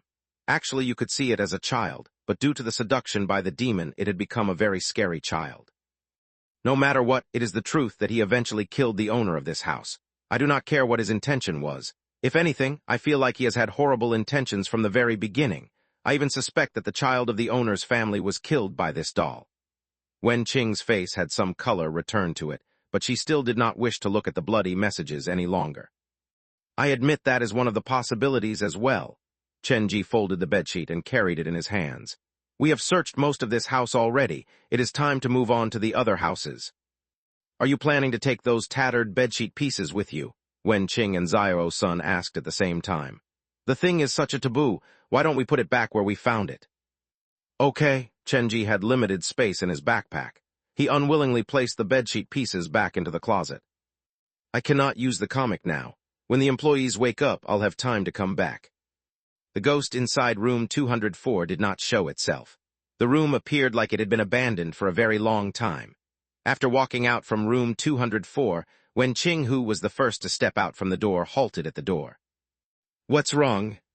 There is blood on the ground. The few looked at the spot that was lit up by Wen Qing's flashlight on her phone.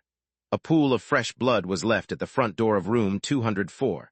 When they were conducting their search inside the house, it appeared like there was something standing at the door observing them, and the thing had stood there for quite a long time. There are blood traces on the wall as well. Look, there are so many handprints. Wen Qing pointed at the wall next to the door. There were many handprints that looked like they were left behind by a baby. It looked like a baby had rapidly crawled along the wall earlier. There sure are a lot of strange things inside this building. Chenji used yin-yang vision to follow the trail of bloody handprints until he reached the mouth of the staircase. It has gone up to the 3rd floor. Should we continue up? How about we return to Jin HWA Apartments, Block A, lock the front door so that the people from the outside cannot come in, and wait for the sun to rise? What if the sun will never come up? Chenji ignored Zio-san. He moved faster and entered the staircase directly. A faded scent of mildew and some stench started to permeate the air. The building was still immensely quiet, but this quiet was different from the normal quiet. It felt like the spirit of the building had been hollowed out by some unknown object, and the souls of the previous tenants that had stayed at this place had all been sucked away. With his sharp 5 senses, Chenji felt this the most intensely. It felt as if the moment he stepped into this building, his soul would involuntarily be trapped forever. It did not take that long to move from the 2nd floor to the 3rd floor, but the temperature around them had suddenly dropped tremendously. Banknotes littered the ground, and every single room had the inverted joy calligraphically written on white paper pasted on their front door. The old doors did not have the traditional picture of Chinese door guardians, but were pasted with 2 white pieces of paper. The door guardians are used to protect the house from evil spirits, so what's the purpose of these 2 pieces of white paper? More questions awaited Chenji. The lock of room 301 was completely broken. The door could not be closed at all. The door was hanging open slightly. Outside the door was a bowl of white rice with a pair of chopsticks in it, and other than that there was a copper basin that was filled with gray dust. To enter the house, one had to walk over the copper basin. That in itself was nothing, but Chenji managed to see quite clearly with yin-yang vision that the following was written at the edge of the copper basin. Those who walk over this basin will receive the torment of the mountain of blades and the torture of the sea of fire. They will have their eyes gouged out and their heart punctured. Chenji himself did not believe in these things, but now that he was inside the world behind another person's door, that did not matter much. The key was whether the door pusher believed in such things. Is this some kind of curse? The door was left open, but Chenji did not dare enter it brashly. He merely pushed open the door and peered inside to look. The interior of the room had signs of being burnt. Banknotes that were half burnt covered the ground. There were 4 small incense burners placed in the 4 corners of the room. The pots holding the burners had a very strange appearance. They had the shape of a kneeling man, like they were supplicating themselves for their sin. Do any of you understand what this is supposed to represent? Wen Qing asked Zio-san and Chenji. She stood at the door with a nervous expression on her face. It is perhaps some kind of exorcism ritual. Zio-san looked at the strange decor of the room and had no intention of entering the place at all. No matter what it was for, they failed in the end. Chenji pointed at the lock of the door that had fallen completely off. Look at the spot where the lock is connected to the frame. It was obviously cracked by brute force. Not only did the people inside the house fail to chase away the ghost, they completely angered the ghost. He moved the copper basin to the corner of the wall. This way, we won't need to step over the basin to get into the room. If this thing is any use, we can consider taking it with us. Whether it's placed in the middle of the corridor or at the entrance of any room, it will serve the same purpose. Neither Zio-san nor Wen Qing knew how to reply. Both of them thought that did not sound that appropriate, but after they gave it more thought, they realized that what Chenji said was quite logical. After they entered room 301, for safety's sake, Chenji did not have them split up. They moved as a group into all the rooms. There's a lot of copper money hidden under the sofa, vermilion dust inside the closet, the incense burner pots in the corners, and a trail of salt by the edge of the wall. These are all used to chase away evil spirits. Chenji was very familiar with these things. When he first obtained the black phone, he had scrolled through many different kinds of supernatural forums. In the end, he concluded that 90% of these things were not useful. The remaining 10% might be useful, but the setup was so complicated that he had not tested them himself. The 3 walked through the living room, but they all stopped when they reached the door to the bedroom. The wooden door before them was filled with the handprint of a small child. It felt like a child was standing outside the bedroom door, slamming his palms on the door again and again at midnight. Chenji slowly pushed the door open. There was a king-sized bed in the room. The bed was covered in black pills that appeared like some kind of medicine, but they were arranged in a way where the shape of a human was hollowed out in the middle of the bed. A few pieces of yellowed paper were left around the bed. Some words were written unevenly on them. The first time I saw it, it was outside the window. It was leaning on the edge of the window, but I soon remembered that I live on the 3rd floor. The second time I saw it, it was behind my front door. I did not notice it when I opened the door, but when I closed the door, it followed me into the room and just stood there behind the door. The third time I saw it, it was lying in a pile of my baby's toys. It was mimicking the actions of my child. It was also at that moment that I threw the dirty doll away. The fourth time I saw it was the night I threw it away. I heard the sound coming from the living room. When I opened the bedroom door, I saw it sitting in the living room playing with our child's toy. My husband and I were so afraid. We switched on the light and tried to burn it with fire. We then threw the remains of this cursed doll at the heap of trash. The fifth time I saw it, it was on the staircase. It pushed me from behind me. Then came the sixth time, the seventh time, the monster had decided to haunt me. I did not know what to do to make it go away. The words appeared to be the house owner's call for help, but unfortunately, from the result, she had clearly failed in the end. Chenji picked up the yellowed paper and glanced at the cluster of bloody handprints on the bedroom door. The image of the scary rag doll slowly surfaced in his mind. Chapter 1091, Why Are You Crying? 2-in-1. Why, you ask? Chenji turned back to look into Wen Qing's eyes. He thought about it and finally decided against revealing the connection between the ghost fetus and Xiang Nuan. Wen Qing had no idea that the monster that she was talking about was actually related to Xiang Nuan. When the three were congregated inside the bedroom, having these conversations, the bedroom itself started to slowly change. The human shape that was hollowed out on the bed started to sink like someone was lying on top of it. The stains were moving. A child's handprints appeared on the bedsheet, and the handprints were slowly approaching Wen Qing. The three of them were all standing equidistant to the bed, but the handprints appeared to be only interested in Wen Qing. No matter what, do not move. The set of handprints finally stopped before Wen Qing. The room was eerily quiet, and everyone held their breath. About 10 seconds later, Wen Qing opened her lips to speak. Her eyes were overflowing with fear. I feel like someone is standing in front of me. Really, there is something standing in front of me. Taking out Dr. Skullcracker's hammer, Chenji stared at the bedsheet before Wen Qing. The child's handprints had stopped moving. They stopped right before Wen Qing. Ah! Without any warning, Wen Qing suddenly screamed. She staggered backward in a hurry and her body knocked into the wall. At the same time, the handprints on the bed started to move away. They crawled rapidly toward the window. Just now, someone was touching my face. The hands were very cold. Wen Qing's expression did not look like he was lying. You can sense its presence? Even with the aid of his yin-yang vision, Chenji could not see anything, so he was surprised that Wen Qing could sense the thing's presence. Yes, I cannot hear it or even see it. I do not smell anything out of place in the air, but I just felt there was something standing before me earlier. This kind of experience was extremely rare, and it was little wonder that Wen Qing was in such a flustered state. Could neither of you sense it? Why would it come after me? Could it be that it has targeted me as its mother, just like the two women who were brutally murdered? You are a unique existence to it. Chenji also had no idea whether he should reveal the ghost fetus backstory to Wen Qing or not.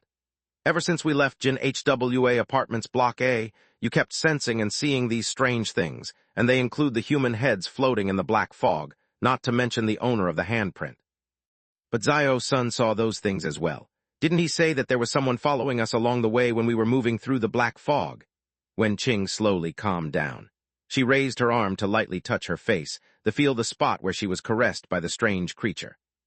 He is an original tenant behind the door, so it is not that unusual for him to see these things. But you come from outside the door, yet you are able to see more of these things than I do. Now, there is something very strange about that. It was not that Chenji suspected that Wen Qing had done something bad. There was just this question that had been bugging him ever since he entered this door.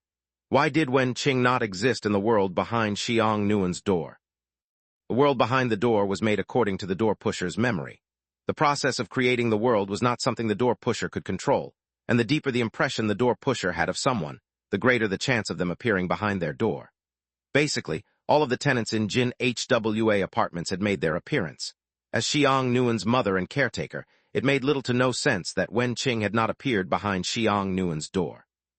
Could it be that Xiang Nuan has sent the Wen Qing from inside the door outside the door? Or has the ghost fetus killed or taken control over Wen Qing inside the door to accomplish his own goal? Seeing how long Chenji had not said anything, Wen Qing opened her lips to ask, "What are you thinking about?" The only person whom she could trust in this place was Chenji. If one day you realize that your child is different from what you imagined him to be, would you still love him unconditionally? Chenji asked with heavy insinuation. Of course, no matter what happens to him, I will still love him because he is my child, Wenqing answered without hesitation. She did not even need a few seconds to think about it. Even if he turned into the monster that you were so fearful of earlier. When Chenji tossed out that question, he kept his eyes on Wenqing to study the change to the woman's expression. Even if he has turned into a monster, it does not change the fact that he is still my son. Wenqing was confused. Why would you keep asking me these strange questions? Do you suspect that Xiang Nuan is the monster inside this building? Impossible. You have not interacted with him before. He is actually a very nice kid. Yes, I believe that he is a very nice kid. Chenji had seen the ghost fetus' earliest memory in Fang Yu's world. In western Jiujiang's haunted house, after the young Chenji fell asleep, the shadow was playing alone with the toys inside the bedroom. The loneliness that the shadow showcased was gut-wrenching indeed. Initially, the shadow was pure and innocent, but after leaving Chenji, it had started to change. Essentially, Chenji's shadow had died, and in its place was a ghost that was known as the ghost fetus. Let's move on to the next room. The earlier we can find the remaining body parts of the rag doll, the easier we will be able to mount an escape from this place. Chenji did not challenge what Wenqing said. He did not want to linger on this topic for too long. Hey, don't suddenly change the topic. Why did you ask me all those questions? You have to give me an explanation before we leave. Wenqing chased after Chenji, but the two of them stopped once they stepped out from the bedroom.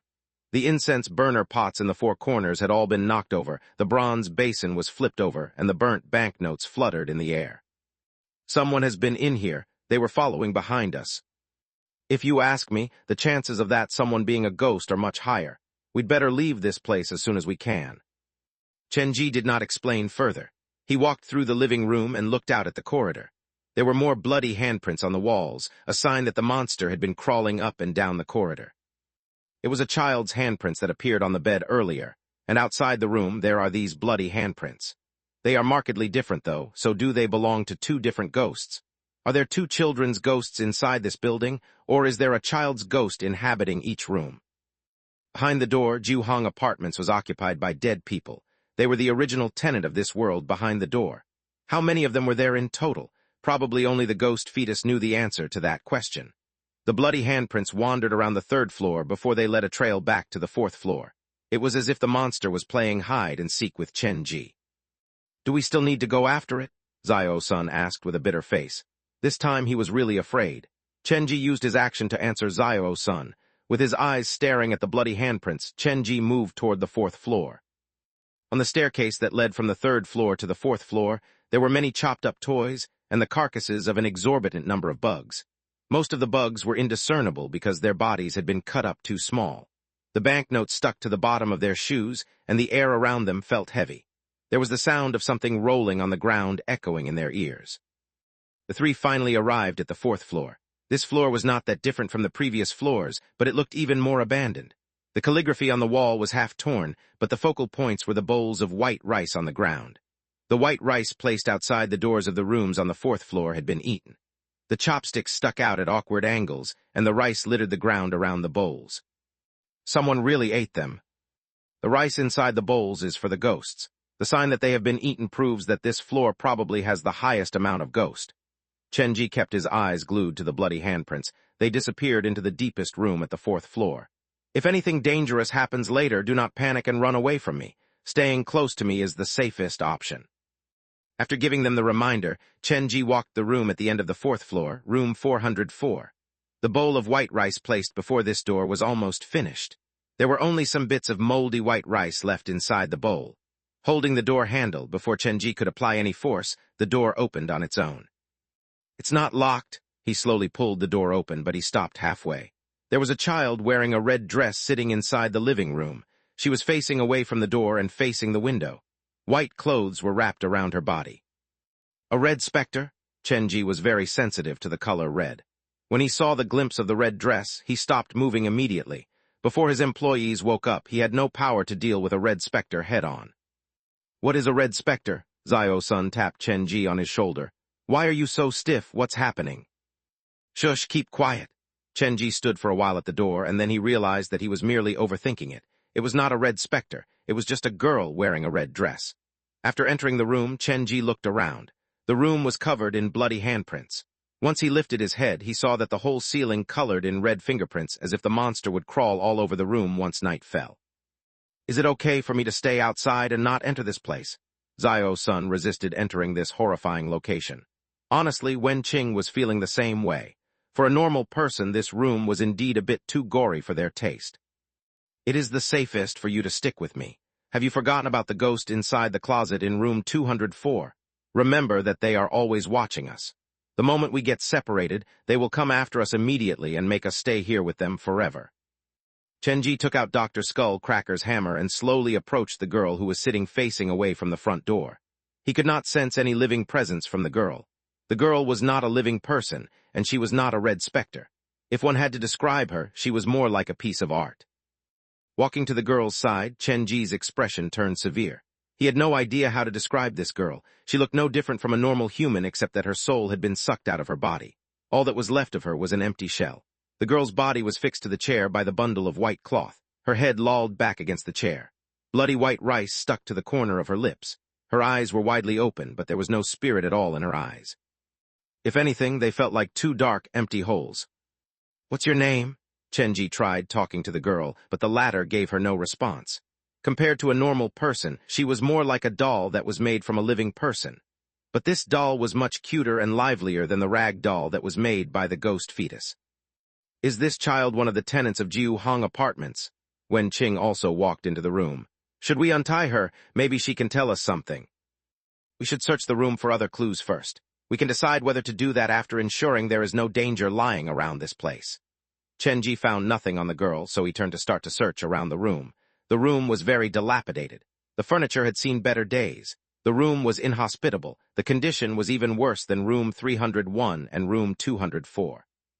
"Why is this room filled with bloody handprints? Something must have happened to the ghost fetus inside this room." His gaze scanned the whole room, and Chenji slowly noticed some problems.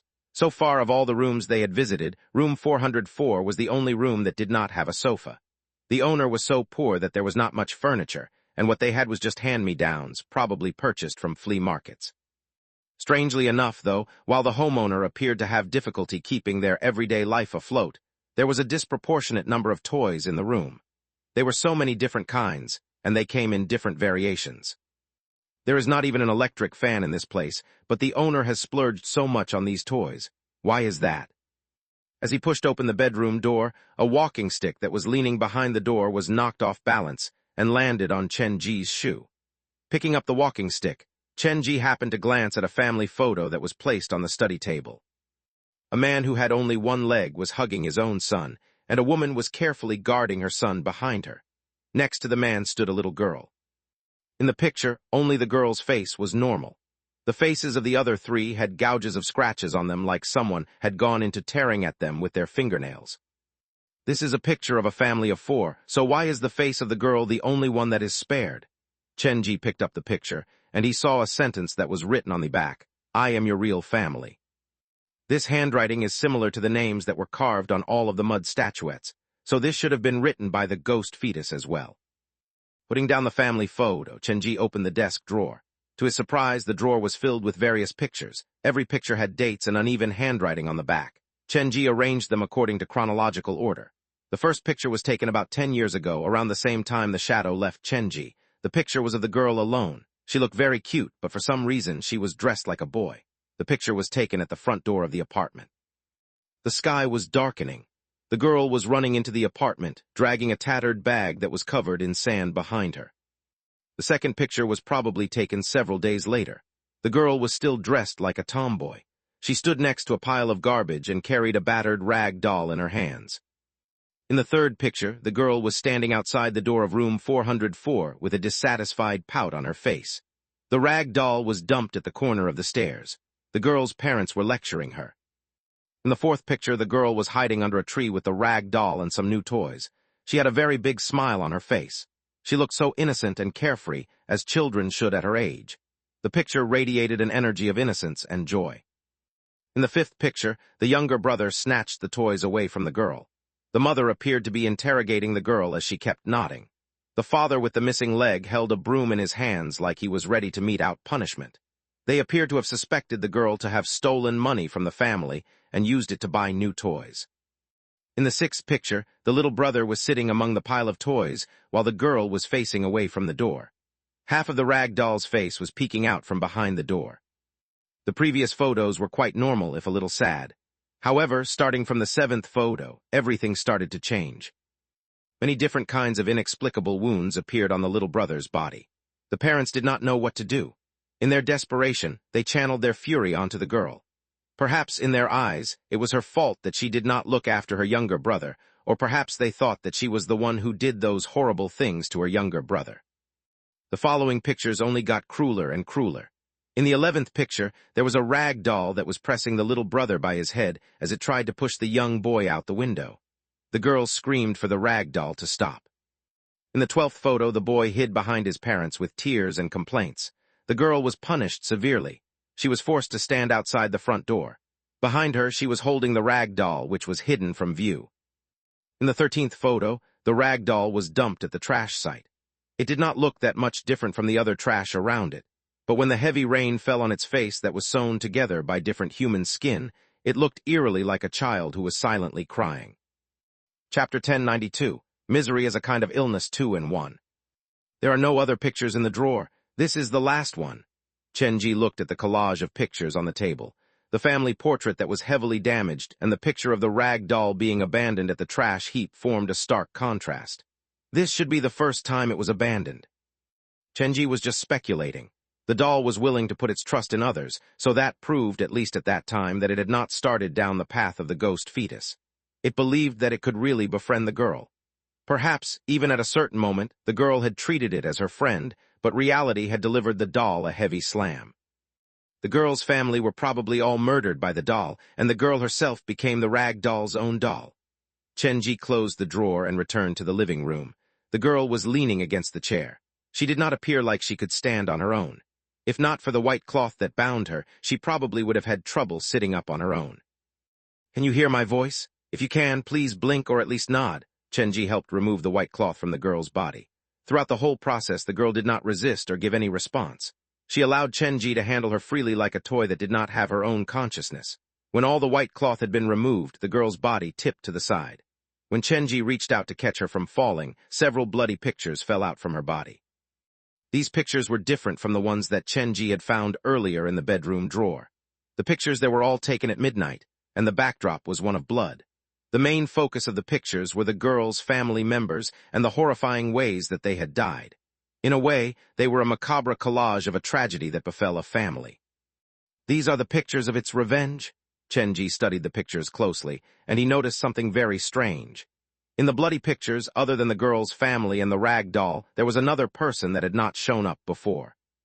One of the pictures had a room number in it. It was taken at the door to room 504. The girl's father was lying on the ground, and the rag doll was dragging him along by his remaining leg. Other than these two inside room 504, there stood a doctor wearing a white doctor's coat. "Is he the tenant of room 504? Upon closer inspection, Chenji noticed that this man had shown up inside almost all of the bloody pictures. However, Chenji was unable to recognize him because his face had been scratched out of them all. Nevertheless, the white coat that he wore set him apart. It was filled with small holes burnt out from cigarette butts, and it was stained with something that looked like fat. After the rag doll was abandoned, it looked quite pitiful, but it did not turn to revenge at the first given moment. It stayed on its own inside the trash heap. Could its change of nature be related to this doctor? Chenji felt that he had found another key clue. The shadow's first change was probably because it had entered the world behind the door at the haunted house, and the second change might have been caused by its encounter with this doctor. "Wen Qing, did a doctor once stay at Jiu Hong Apartments?" "Yes, I think so, but I do not have a good memory of him." Wen Qing gave it some thought. "I cannot be sure whether that person was a doctor or not, but when I first got the job at Jiu Hong Housing Agency, I often saw this man wearing a white doctor's coat walking out from Jiu Hong Apartments." "There is such a thing." "Yes, but after me and Xiang Nguyen moved to Jin HWA Apartments, I rarely saw that man. The doctor in the white coat did not show up that often again." "I see." A speculation arose in Chenji's heart. He held the several bloody pictures in his hands. "We should go to room 504. We should be able to find all the answers there." Ever since he discovered the presence of the cursed hospital, Chenji had been very sensitive around those in the medical business. Perhaps it was a force of habit, but whenever he saw someone wearing a doctor's coat, he had an urge to follow them. Zio-san, how are you feeling? Are your wounds getting better? Chenji suddenly turned to Zio-san. I feel like the wounds have worsened. The pain is becoming more and more intense, and they do not show any sign of recovering at all. Zio-san shook his head. Why would you suddenly care about me? I actually wanted to ask you to carry this girl with us, but since you are still injured, forget about it. Chenji laid the girl flat on the sofa. We are not bringing her with us. Wen-ching felt quite sorry for the girl. The latter looked like she needed protection and love. She was no different from a doll who had been abandoned by her owner. The pictures that we found have practically reconstructed what happened, but there are too many details in the middle that we're clueless about. It's too dangerous to carry her with us for no reason. Chenji gave a very simple example. What if we are in the middle of escaping, but she suddenly wakes up, strangles you, and refuses to let go? Okay then, we will leave her here for now. After we have explored the whole building and ensured that there is no hidden danger, we can come back to fetch her. Chenji took the few bloody pictures and exited room 404.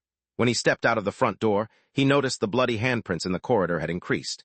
The handprints appeared to be completely random, but at the same time, it appeared like the thing that left them behind was crawling around Chenji's group. I have a bad feeling about this. We'd better speed up and head to the 5th floor.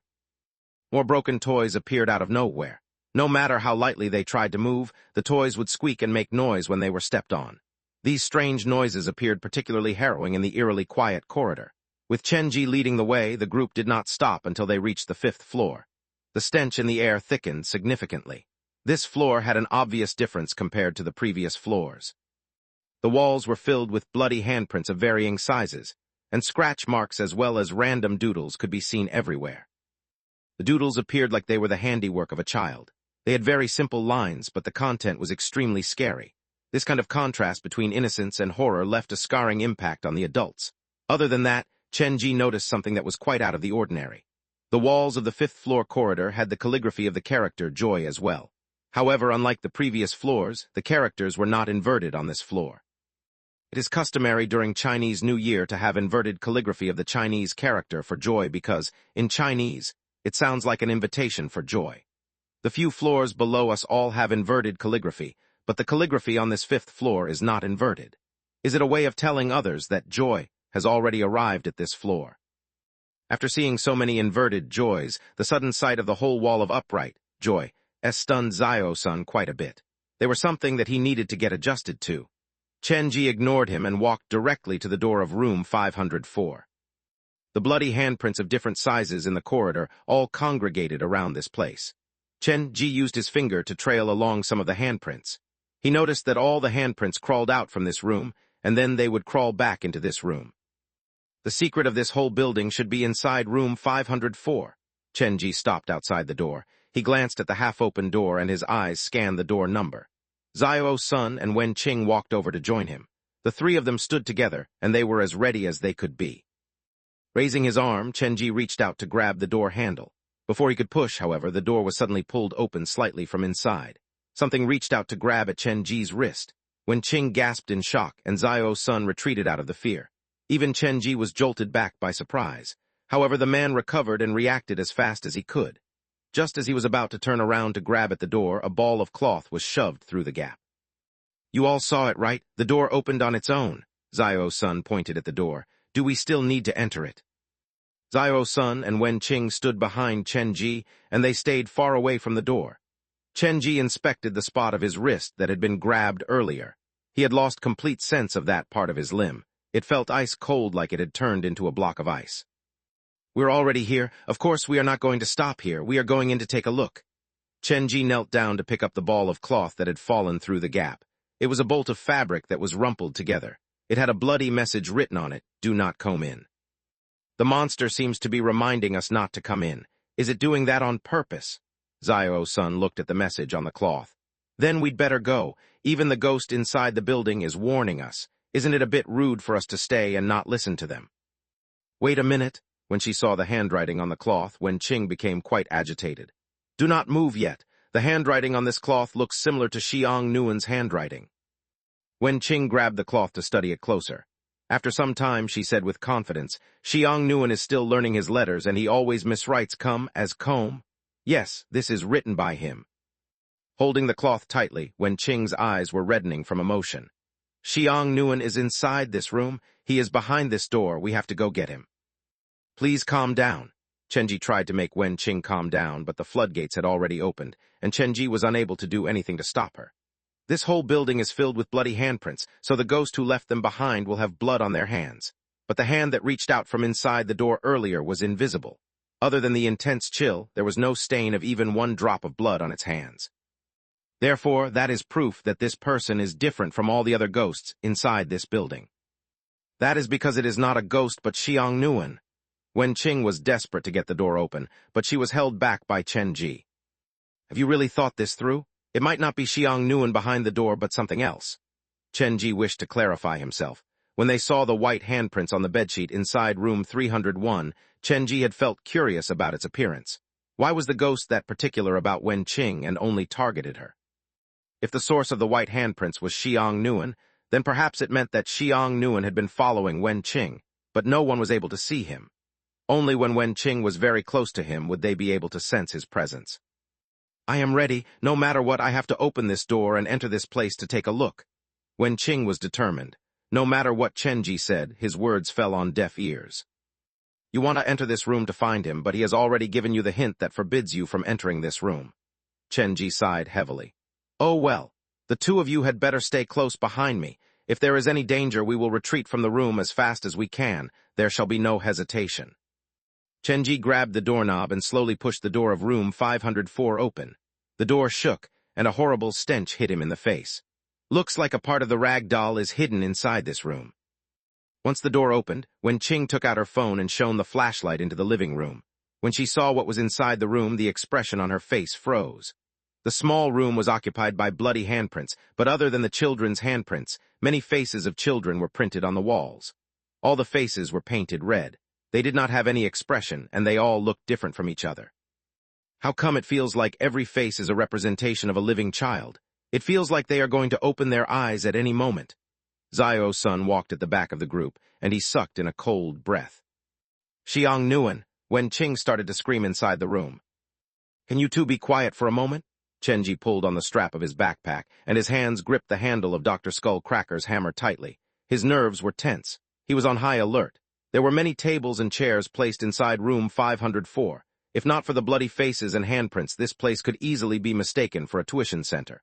A smiling mask was placed on each of the chairs. The materials that made the mask were probably the banknotes on the ground. The banknotes had the same yellowed paper quality to them. Chenji picked up a random paper mask to take a closer look.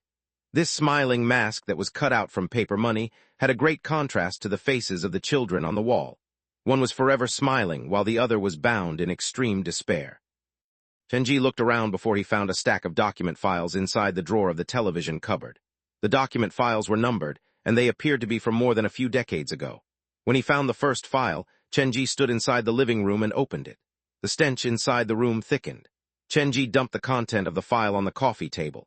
It contained some documents with pictures attached to them and the dead carcass of a small bird that had been air-dried.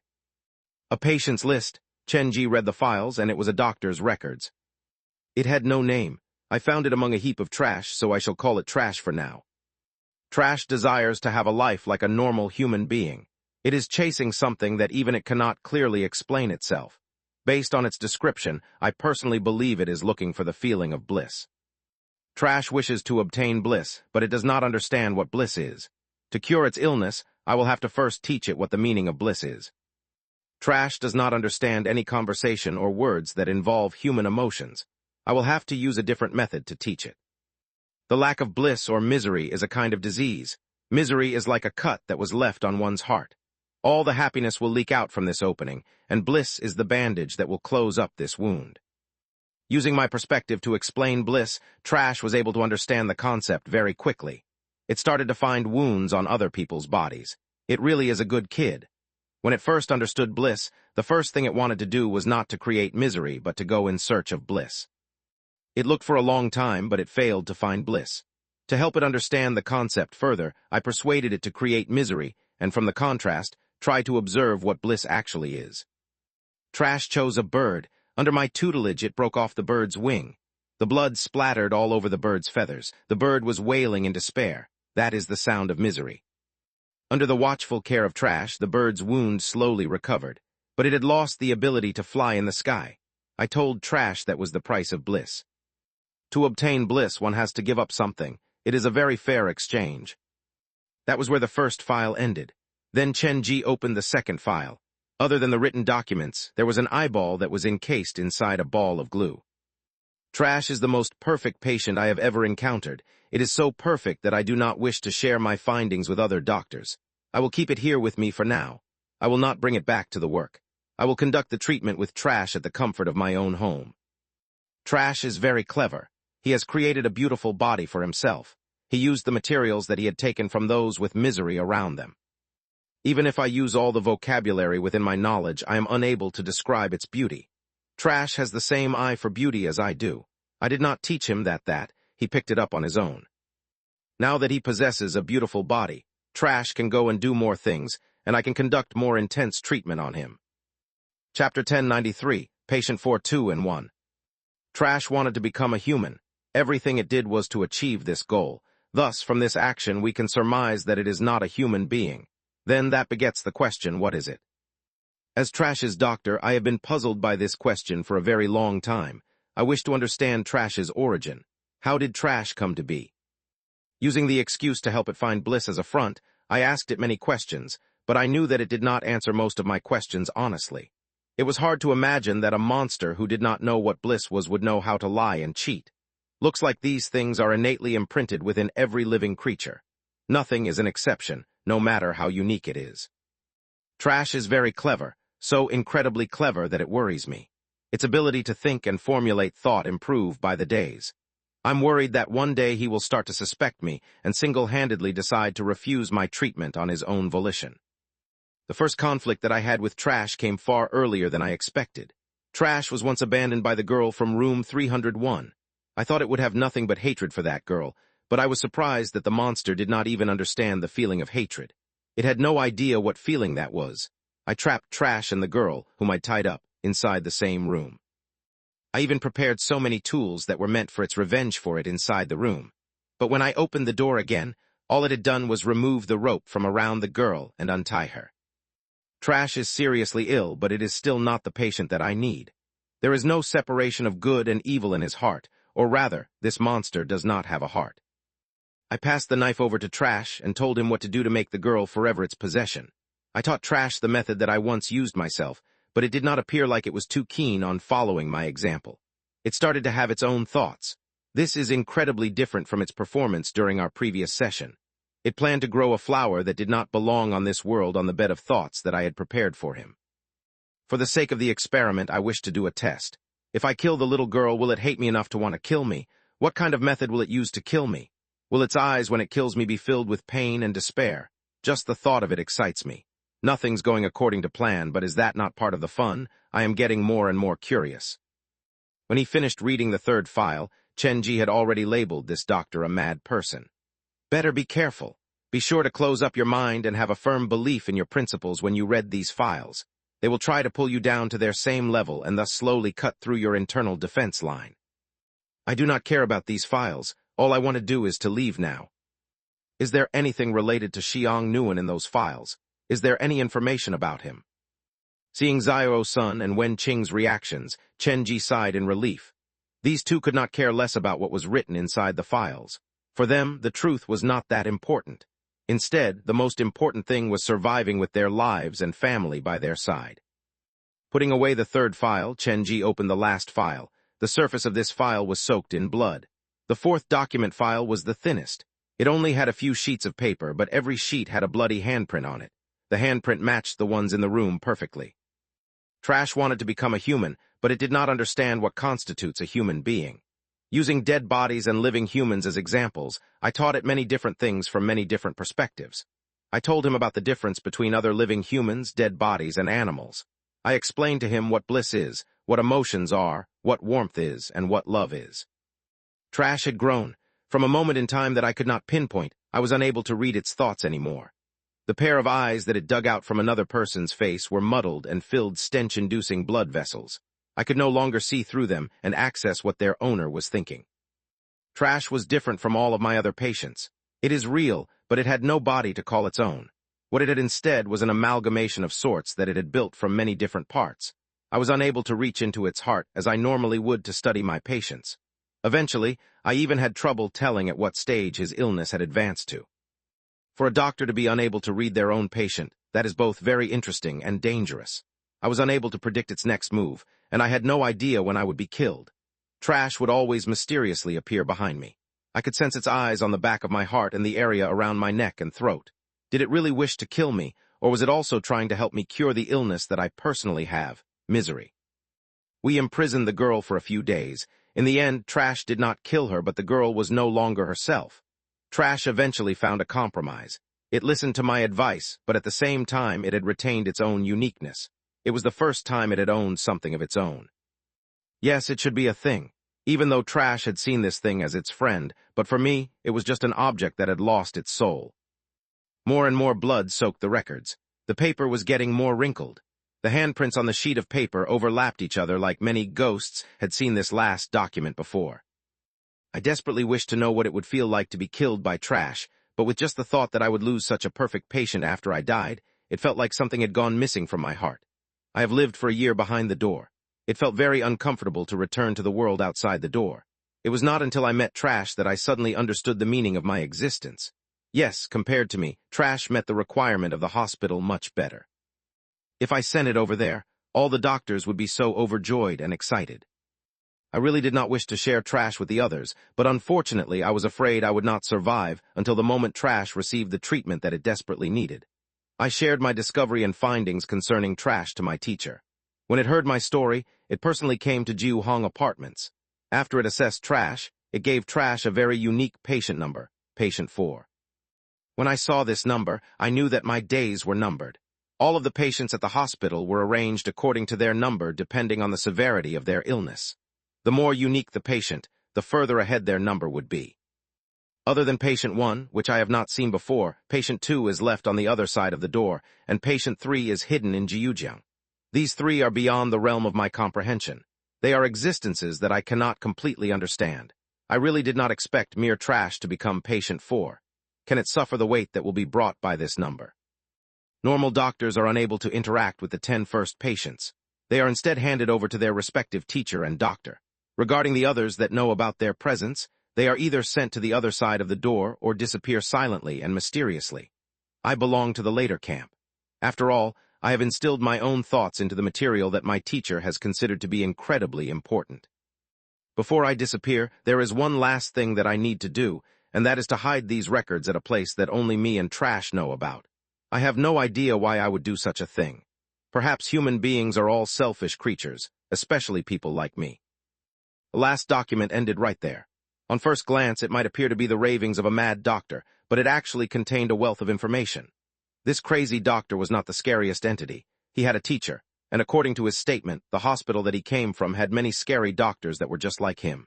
In Chen Ji's mind, there was only one such hospital in existence, and that was the cursed hospital that was built on the border between Xinhai and Jiujiang. This is such troublesome news. From the records, it appears that they started to investigate the doors more than 20 years ago. That's even earlier than Dr. Gao. There's an impossible number of doctors, and I have no clue what they are capable of. Other than that, I need to pay attention to the patients that were mentioned inside these files. The doctor's teacher probably saw something in the rag doll, so it listed it as patient 4. Several decades later, the rag doll became a demon god, the ghost fetus, but even so, it was only ranked number 4. Just how scary are the 3 before the ghost fetus? Chenji knew that among red specters, there would be a great difference in their ability. For example, Men Nan and Zhang Ye before she became a demon god. Chenji believed that such a difference would exist between demon gods as well.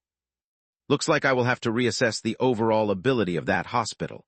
The best thing I can do now is try to find as many patients as I can and try to work together with them. We are all patients, so there should be a common language, right? Chenji placed all 4 files into his backpack. These things were very important. The rag doll was taken by the doctor's teacher to the hospital. The experience at Jiu Hong Apartments was the second stage of the change that happened to the ghost fetus. It was at this place that it was given an education in a twisted worldview and moral values. What happened next at the hospital should be the last stage that ultimately propelled it to become the ghost fetus. Chenji was reminded of the scenario inside the worlds behind the doors of the few children that he had entered before. When he opened his eyes, there would be a black iron door that gave off a faint scent of disinfectant behind him. The world of every child that was chosen was different, but the doors that were used to leave their worlds were the same. Chenji greatly suspected that the black iron door was the door that was pushed open by the ghost fetus himself. The black door with the smell of disinfectant feels like the door to the zone of the seriously ill at special hospitals. Using this as a basis of speculation, the ghost fetus probably pushed open its own door at that hospital. The 4 documents tied the ghost fetus to the cursed hospital, but this was just the beginning. From what was happening now, it appeared that it had been some time since the ghost fetus had escaped from that hospital, and due to various reasons, the hospital was not that desperate to recapture the ghost fetus. In Chenji's mind, there were several possibilities for this. 1. The cursed hospital was very confident in their ability. They believed that they would be able to recapture the ghost fetus any time they wanted, so they did not care about it and allowed it to grow while they observed it in the dark. 2. They ran into some big trouble. The person who had created trouble could be another patient. After all, if the ghost fetus was able to escape, the patients who were ranked before it would naturally be able to mount their own escape as well. 3. The cursed hospital ran into a huge challenge in Jiujiang. It was not that they did not wish to recapture ghost fetus, but they no longer dared come to Jiujiang so openly like they did in the past. Note that these 3 situations were not mutually exclusive to one another. After all, with that hospital's scary ability, Chenji believed that just one situation would not be enough to prevent them from doing what they wanted to do. Perhaps a collection of deterring factors had contributed to the situation that Chenji was faced with. There is a high chance that the ghost fetus was once trapped at that cursed hospital. It appears like I interacted with people from that hospital when I was young. Could all roads eventually lead back to that cursed hospital? And what kind of character do my parents play in this whole incident? Is their disappearance related to the cursed hospital as well? Chenji. His elbow was being tugged on and Zairo-san's call echoed in his ears. Look at the faces on the wall. They appear to be looking at you. Looking at me? Chenji turned around to scan his environment. The faces of the children on the wall were bleeding. Their eyes appeared to have come alive. Their eyeballs were so lively that it felt like they would pop out from the wall at any moment. Even when he was stared at by so many strange gazes, Chenji was as calm as ever. He slowly took the files out from his backpack. He did not believe that he had done anything that crossed the line. The only thing that he had done was take the files from the drawer. If these children were targeting him because of that, before his employees woke up, Chenji could give up the documents for the time being. He could always come back to fetch them later. A great man knows when to yield and when not to. There was nothing embarrassing about this. Chenji placed the documents back into the drawer, but he realized that the children were not looking at the documents. They were all looking at him. The gazes all zeroed in on him. All the children had found him as their target. Why are they looking at me like this? Chenji put the document files back into his backpack. He still did not wish to leave this building because he had not found the source of the stench inside this building. Room 504 was the room where the stench was the thickest. If his earliest speculation was not wrong, the remaining body part of the rag doll should be hidden somewhere inside this room. Let's go now. If we do not go soon, I have a feeling that we will not be able to leave. Just give me a moment. Even though Chenji did not wish to stay in that room any longer, it had not been easy to make their way to this place. He would feel too much regret if he did not take a good look around the room. According to the doctor's files, their teacher would do their best to make everyone else who knew about their patients disappear silently and mysteriously. The tenants of this building were probably murdered by the doctor's teacher. The dead spirit of every family lingered here, and the faces on the wall probably belonged to the children who had died in that massacre. Even Chenji felt uncomfortable being stared at by these multiple faces. He did not want to waste any more time. Grabbing his backpack with one hand and the doctor's skull cracker's hammer with another, he pushed open the door to the bedroom and the kitchen. There is no sign of the rag doll? The stench in the bedroom was more obvious. Chenji was about to step into it when Wen Qing screamed behind him. Both Chenji and Zairo-san were given a jolt of fright. They turned to look at Wen Qing at the same time.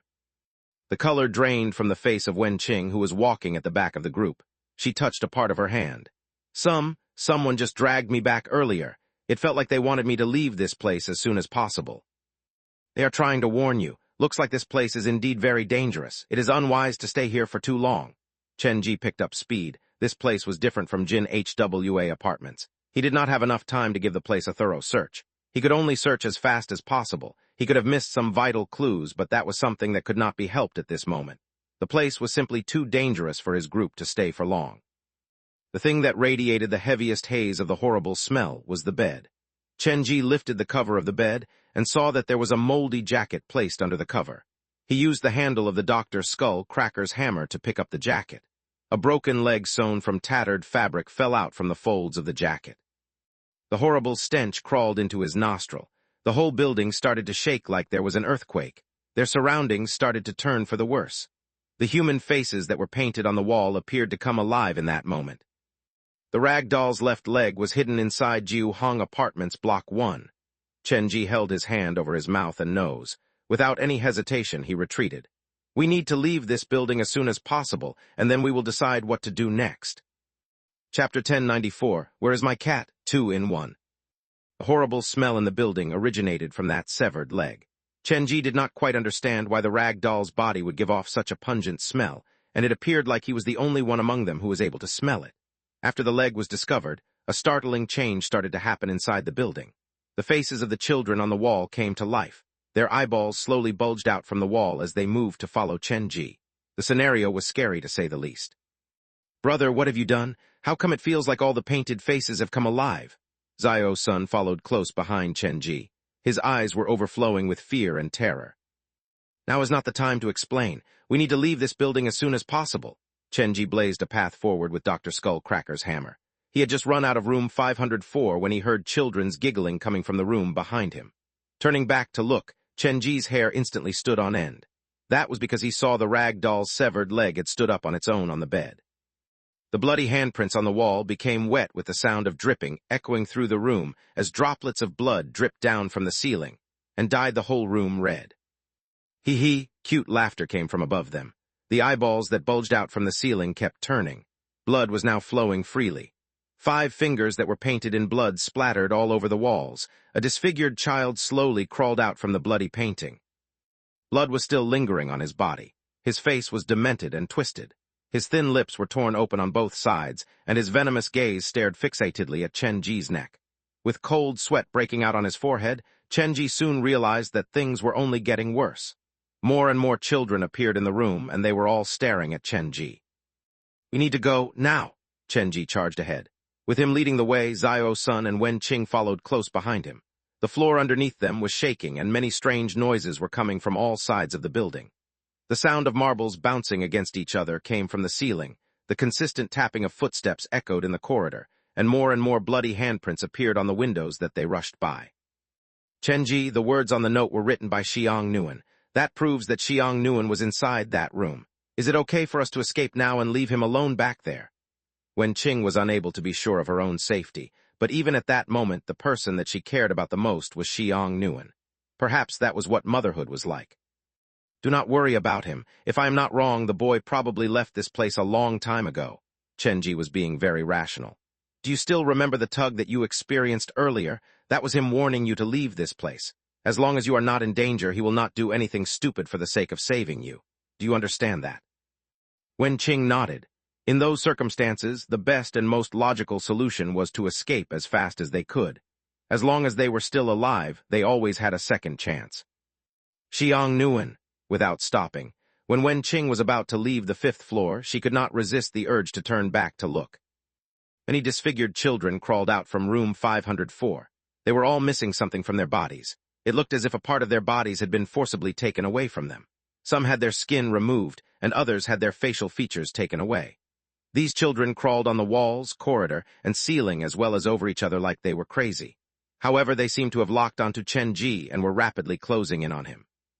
Just the sight of this caused Wen-ching's legs to go weak, but she gritted her teeth, picked up her pace, and continued to run down the stairs. Chen-ji also saw the children behind them. However, unlike Wen-ching, he did not feel that much fear. If anything, a piece of information from the doctor's document files floated up in his mind. The rag doll had created a new body for itself. It was a body that matched the doctor's expectation of beauty.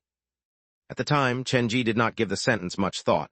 But now that he saw the group of disfigured children behind him, he understood the depth of cruelty that could exist within that simple sentence. The 4 files appeared to be very simple and concise, and reading them would give the reader a slight feeling of discomfort. However, upon closer inspection, one would realize that it was no different from the diary of a demon. Chenji tried to focus as he cut his way out of the building. As he ran down the stairs, Chenji encountered some strange things, but he did not stop to pay them much attention. If the thing did not actively block Chenji's way, he would continue past them. If they intended on stopping him or made any hostile movement toward him, then they would be given a treat of Dr. Skullcracker's hammer. Chenji had no choice. Once he stopped, all 3 of them, Wenqing, Xiao-sun, and himself, would be caught by the group of children. Then they would be turned into sacrificial objects for the groups of vengeful spirits to exact their vengeance. Racing all the way non-stop, the trio finally returned to the first floor. Keep up with me, don't fall back now? The location of the several buildings appeared in his mind. Chenji had no time for hesitation.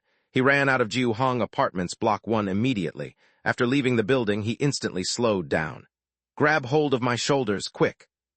The black fog was more dangerous than the building. One could not afford to be too careful. After making sure that Wenqing and Xiao-sun had grabbed his shoulders, Chenji made a beeline in a specific direction. Chenji, why would those ghost children congregate inside room 504? The note that Xiang Nuan gave me was also tossed out from room 504. Why is that? Do you think he was also trapped alongside those ghost children? Wenqing was bothered by many worrying questions. At the end of the day, she was just a normal mother. Being able to catch up to Chenji's rhythm was already quite impressive. The situation is very complicated. After we reach a safe place, I will slowly explain it to you. For now, you can just treat this place as Xiang Nuan's nightmare and the boy has lost himself in it. We need to try our best to help him find himself. Chenji was speaking at a very fast pace. That was not his fault. Once he entered the black fog, his body would shake involuntarily, as if he would be taken out at any moment.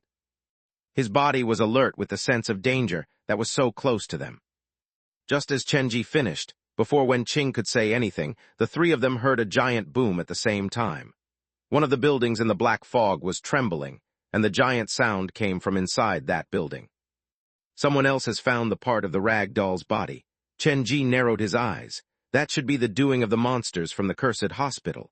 Are they also searching for the rag doll's body? Other than himself, there were other people searching for the remainder of the rag doll's body. In a way, this told Chenji that his general direction was not wrong. For now, I already know the location of the rag doll's left arm and left leg.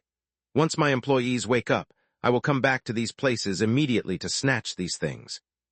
The building shook for a very long time and did not stop. After the rag doll's body part was discovered, the whole residential area started to change. More activity started to appear inside the black fog, and more unknown shadows appeared in the darkness.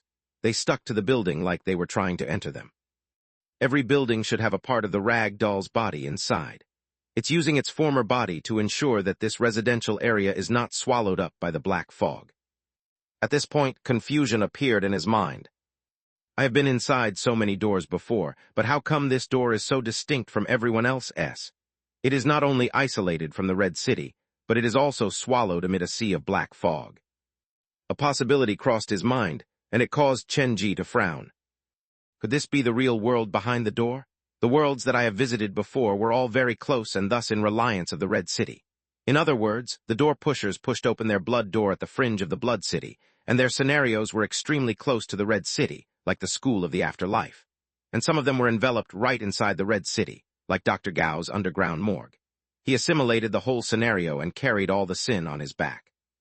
But after the scenario crumbled, one would realize that the Red City was literally right outside the scenario. A speculation arose in Chenji's heart. If this endless black fog can be seen as a horizonless sea of despair, then this residential area is a lonely island of humanity within the Black Sea. Then is it possible that the Red City is also another island among the Black Sea? But because too many people opened their doors there, it caused multiple scenarios and nightmares to join together, making the island continuously expand, until it reached such a size that even the Black Sea could not do anything to affect it anymore. Following this train of thought further, Chenji slowly narrowed his eyes. The ghost fetus once entered the door at my haunted house. It has always wanted to become a human being, and it has always desired bliss, so it was mimicking and chasing the things that it wanted. Then, Is it possible that the ghost fetus is trying to build its own version of the Red City? Whether or not the ghost fetus wanted to create another Red City was not that important. The key was that the individual whom the ghost fetus was the most envious of was Chen-ji himself. But after entering the door at the haunted house, the ghost fetus saw something, and it was those things that caused it to leave and abandon Chen-ji. The whole sentence just sounded impossible and absurd. After his own shadow saw the other side of his persona, it escaped in the middle of the night. That in itself was something worth considering and contemplating. If I manage to survive this ghost fetus mission, and if Zhang Yu has woken up from her hibernation, I will have to go and take a look behind the door at the haunted house. Chen-ji still had quite an impression of the hint given to him by the black phone about the ghost fetus mission. The most important clue had always been beside him. The trio continued a few meters ahead. Chen-ji felt the grip on his shoulders tighten so much that it had started to cut into his thought. Wen Qing. Looking back from the corner of his eyes, Chen-ji's eyes widened in shock. Wen Qing and Xiao Sun had disappeared. The hands that grabbed his shoulders were two pale arms that were covered in livor mortis. Sucking in a cold breath, Chen-ji did not do anything too brash. He continued to lead the two dead arms forward as if he did not notice anything out of place. Things had already happened. Being afraid was not going to make things better after all. Whisperings kept drifting into his ears. The black fog was roiling. Giant shadows sluiced through the fog. These monsters were beyond Chen-ji's comprehension. Just the sight of them caused his heart to wrench with fear. A giant shadow that had the shape of a spider was crawling on the outside wall of the building. Not far away from him were several headless sticks that were several meters tall that walked past. Occasionally, big holes appeared around him. Through the fog, Chen-ji was unable to tell how deep the holes were. Perhaps, with a careless trip, he would fall straight into another dimension. The many different monsters in the black fog have come alive compared to before. The ghost fetus probably used the remains of its past body to guard these few buildings. The monsters in the fog sensed that someone had touched the rag doll's body and realized that this was their chance. It was impossible to stop moving in the black fog. Chen-ji looked at the shadows around him, and he lowered in his head again and continued to pick up his speed. Behind this door, he not only had to be careful of the door pusher and the outsider, he also had to be cautious of the monsters in the black fog. In a way, enemies were everywhere. He would not know how he had died if he did not pay attention to his surroundings. The outline of the building before him became clearer and clearer. Based on his memory, Chen-ji had successfully arrived at the next building. The layout of the two residential areas behind the door were different from the layout outside the door. The two tallest buildings from Jin HWA apartments stood in the middle of the fog, like two hands that reached up high into the air. The smaller buildings from Jiu Hong apartments were scattered around these two buildings. They formed the foundation to strengthen the base. Even with the arms of two dead people hanging on his shoulders, Chen-ji did not turn around. He led them toward the building like that was the plan all along. The monsters from the black fog should not be able to get inside the building. Once I run into the entrance, I should be able to shake them loose. That was a very good plan, but the closer Chen-ji got to the building, the tighter the grip on his shoulders. Just as he was about to enter the building, he even felt the two arms actively trying to pull him back. They were trying to drag him into the black fog. Chen-ji, who had never resisted, who had allowed the two hands to hang on him obediently, chose to show his other side at that moment. He took aim behind him and swung the hammer as hard as he could. Chen-ji had been preparing for this moment for a long time, but when Dr. Skullcracker's hammer fell on the arms, he did not hear the sound of bones breaking. Nonetheless, he did feel the grip on his shoulders lightened. Using this opportunity, Chen-ji darted right into the building. Running out of the black fog, Chen-ji gasped greedily for air. He felt faint and tired. Fatigue overwhelmed him like a wave, and his physical energy was heavily drained.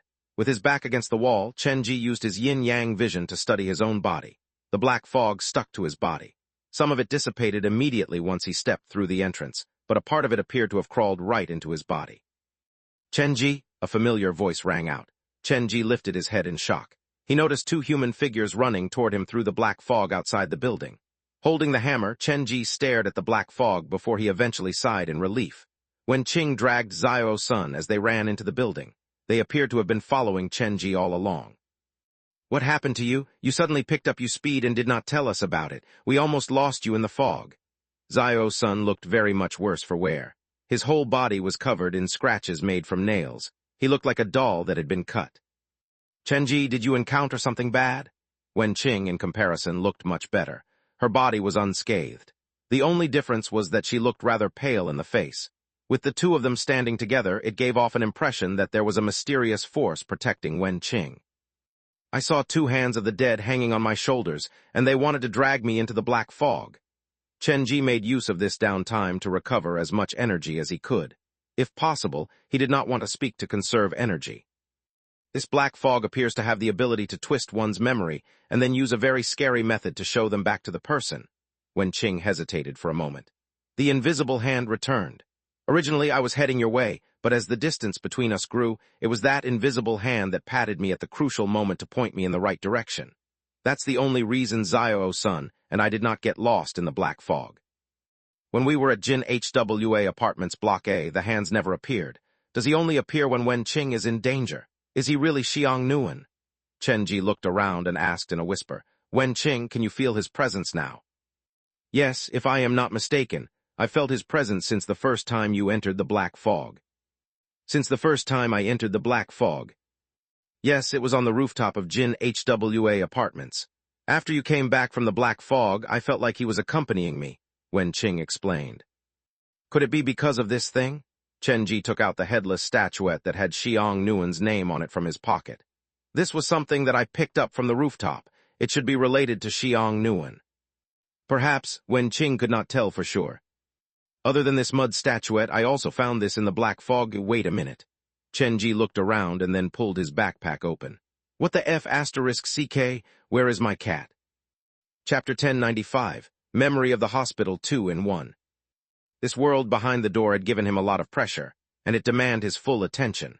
He knew that he would not be able to split his attention elsewhere, lest he missed some important details, but who would have thought that meant that he would lose White Tiger, who was supposed to be following him? Honestly, it was not until this moment that Chen Ji realized that the white cat had gone missing. The poor kitty, Xiao-san grumbled softly beside him. By the way, why would you carry a cat with you? I have heard that black cats can be used to bring good luck, but I do not think a white cat has the same effect as its black counterpart. You know that it is a white cat. That means that when you saw me, the white cat was still around me. Chen Ji turned to look at Xiao-san. The cat was quite obedient. It stuck close to you at pretty much every moment, as if the rest of us would try to harm it or something. Xiao-san had no idea that the white cat disliked them because they were dead people from behind the door. He continued to sigh. Actually, I am envious of you. I also want to have such an obedient cat as a pet. He looks so cute all curled up around you. That is just an illusion. The cat only sticks close to me when we are behind the door. Chen Ji shook his head. Can you still remember the last time you saw that white cat? It was when you and your big sister went onto the rooftop. At the time, Granny Lee and I were waiting for you to return on the 3rd floor. The white cat was following you when you went onto the roof, but when you returned, my memory is a bit fuzzy at the moment, but I believe it was then that it went missing. Xiao-san's revelation provided a huge hint for Chen Ji. As I expected, I separated from the white cat when I first entered the black fog. Does that mean it went missing inside the black fog, or did it not follow me into the black fog at all? With White Tiger's courage, Chen Ji felt that the chance of it being the latter was much higher, but if that was the case, why did the white cat not follow Chen Ji back and stick close to him when he returned from the black fog? Chen Ji was hung up on that question. The white cat was very clever. It knew that in the world behind the door where danger was everywhere and one could die with any wrong step, staying close to Chen Ji was the safest bet. But it had chosen to leave Chen Ji at a certain moment. Did that mean that it had sensed something that would pose a danger to it around Chen Ji? Was it no longer safe for it to stay around Chen Ji? With his brows slowly creasing together, Chen Ji was reminded of the encounters that happened to him at Jiu Hong Apartments Block 1's room 504. The ghost children on the walls were all staring at him. It was as if Xiao-san and Wen Qing did not exist in their eyes. Now that he thought about it, that was something that was very strange as well. Why would I be so targeted? Chen Ji still had not recovered from his overwhelming fatigue. If anything, he felt weaker and weaker by the moment. Is it really possible that something has possessed me? Has it been feasting on my body? Most of the ghost children in the room 504 were disfigured physically. So many years ago, the rag doll had stripped parts of their body to make a new clothes for itself. The thing that these ghost children hated the most should be the rag doll. Is it possible that the rag doll has found a way to possess my body? Using his yin-yang vision, Chen Ji scanned his whole body again. Other than his back, which he was unable to twist his neck around to see, he checked every other inch of his body, and he did not discover anything out of place. Zio-san, can you check if there is anything weird on my back? There is nothing on your back. If such a large cat was hanging on your back, wouldn't you think you would be able to feel its presence? Zio-san did not quite understand the meaning of Chen-ji's instruction. I'm not talking about the cat.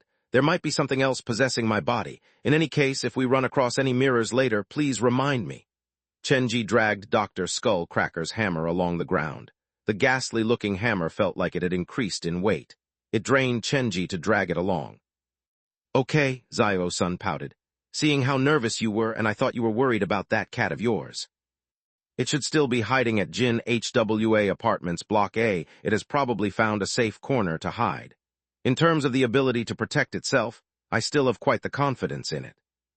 White Tiger did not have much going for it, but taking care of itself and staying away from danger were its top talents. It should be able to hang around until we return to fetch it. Even though the white cat was very cowardly, it could prove to be quite useful at times. Its sense of danger was much stronger than Chen-ji's. It would provide Chen-ji with a warning even from the smallest twitch in their surroundings. After the white cat got separated from us, it was also the same time the invisible hand showed itself more often. Did it not do so before because it was afraid of being discovered by the white cat? But why would it be afraid of being discovered? Chen-ji, Wen-ching, who stood at the door, moved to lightly pull on Chen-ji's shirt sleeve. What is it? This building looks rather different from the other buildings that we've visited so far. Chen-ji was so concerned about the white cat that he did not give the building that they were in a good look. After he heard what Wen-ching had to say, he used yin-yang vision to scan the surroundings. A plaque hung on the wall of the entrance. The words Jiu Hong Apartments Block 2 could barely be made out from it.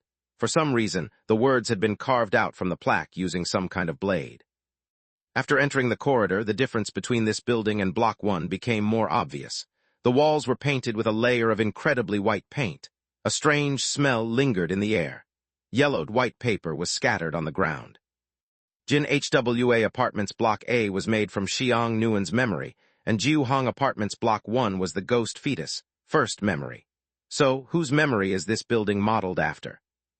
Based on Chen-ji's previous speculation, he believed that the entirety of Jiu Hong Apartments was made up from the ghost fetus memory. But from the look of it, that might not be the case. This block is even cleaner than Jin HWA Apartments, and it does not look that old. There is not even a speck of dust on the banister. This proves that this building is occupied. Some tenants are living here. Zio-san contributed a useful observation for once. When we were still in Jin HWA Apartments Block A, the tenants once said that the landlord would occasionally leave the building to go to the other blocks to have a meeting with the other landlords. That proves that there should be living tenants occupying the other blocks. Not all the buildings are like Jiu Hong Apartments Block 1. Xiang Nguyen's world behind the door is very different from all the other doors that I have entered in the past. It is shrouded in black fog. Only these few buildings are not infiltrated by the black fog, so does that mean that his memory is split into multiple parts and preserved in different buildings? Chen-ji was feeling rather faint. He wondered if it was because he had been using yin-yang vision for so long. Then again, he had no other choice. He had to keep using this power of sight. Zio-san thought for a while and earnestly replied, I do not quite understand what you're talking about. There is no need for you to understand. I only need you to help me find a mirror as soon as possible. Chen-ji leaned against the wall. He knew very well that the ghost fetus memory was hidden among these few buildings. Exploring these buildings was equivalent to exploring the ghost fetus past. He wanted to know what had happened in the past, what had transpired to cause the origin of the ghost fetus. This was a chance that he would not allow himself to miss. You do not look well, Wen-ching commented as she stood beside Chen-ji. She was quite worried about him. We should find a safe room and take a good rest for now. I'm fine, we should keep moving. Chen-ji dragged the hammer and moved up the steps. The layout of Jiu Hong Apartments Block 2 was completely different from Block 1. There was a palm-sized window on the top part of every door, so one could look into the rooms by standing outside the door. How come this place gave me the feel of a hospital's intensive care unit? Chen-ji walked to the window and looked into the room. The interior of the room was very strange as well. The walls were all painted white. The floor tiles, furniture, and the ceiling were all white in color. The room is so white. How obvious the blood would look if blood was to splatter inside the room. Big brother, perhaps the owner has a taste for the color white, or maybe they like to see everything neat and clean. Zio-san sometimes felt scared being around Chen-ji, because the latter would often casually drop such statements that would make people overthink and shiver with fear. They are both buildings at Jiuhong Apartments, so how come this building is much neater and cleaner? In my memory, there is no such building at Jiuhong Apartments. Wen Qing was the estate agent responsible for these two residential areas. She had no memory at all of this place, so it meant that this building that they were in probably had nothing to do with Jiuhong Apartments in real life. Pushing lightly on the door, Chenji walked right into it after he realized that the door was not locked. All the things in the room were arranged neatly. The floor was plainly tiled. There was barely any dust. There was not even a black stain on the snowy white walls. Is it possible that the owner has an obsession with cleanliness? Zio-sun sighed in relief. After leaving Jin HWA Apartments, he had finally entered a room that appeared relatively normal. Do not move anything in the room. Someone probably died in this room before. Chenji stood next to the wall in the living room and used his finger to scratch at the wall surface. How do you know that? The coat of paint on the wall is too thick. That means that it has been applied many times. Normally, a homeowner will only choose to repaint a whole wall in such a way when they encounter a large stain that is hard to remove by hand. Chenji could not have been clearer if he tried. The room might look white to you now, but in reality the room might be blood red in color. Pointing his finger upward, Chenji looked at the debris that was stuck in his fingernail. The innermost layer of the paint has already turned black. Chenji, come and take a look at this. Wen Qing found a diary on the couch. It did not have a name on it, just a number, 0097. 97 is probably the patient's number, just like how the rag doll was numbered 4 at the beginning. Chenji flipped through the diary. Initially, he just wanted to give it a quick read, but after looking through some of the content, he realized that he was unable to move his gaze away. X month X day, today is a day worth remembering. The doctor told me that my condition has gotten much better. I will probably be able to leave the hospital soon. How I have missed the outside world. I cannot wait to see it again. X month X day, today a new patient arrived at the hospital. His patient number was blocked off. The doctor had it temporarily stay with me. I was not expecting to one day have a roommate again. This new patient is very weird. It does not appear to be afraid of me at all. This is the first time I have encountered such a patient. Perhaps there is a chance for us to be friends, unlike my previous roommate. I tried to talk to it, but unfortunately it is very stupid. It cannot even communicate normally. Such a poor little child. I like ugly people and things. No, it is more like ugliness is normal people's eyes is seen as beauty by me. The doctor said that I suffer from an obsession with ugliness, and it is a very common form of fetish. X month X day, today will be the 3rd day the new patient has lived in the room. The doctor comes to see it every day. They seem to anticipate something happening. What is it that they are waiting for? X month X day, the new patient's body has started to reek of this horrible smell. It is like a movable body. I suggested for it to go and take a shower. This poor thing does not even know what a shower is.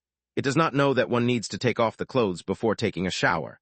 I took a long time trying to explain to him before he finally got it. How shall I put this? I told the new patient he would need to remove his clothes to take the shower, so why did he go into the kitchen to grab a knife? Does one need a knife to remove one's clothing? The sound of water was mixed together with the sound of bones being peeled off. I feel like my condition might have gotten worse. The new patient has finished its shower, and the whole bathroom was dyed red. It even left one of its arms in my bathroom. I feel very disrespected. Perhaps because it has not taken any shower before, the new patient and I have gotten closer due to this small incident. In the end, I found myself enjoying spending time with it because it has become uglier and uglier. X month X day, today is our 7th day living together. No one was able to stay with me for so long because those people could not understand my perspective. Then again, I helped them become more beautiful when they were sleeping at night. Every patient at this hospital has their own number. Normally, we refer to each other by our numbers, but the new patient's number is covered up, so I will have to ask him for its name. I know this is a great taboo at this hospital, but as long as neither of us tell, the doctors will never know. The new patient was initially reluctant to tell me its name, but after much persuasion, it finally told me its name was Trash. Or rather, people called him Trash. I could not believe my own ears. Even though it is as ugly as one possibly can be, no one should be called Trash. Why would someone expose their deficit like that? I told it that a person's name is very important to a person. It carries with it many beautiful wishes. I told it that it should try to give itself a new name, make one up. X year, X month, X day, the new patient finally figured out a name for itself. It said that the name was Chenji. It likes the name very much. X month, X day, I started to refer to the new patient as Chenji. We spent quite an enjoyable time together until the adjacent room started to complain about the stench that reeks out from our room. The new patient's clothes cannot be worn anymore. It will need a new set of clothes, but the doctors do not seem to be doing anything to help it. They merely come every day to do their records and then turn their expectant eyes on me. Honestly, I do not know what they are expecting. X year, X month, X day, the fact that I told the new patient to come up with its own name was exposed. Initially, I did not think that was such a bad thing until I saw the new patient's patient number. 4. It was just a normal child. Why would its number be ranked so high? X year, X month, X day, I finally understood why his number was ranked 4th. The reason was that name, but unfortunately I cannot tell it the truth anymore because I will be made into its new clothes by the doctors soon. After reading the whole diary, Chenji's emotions were extremely complicated. For one, he did not expect to see his own name in the diary, and he did not expect the fact that his own name was the reason the ghost fetus was placed at number 4. No, the Chenji mentioned in the diary is probably not me, but that child that cannot be killed no matter what. Holding the diary in his hands, Chenji stared at the dates that had been crossed out, and his eyes suddenly narrowed. His instinct told him to open his backpack to take out Zhang Ye's bedtime stories. The formatting is rather similar, but that is where the similarity ends. I am probably overthinking this. Placing both the bedtime stories and the diary inside his backpack, Chenji gave the room a quick inspection. After coming up with nothing, he prepared to leave. Chapter 1096, The Ghost Fetus Special Power 2 in 1. There is no fixed arrangement of the numbering of the rooms in this building. From my observation, they do not appear to be arranged according to the floors that they are on. But it should be the case where every room here corresponds to one of the patients from the cursed hospital. Chenji turned to look at the second room on the first floor. The number for this room was 49. At the cursed hospital, the lower your number, the more serious your illness is deemed to be. That means that the room that I just visited belonged to a patient who suffered from a mild illness. Chenji walked to the door of the second room on the first floor. Once again, he leaned on the window and looked through it. The interior of room 49 was also mainly white. The furniture and wallpaper were all white, giving it a very clean finish. The door was not locked, so Chenji walked in directly. Hey, I don't think we should wander into people's rooms. We might get chased out by people again like how in Block 1. For now, Zio-sun just wanted to survive safely until dawn. What had happened that night was indeed a bit hard to swallow for a normal person like himself. Chenji ignored Zio-sun. As he entered the room, he was ready to use yin-yang vision when he suddenly felt lightheaded. It felt like the world had suddenly given way underneath his feet. My body seems to be weakening due to the multiple uses of yin-yang vision. Every time Chenji used yin-yang vision, it would cause a certain amount of pressure on his body. Chenji had never noticed this before, but in this world behind the door, he could feel the damage brought upon by the yin-yang vision very clearly. Every time he used yin-yang vision, his body temperature would experience a very slight change. Chenji, are you okay? He felt someone hold him by his elbow. Chenji turned back to look and realized that Wen Qing had moved to stand beside him. This mother was a good caretaker. Don't worry about me, I'll be fine. To give himself a break, Chenji stopped using his talents like yin-yang vision, spirit sniff, and ghost ear. This meant that the world around them was soon enveloped in darkness, and the only source of light in the room came from Wen Qing's phone. After closing the door behind them, Chenji dragged Dr. Skull Cracker's hammer as he walked around the room. Out of his expectations, he found 9 diaries inside room 49. The material for each diary and their cover looked identical, and the patient's number for all 9 diaries was 49. With unbridled curiosity, Chenji flipped through the diaries one by one, and he realized that the content of all the diaries had little variation to them. They were practically the same. Why would the patient inside room 49 record the same thing 9 times? After Chenji gave them a closer read, he slowly understood the reasoning behind it. Even though the content of these 9 diaries was the same, the tone and angle of description for the events that transpired were wildly different. In other words, the diaries gave the impression that there were 9 different people inside this room describing the same thing that occurred from 9 different perspectives. None of the 9 diaries had the date written down anywhere. If he just read one of them, he would have been utterly confused by its entries. But when he placed all of the diaries together and read them at the same time, he made a startling discovery. These 9 diaries should be written by one single person. Chenji laid all 9 diaries on the ground and turned them all to the first page. The first diary: a new patient just arrived at the hospital. Its patient's number was blocked off. Its body was wrapped in bandages used for dead bodies, so you could not see its face at all. This is all so mysterious. I stood at the window and looked for half an hour. The doctors appeared to be hesitating which sick room to place the new patient in. The second diary: it has been so long since this floor has welcomed a new patient. My big brother told me to mind my own business. He has gotten so old that he has become afraid of even the smallest thing. I swear I will never become someone like him when I grow up.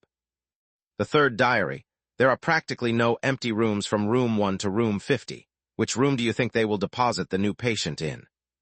The fourth diary: I personally hope that it will move in together with us. Do you know how nauseous I feel because I have to face the 8 of you day in and day out? What can I do to get away from you people? How about each of us pick a body part and then we can go our separate ways from there? That sounds like a good idea, right?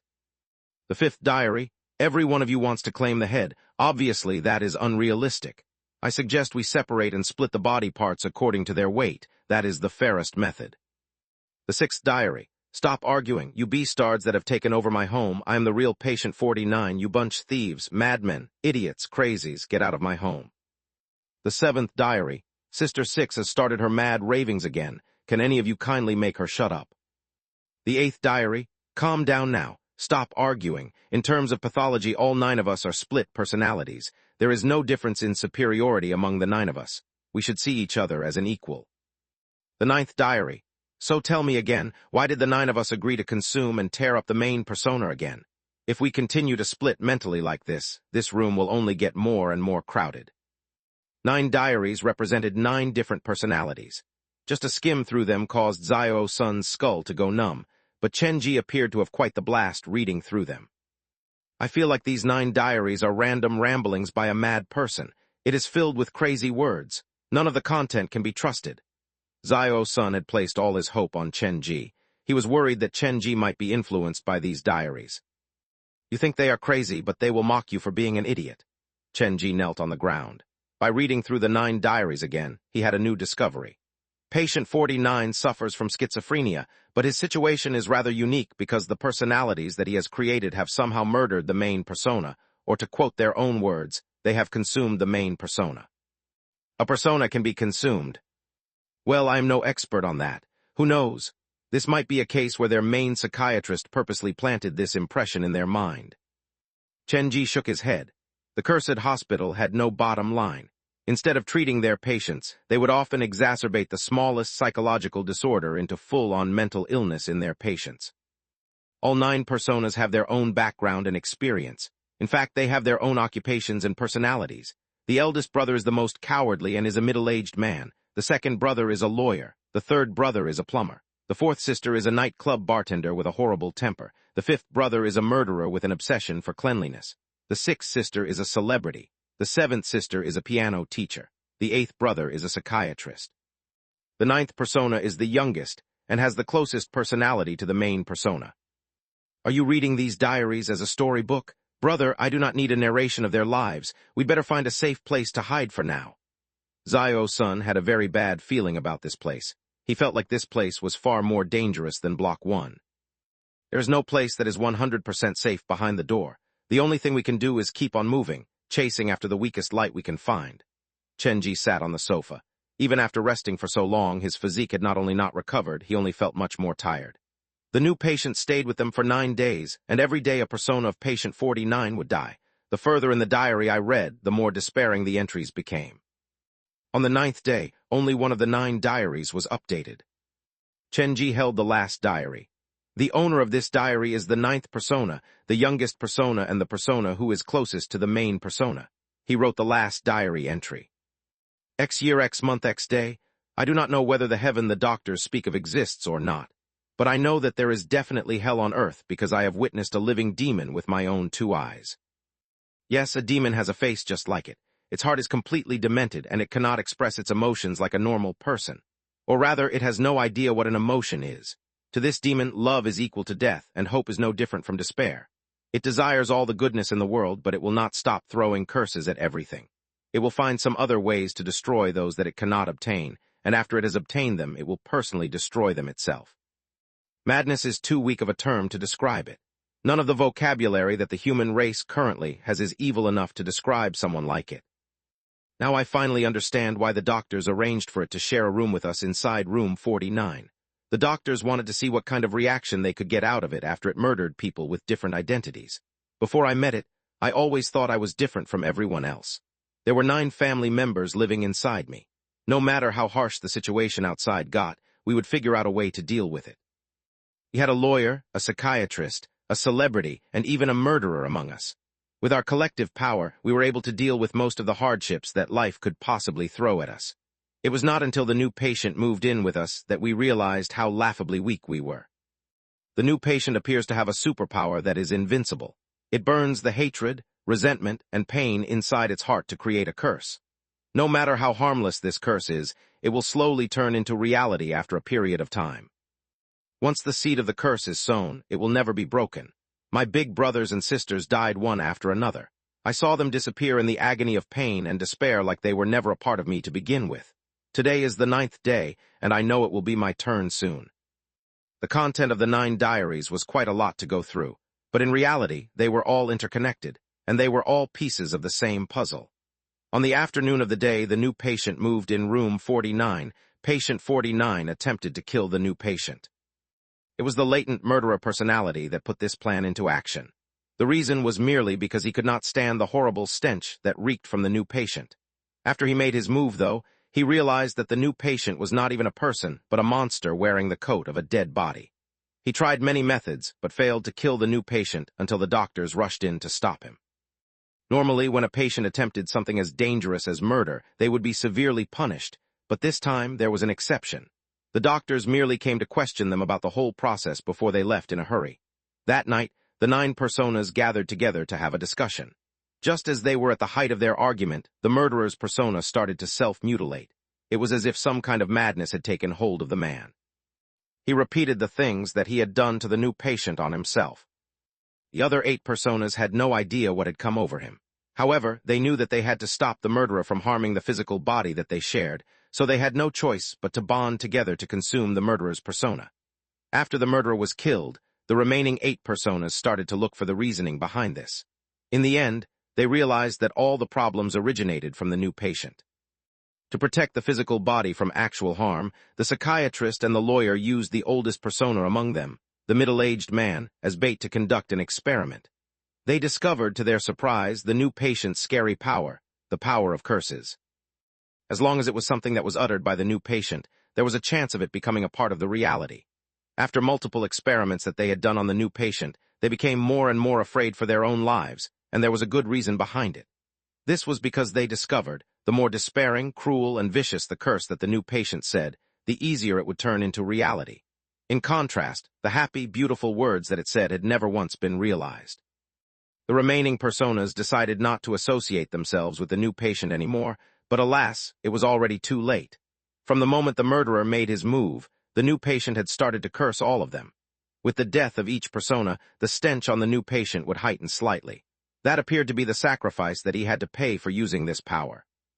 After reading all 9 diaries, the biggest reward that Chenji gained was that he managed to discover the ghost fetus power. All of the curses that came out from his lips had the chance to become reality, and the more vicious the curses, the greater the chance of it becoming real. This power could be said to be the scariest that Chenji had ever encountered. It was not something that could be evaded, and nothing could be done to prevent it. At least, that appeared to be the case. Everything has a balance to it. Won't the ghost fetus need to give up something every time it curses someone? After reading all the diaries, other than the increasing stench on the new patient, it did not appear to have received any other negative influence. Looks like the best solution is to kill the ghost fetus, because it has the chance to speak. That was easier said than done. The ghost fetus was a demon god. It would be difficult to even harm it, much less to attempt to kill it before it was given a chance to speak. Furthermore, if he made a move and failed to deliver the fatal blow, then he would suffer the monster's vicious revenge. Chenji replaced all 9 diaries that he had found. He picked up his backpack again and prepared to go to the 3rd room on the 1st floor to take a look. "Chenji, why don't you take a longer rest? You do not look so good." Wen Qing was quite worried about Chenji. She held the phone and stayed close to Chenji as if worried that the latter might faint at any moment. I'm fine. Since the building still has not acted up, it is the perfect chance for us to conduct our investigation. When the place becomes chaotic, it will be too late to do anything. Chenji's senses had become much duller compared to before. In fact, even his voice carried the lethargy of an ailing man. The third room of the first floor was number 11. Chenji hesitated when he saw the number, but in the end, he chose to push open the room door. Room 11 was rather different from the previous 2 rooms he had visited. Even though the walls were also painted white, one could see the dark red splotches of blood that the white coat of paint was trying to cover up. The first 10 patients at the cursed hospital had special doctors to look over them. From the patient's number, patient 11 could be considered the patient with the most serious illness among the ranks of normal patients. 3 different rooms had recorded the experience that had happened to the rag doll after it was sent to the hospital. The last trace of humanity that it had was wiped out from its body, and it became a complete monster. The cursed hospital appeared to be doing this on purpose. They were purposely pushing the rag doll to become some kind of monster, and who knew what kind of goal they were trying to achieve out of this. The cursed hospital appeared in Jiujiang about 20 years ago. They wasted so much energy on the rag doll. Could it be because they knew that it was my shadow and the real person that they were trying to target is me? The thought crossed Chenji's mind, but he soon shook his head.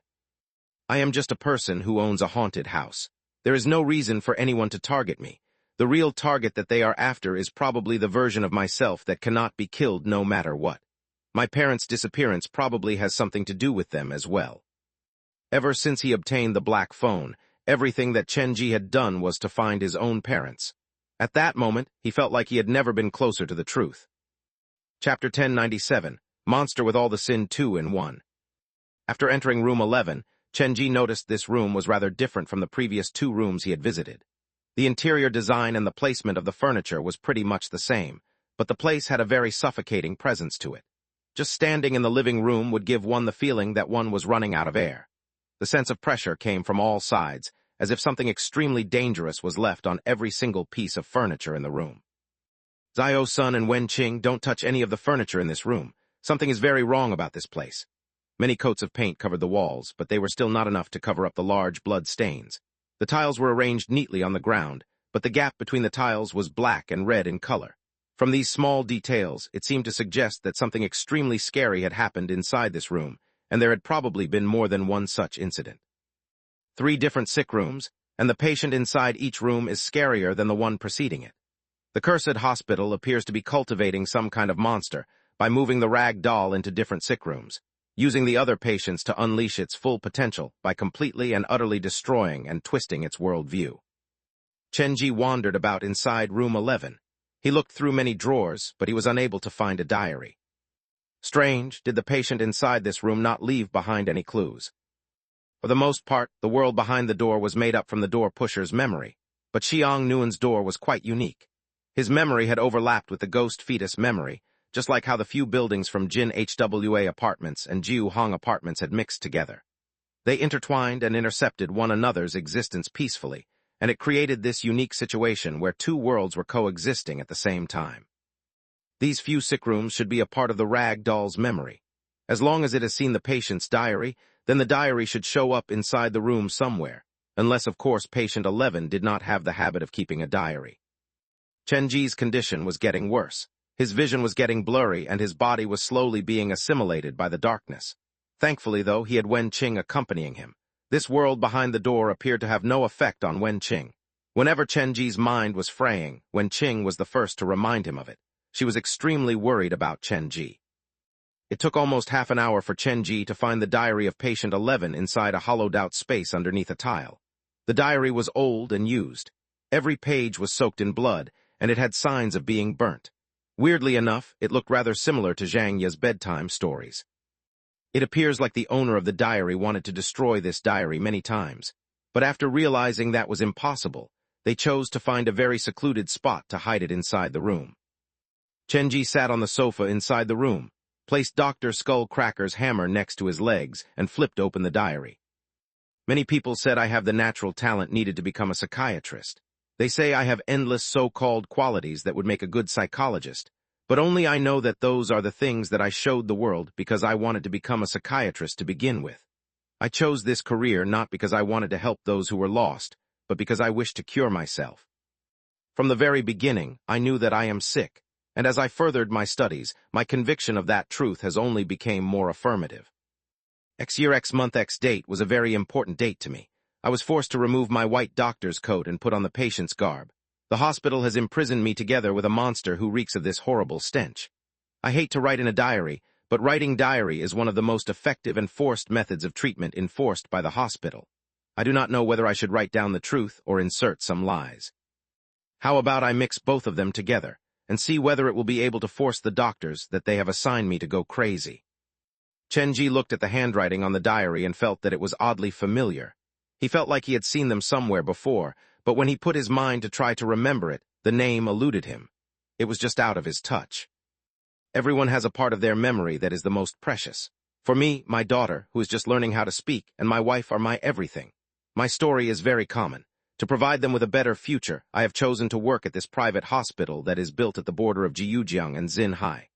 Honestly, before I received their invitation, I did not even know such a hospital existed on the edge of Jiujiang. Initially, I wanted to reject the offer because the location was too far from my home, but the salary that they offered was too high for me to refuse. The income would have done wonders to improve my family's living condition. Skipping over my years of internship, the first day I arrived at work, I noticed how different this hospital was from a normal hospital. There were only a few doctors that worked in the day, and there were barely any patients in sight. However, strangely enough, there were many night doctors. The hospital was built at an isolated location. It was incredibly difficult to even find transport to and from this place. The closest bus stop would require a 40-minute walk. On the third morning of my posting, the leader asked whether I was willing to stay at the hospital at the staff dormitory. I adamantly rejected the offer. 2 days ago, I discovered many problems about this place. This hospital has many doctors and pictures of many doctors hung on the walls. But for the 2 days that I have worked here, I have only met a few of them, and they were all new doctors that had just been hired like myself. The one that had worked there the longest had worked there for only a month. The salary was insanely high, but there was practically nothing to do in the morning. The ratio of payment to workload was seriously imbalanced. If this was not a charitable institution, then it could only mean that they were after something else from the doctors. Actually, it was at this moment that I prepared to hand in my resignation letter. The leader saw my intention to leave, and he arranged for me to work the night shift for 1 day. Then he would have the accountant calculate and hand me the salary that I was owed for my few days of working there.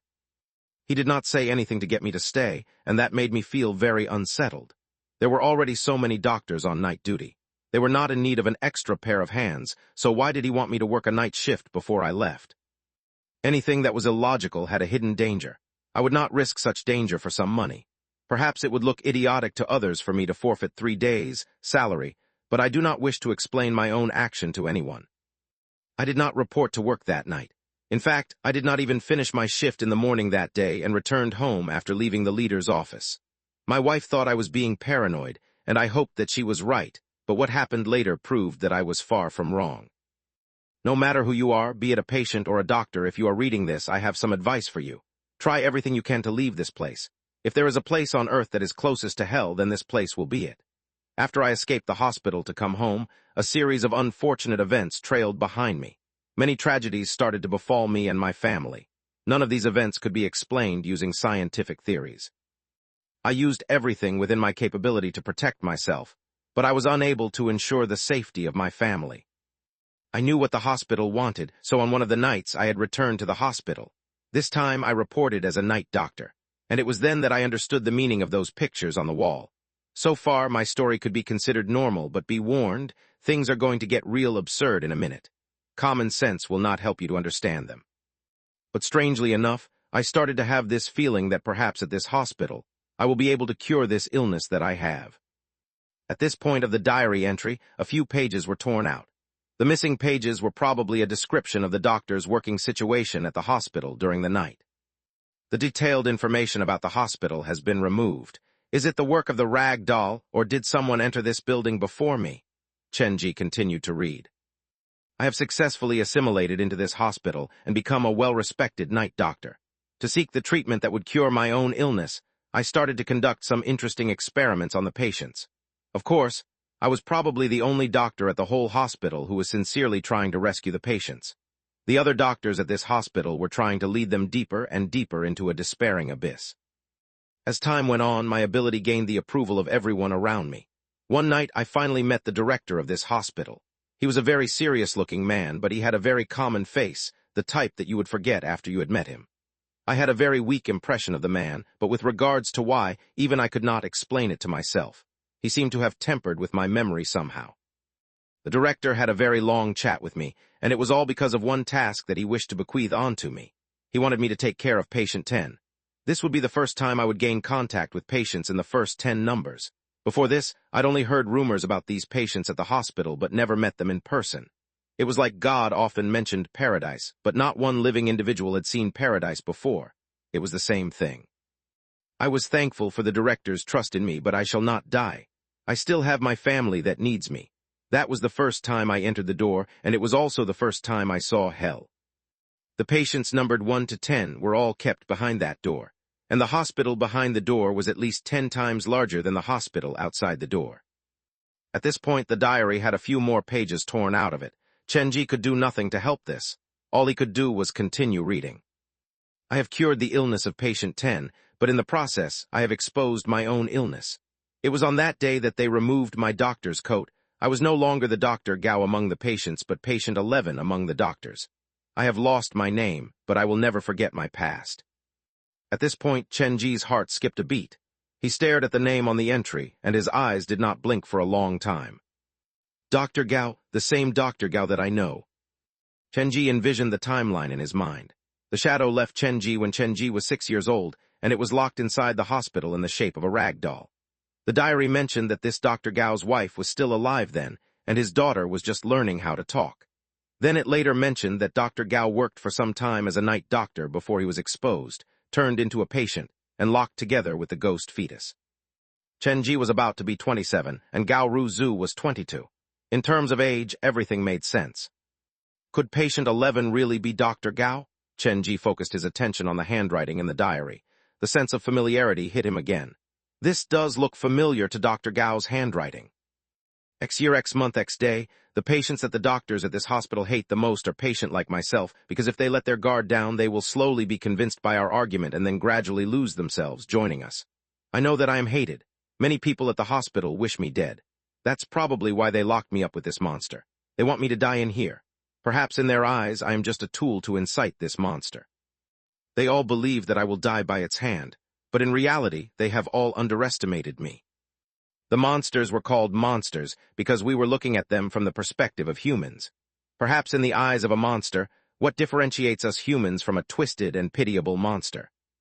To prevent myself from getting killed by my roommate, I started a systematic treatment on him. I have never tried my best to cure someone in my life before.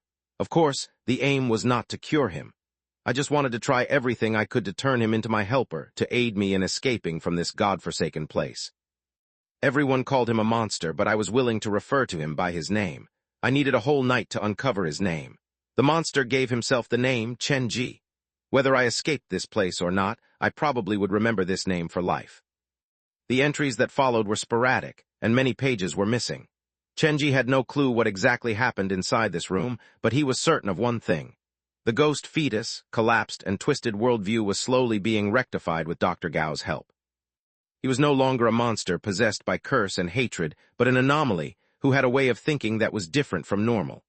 The doctors at the hospital hoped that Dr. Gao would be killed, but several weeks had passed, and Dr. Gao was still alive. In fact, he managed to gain contact with the other patients under the watchful gaze of the doctors. In the later part of Dr. Gao's diary, patient 5 and patient 6 were mentioned several times. With the cooperation of most of the patients and a small number of doctors, the preparation was long and tedious, but they finally found the chance that they were waiting for. The diary did not go into detail about what that chance was, but from side notes and allusions in the diary, Dr. Gao's chance was related to patient 2. Something happened in the hospital behind the door. Dr. Gao latched onto this opportunity that rarely presented itself and prepared to escape with the rag doll. They almost succeeded, but ultimately they had underestimated the hospital's horror. Dr. Gao's diary did not mention how he was recaptured. It merely detailed the consequences of being captured. The rag doll was imprisoned behind a black iron door while curses were applied to Dr. Gao until he almost died from it. A normal person would have summited at this point, but Dr. Gao was not a normal person. He chose to lie low for a while. To survive, nothing was beyond the man. Time was meaningless behind the door. He had started to accept the illness that he had, the one that he was born with and the one they gave him. Many unfortunate events were happening to him, but from the entries in the diary, the words were all uplifting and inspirational. This was more than a simple change of the mind. He had completely accepted the illness as part of his own making. He no longer sought ways to cure it, but chose to accept it. The diary did not mention the illness in detail. Chenji believed that was Dr. Gao's greatest secret. After all, he had encountered the maddened Dr. Gao in Liwan City before. He was entwined by chains and was impossibly strong. The dates in the diary had all been crossed off. Who knew how long passed before Dr. Gao got his second chance? Similarly, the details of this second chance were not mentioned. It merely alluded to Patient 1 and the Red City. After learning the lesson from before, Dr. Gao and the ghost fetus, who had been preparing for a long time, managed to escape from that hospital with most of the patients. That was where the diary ended, but it had left a lasting impression on Chen Ji. Many pieces had started to fall into place. If his prediction was not wrong, many questions would be answered. When Dr. Gao first heard my name from Gao Ruzu, he became interested in me. When I was doing the mission at Mu Yang High School, he even personally called to give me guidance in the middle of the night. Other than that, I found a lot of information about the haunted house that Dr. Gao had collected at his house. He probably started the investigation into my haunted house a long time ago. Now that I think about it, perhaps the death of Dr. Gao's wife was related to this hospital. The whole thing that he had set from, when he was still alive to after his death, was not only to revive his wife, but perhaps to seek revenge as well. Closing the diary, the question that Dr. Gao asked when they were at the underground morgue appeared in Chen Ji's mind. Good versus evil and sin versus punishment, there is a dichotomy to everything in this world. The man held up the head in his palm. Then, what is the opposite of human? Now that he had gotten a better sense of Dr. Gao's past, Chen Ji had a renewed understanding of this statement. Chapter 1098, The Black Phone's Real Purpose, 2 in 1. What do you think? Did you find anything?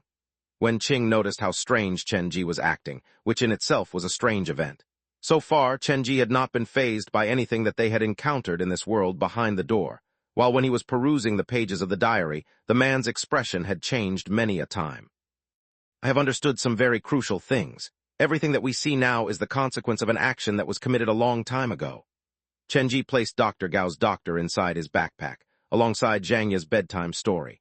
The man's physical condition was worsening, and he found it very difficult to keep his emotions from running wild. From the Ghost Stories Society to eastern Jiujiang's Liwan City, there had been some kind of connection between the ghost fetus and Dr. Gao. Chen Ji did not quite understand it then, but now he finally apprised himself of the reason behind it. Perhaps from the very beginning, the members of the Ghost Stories Society were made up from the patients that have escaped from the cursed hospital. They knew that they were sick, and they were using their own method to cure their own illness. None of the patients at the hospital have their own name. They are referred to by their patient's number. It was the same for the Ghost Stories Society. Every member had their own number that they corresponded to.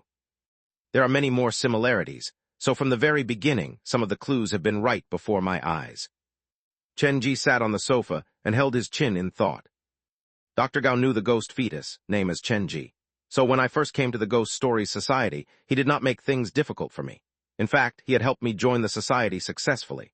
That was probably the only chance he had to kill me. Even with Zhang Ye's aid, I would not have been able to handle so many society members at the same time. Is it possible that Dr. Gao still knew some other secrets like the background information of patients 1 to 10? Would his interest in me be related to these 10 patients as well?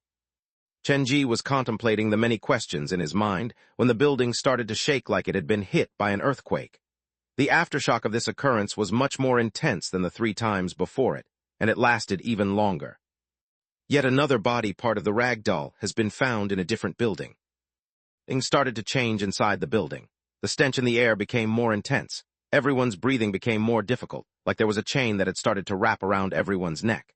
Many strange noises started to come from outside the building. It sounded like some kind of monster ramming continuously into the walls of the building. Harrowing screams filtered into their ears. Even if they covered up their ears, they could still them clearly. It was as if the screams were coming from inside them.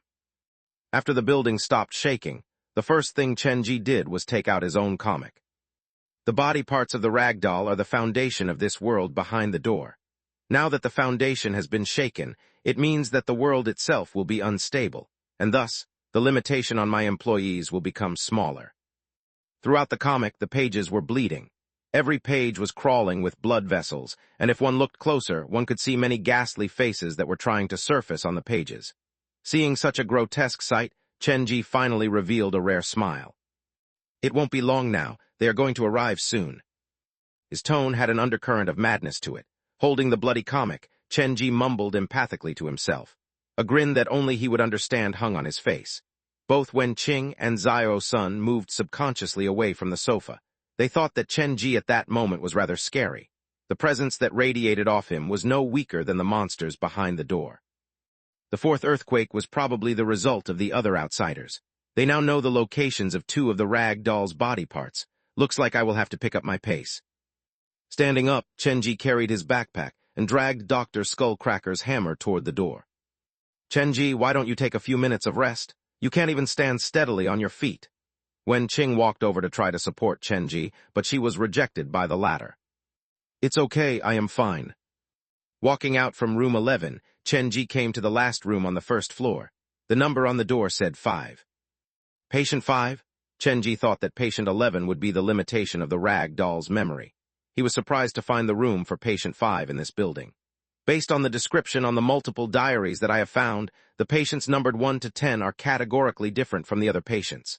But since the room for patient 5 has appeared at this place, will the room of patient 1 be upstairs?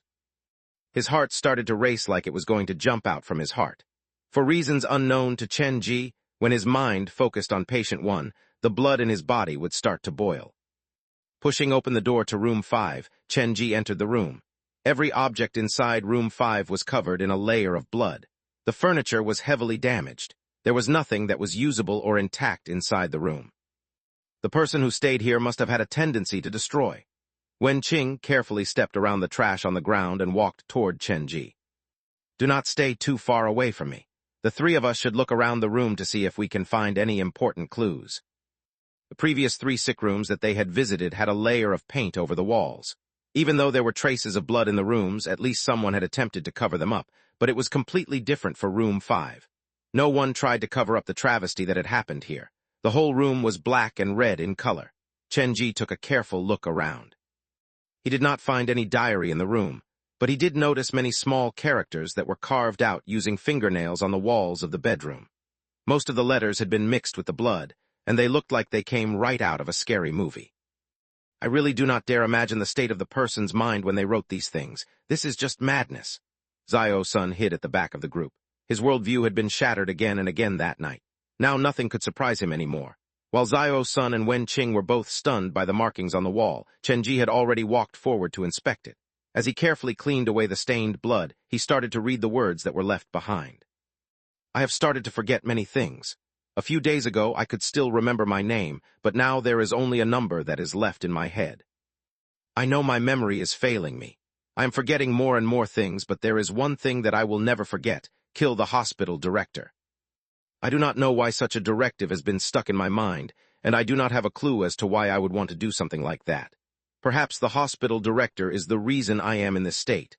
But what exactly has he done to me? Why can't I remember anything about it? The new roommate died beside my bed. When I woke up, he was already dead.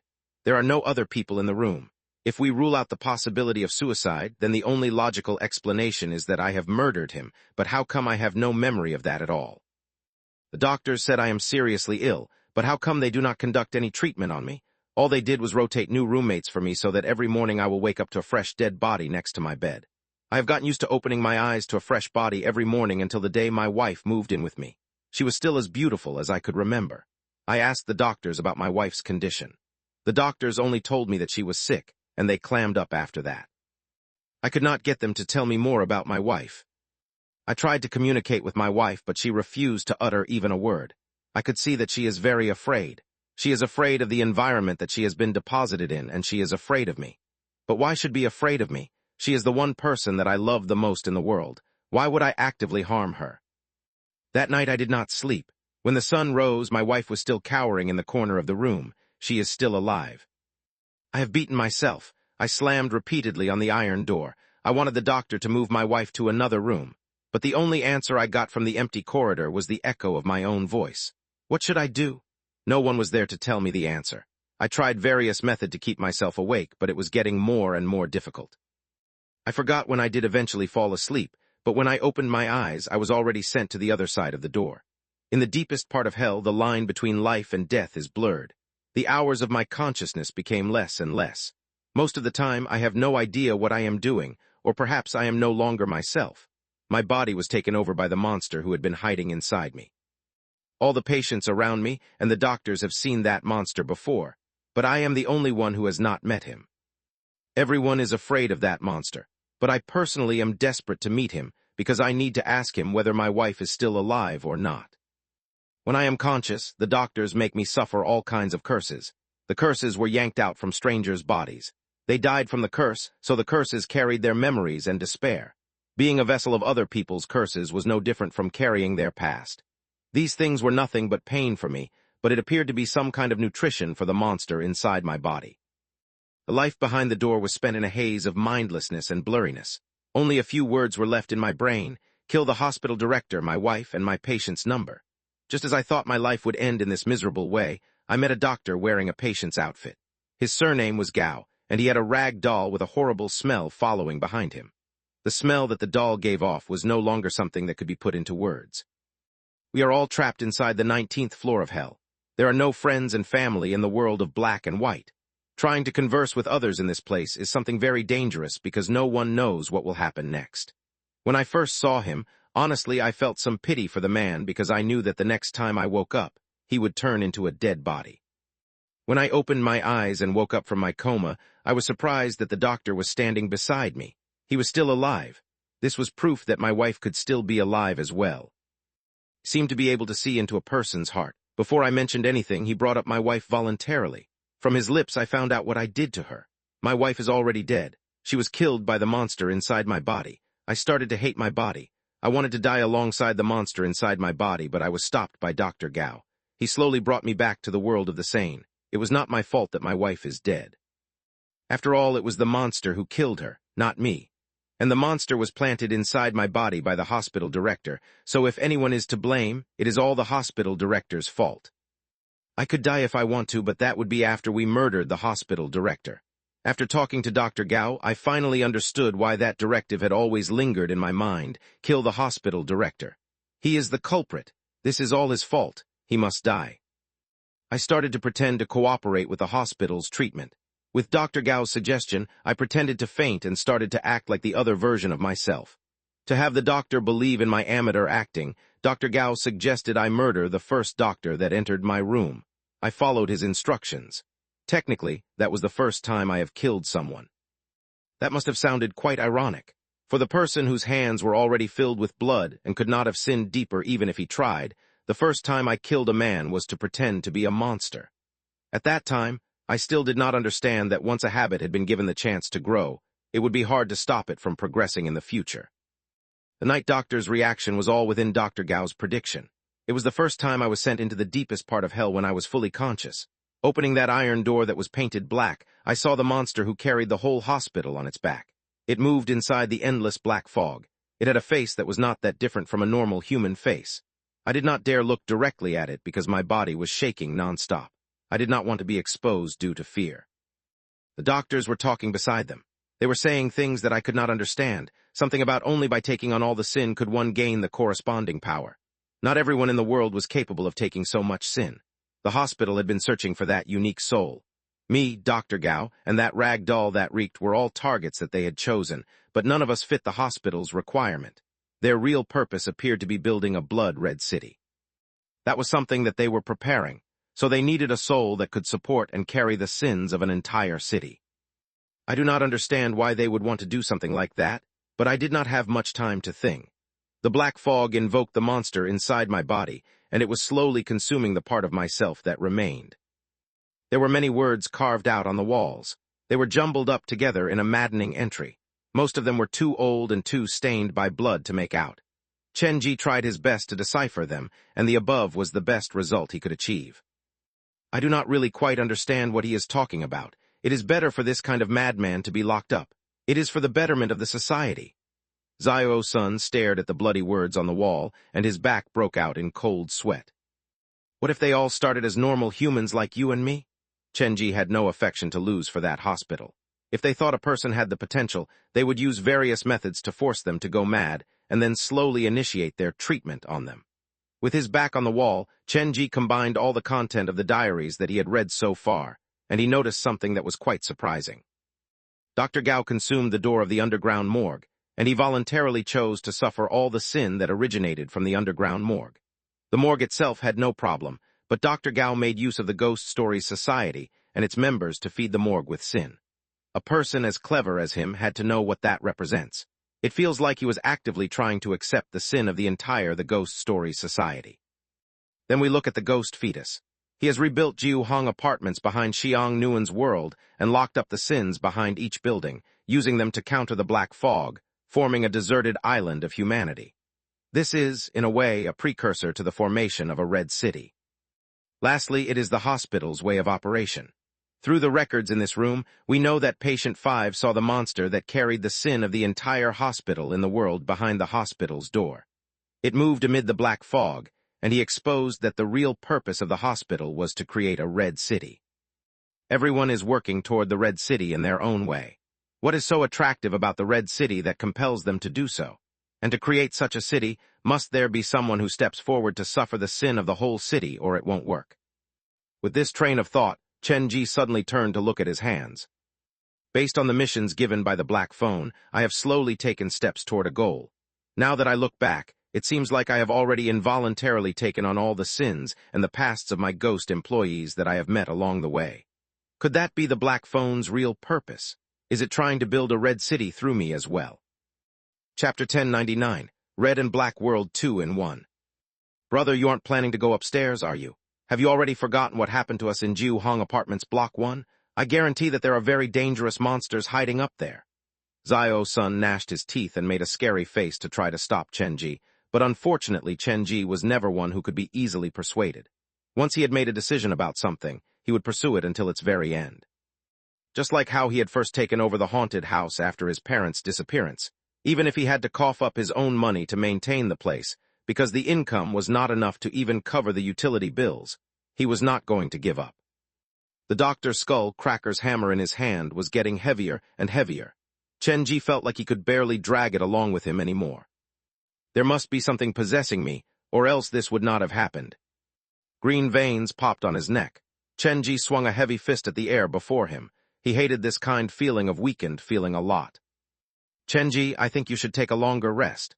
I'm more worried about Xiang Nuan's safety than you are, but if you continue to force yourself like this, I am afraid that before we can find Xiang Nuan, you will be the one to collapse first.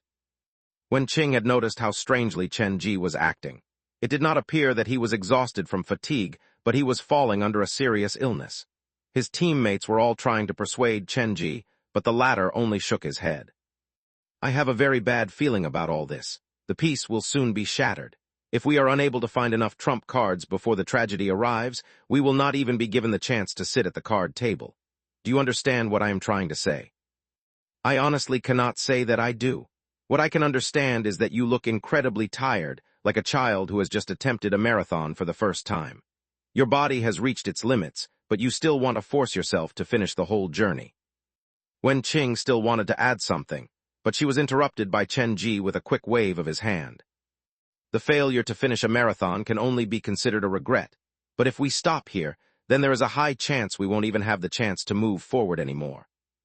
Chenji walked out of room 5 and entered the staircase. At this point, Chenji could not tell whether it was his mind playing tricks on him or if he really did catch a sniff of disinfectant in the air. This smell intermingled with the stench that had been following them to form a very strange and pungent smell.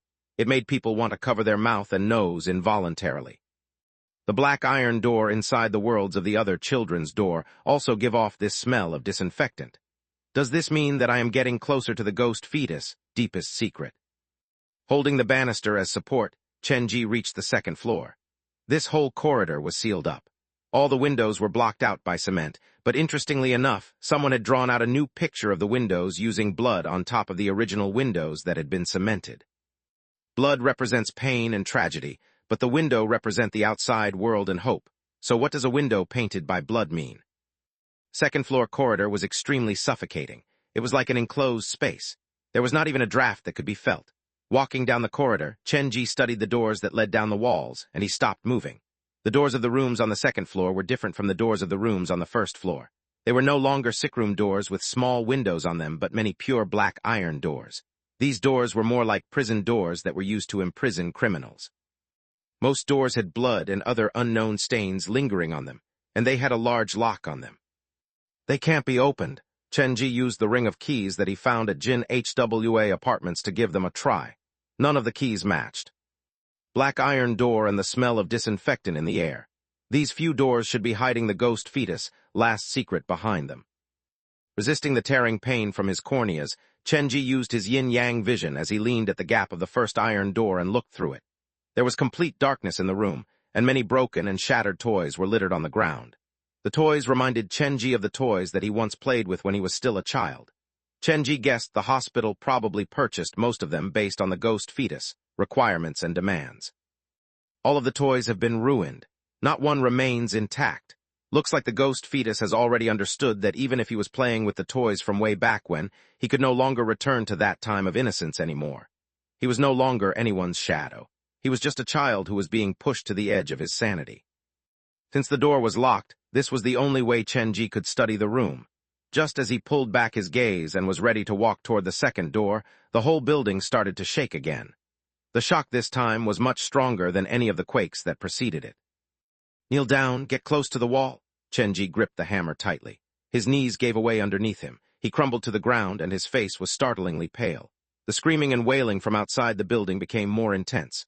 The monsters that were hiding inside the black fog appeared to be attacking the buildings inside the residential area madly. More cracks appeared on the walls. Some of the black fog had already started to leak into the interior of the buildings. Wen-ching, who was not that far from Chen-ji, let out a scream. Her body appeared to be dragged along by an invisible force. Someone was trying to pull her downstairs. Chen-ji, the panicked Wen-ching called Chen-ji for help. At that moment, the shaking still had not stopped. Chen-ji had no better idea. He could only watch as Wen-ching was being dragged down the stairs. Zio-san, we need to go after her. Crawling on his hands and knees, Chen-ji had never been so flustered in his life. Zio-san and Chen-ji followed Wen-ching to the first floor, and as they turned the corner, they arrived just in time to see Wen-ching being dragged by that invisible power into room 97. We will get into that room as well. Just as Chen-ji and Zio-san crossed the threshold into room 97, a loud thud came from the floor above them. It sounded like one of the iron doors had been shoved open, and the door slammed heavily on the wall. What escaped from the room? The trio hid inside room 97. Chen-ji stood closest to the door as he paid full attention to the corridor outside the door. A continuously banging sound came from the staircase, and the sound was getting closer and closer. A few seconds later, Chen-ji saw a head that was completely mutilated pass by the gap in the door. Connected to the head was a body made from curses. The threads that gave off an air of misfortune were intertwined together to keep the shape of the body intact. It was radiating this horrible smell. Was it the rag doll's head that ran out from the building just now? The human head moved so fast that Chen-ji did not have the chance to see the front of its face. He only caught the glimpse of the back of the head that was covered in stitches.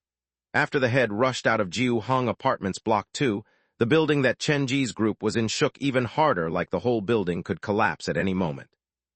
The rag doll's different body parts are placed inside different building to use as foundation to steady the entire residential area. So, why would the human head in this Block 2 walk out on its own? Is it because the situation has gotten so dire that it must make its move? Chen-ji realized that he had greatly underestimated the people from the cursed hospital. They had a very good understanding of the ghost fetus. This time, their entry behind the door should have been preceded by thorough preparation. They had brought a lot of pressure for the ghost fetus. Looks like most of the ghost fetus attention would be turned onto the people from the cursed hospital. This is good news for me. With his back against the wall, Chen-ji slowly slid to the ground. He was currently incredibly tired. The tiredness appeared to come straight from his soul no matter how long he tried to rest, and the fatigue refused to go away. But I still cannot let my guard down. I am not in such good condition. After all, this is the world behind the ghost fetus door. Perhaps it wants to deal with both the people from the cursed hospital and me at the same time, killing two birds with one stone. The ground was shaking, as if the whole building was starting to teeter on its edge. Many spidery cracks appeared on the wall as more and more black fog leaked into the building. This is not good. Since the head has left, the building is not safe from the black fog. This place is no longer safe for us to stay or explore. Chenji struggled to stand up, but he was really too tired. His muscles refused to cooperate. Lethargy and tiredness overwhelmed his mind. He felt like fainting. His body felt like it was trying to take back all the taxing efforts that Chenji had forced upon it in the past at once.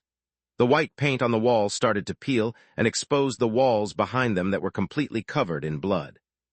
Room 97 was like a peeled fruit, but underneath the pretty skin was not the delicious flesh of fruit, but a mess of guts and blood.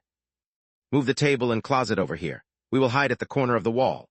The earthquake safety knowledge that Chenji had learned in kindergarten came into use then. The trio squeezed themselves in the corner of the room that should be the most structurally stable. Later, more black fog might seep into the building, and that means the monsters inside the black fog will follow it as well. We have to be more careful of our surroundings.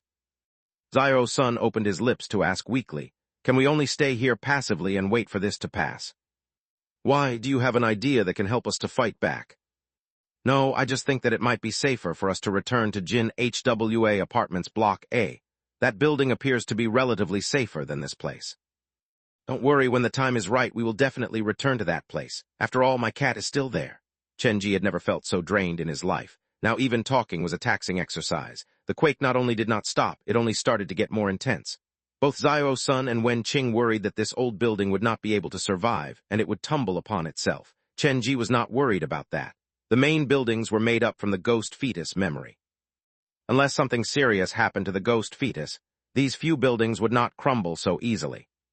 "Do not panic for now. I have a few questions that I need to clarify with the both of you at this moment." Chenji turned to Wen-Ching. "You were the first to run earlier. I saw that you appeared to be pulled by someone. It felt like Xiang Nuan."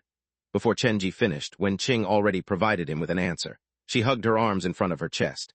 "When he was very young, I was leading him across the road. Halfway through, he started to pull me back with as much force as he could muster. I stopped moving, and before I could ask him why he was doing that, a car that appeared to have gone out of control flew past the spot where I was standing earlier. Later, I heard from the news that the driver was drunk out of his mind when he was behind the wheel." Slowly lifting her hands, Wen-Ching crossed her fingers together. "The feeling reminded me of that when I was pulled along by the invisible hands earlier. He would only reach out to grab me voluntarily when the situation was at its most dangerous. The child rarely allows other adults to touch him, much less taking the initiative to reach out and grab another person's hand. Other words, this proves that Xiang Nuan has always been by our side, but we are unable to see him. But is this Xiang Nuan the same Xiang Nuan that we are looking for?" Chenji's one sentence had completely befuddled Wen-Ching and Zio-san. They had no idea what Chenji was talking about or worried for. His physique was greatly decreasing, like someone was continuously feasting on his energy. He suspected that someone was Xiang Nuan. The thing was invisible, but he was definitely there. "I am one of the 9 children, but I still do not understand what I represent. Perhaps the ghost fetus wishes to take over my body. After all, it has shown many times that it has wanted to become me." Leaning against the wall, Chenji's body vibrated alongside the whole building. He closed his eyes, and an extremely scary thought crossed his mind. Could the ghost fetus have predicted that the people from the cursed hospital and myself would enter his door at this time? He probably predicted that we would have found the other children before entering this last door, and took the power away from the children. The powers of those children were incredibly attractive to the people behind the door. After all, they represent part of the power of a demon god. Most of the patients would attempt to take the power for themselves when they were faced with the children with that power, just like the monsters from the cursed hospital and Jia Ming. If we'd taken all the powers for ourselves, and then entered this last door at the same time, doesn't that also mean that we have helped the ghost fetus gather all his power, and then bring them back to him inside his door? After killing all of us, the ghost fetus will be able to complete a perfect rebirth. Chenji was frightened by his own thought, but moments later he calmed down again.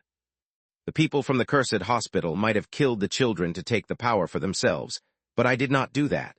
I returned the children's powers back to them so that they can return to a normal life.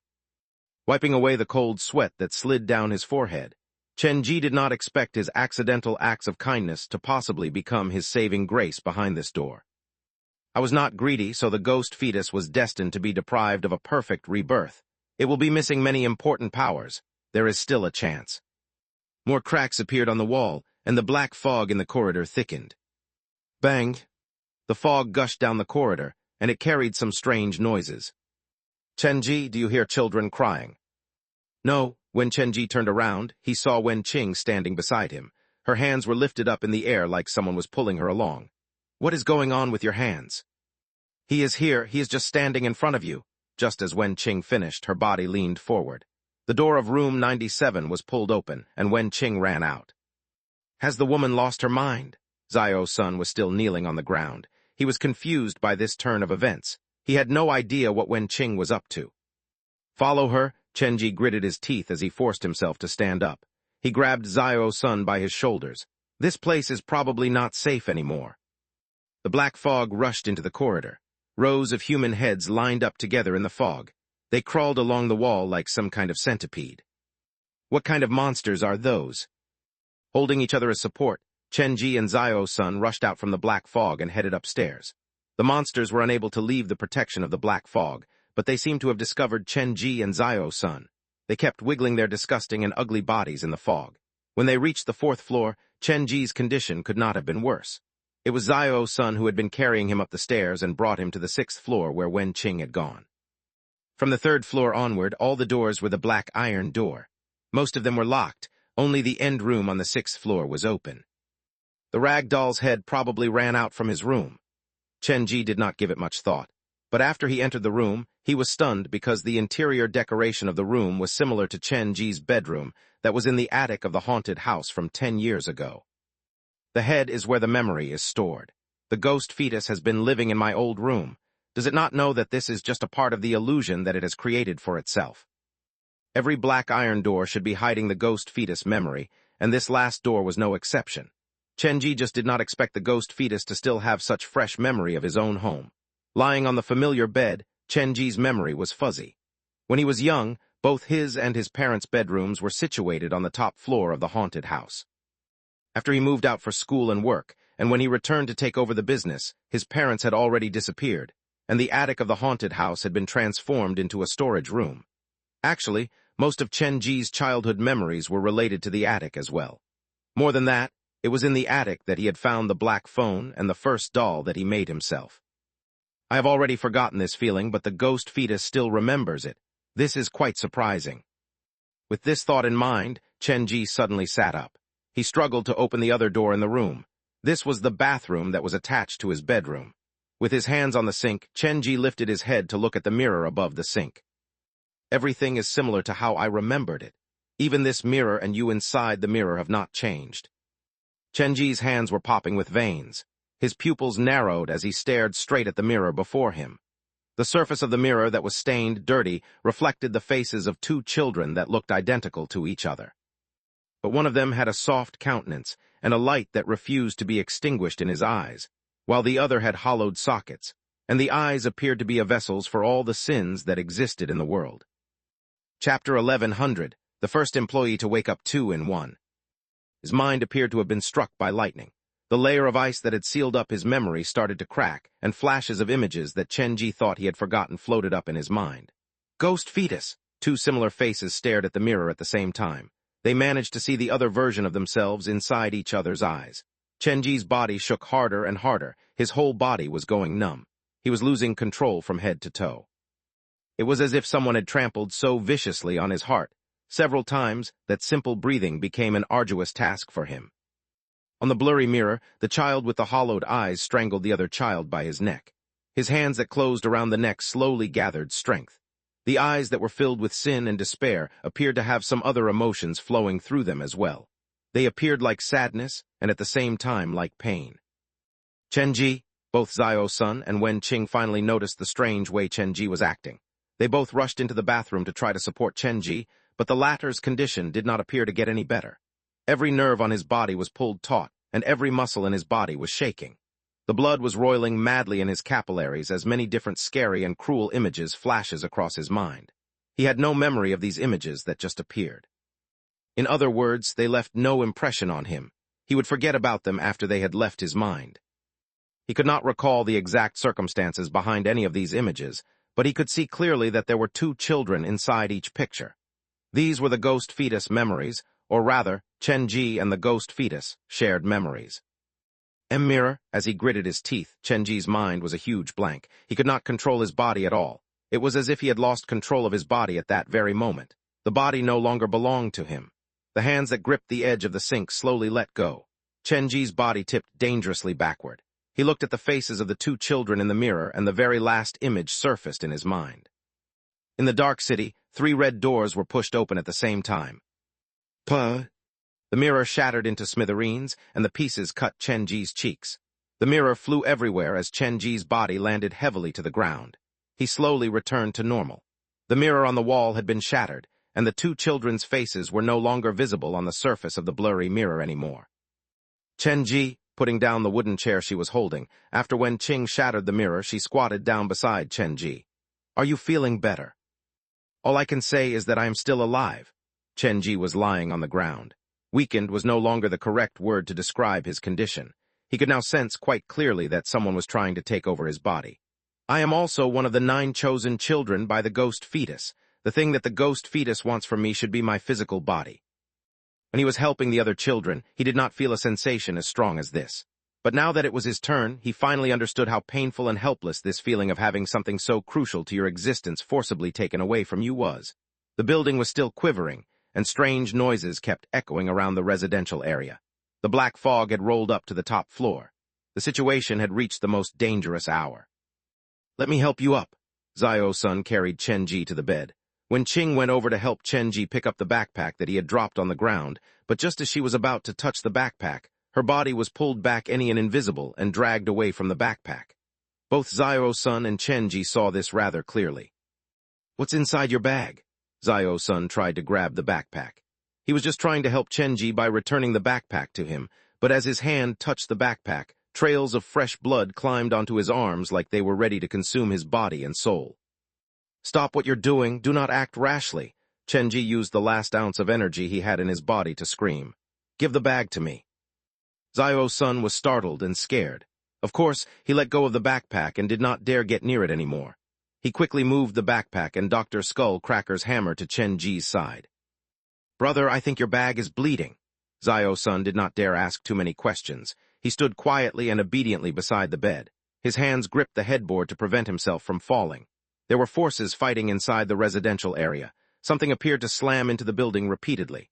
The shaking was so hard that if the people inside the building did not hold onto something, they would fall easily.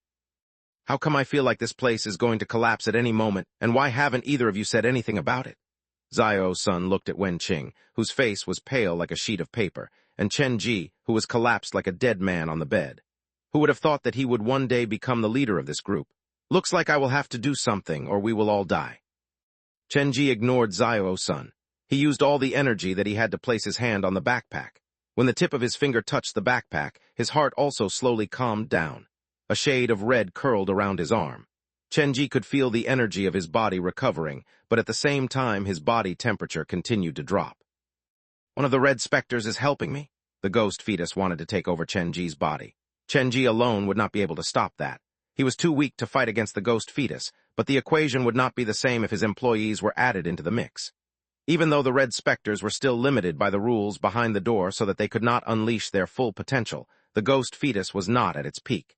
Its body was split and hidden in many different places. While he needed to maintain the stability behind the door, he had to deal with the intrusion of the other outsiders. He slowly regained control of his body and his senses.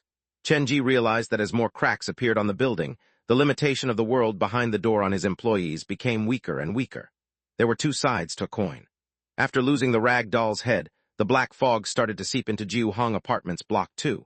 But at the same time, without the suppression from the rag doll's head, the restriction on Chenji's employees also was weakening by the minute.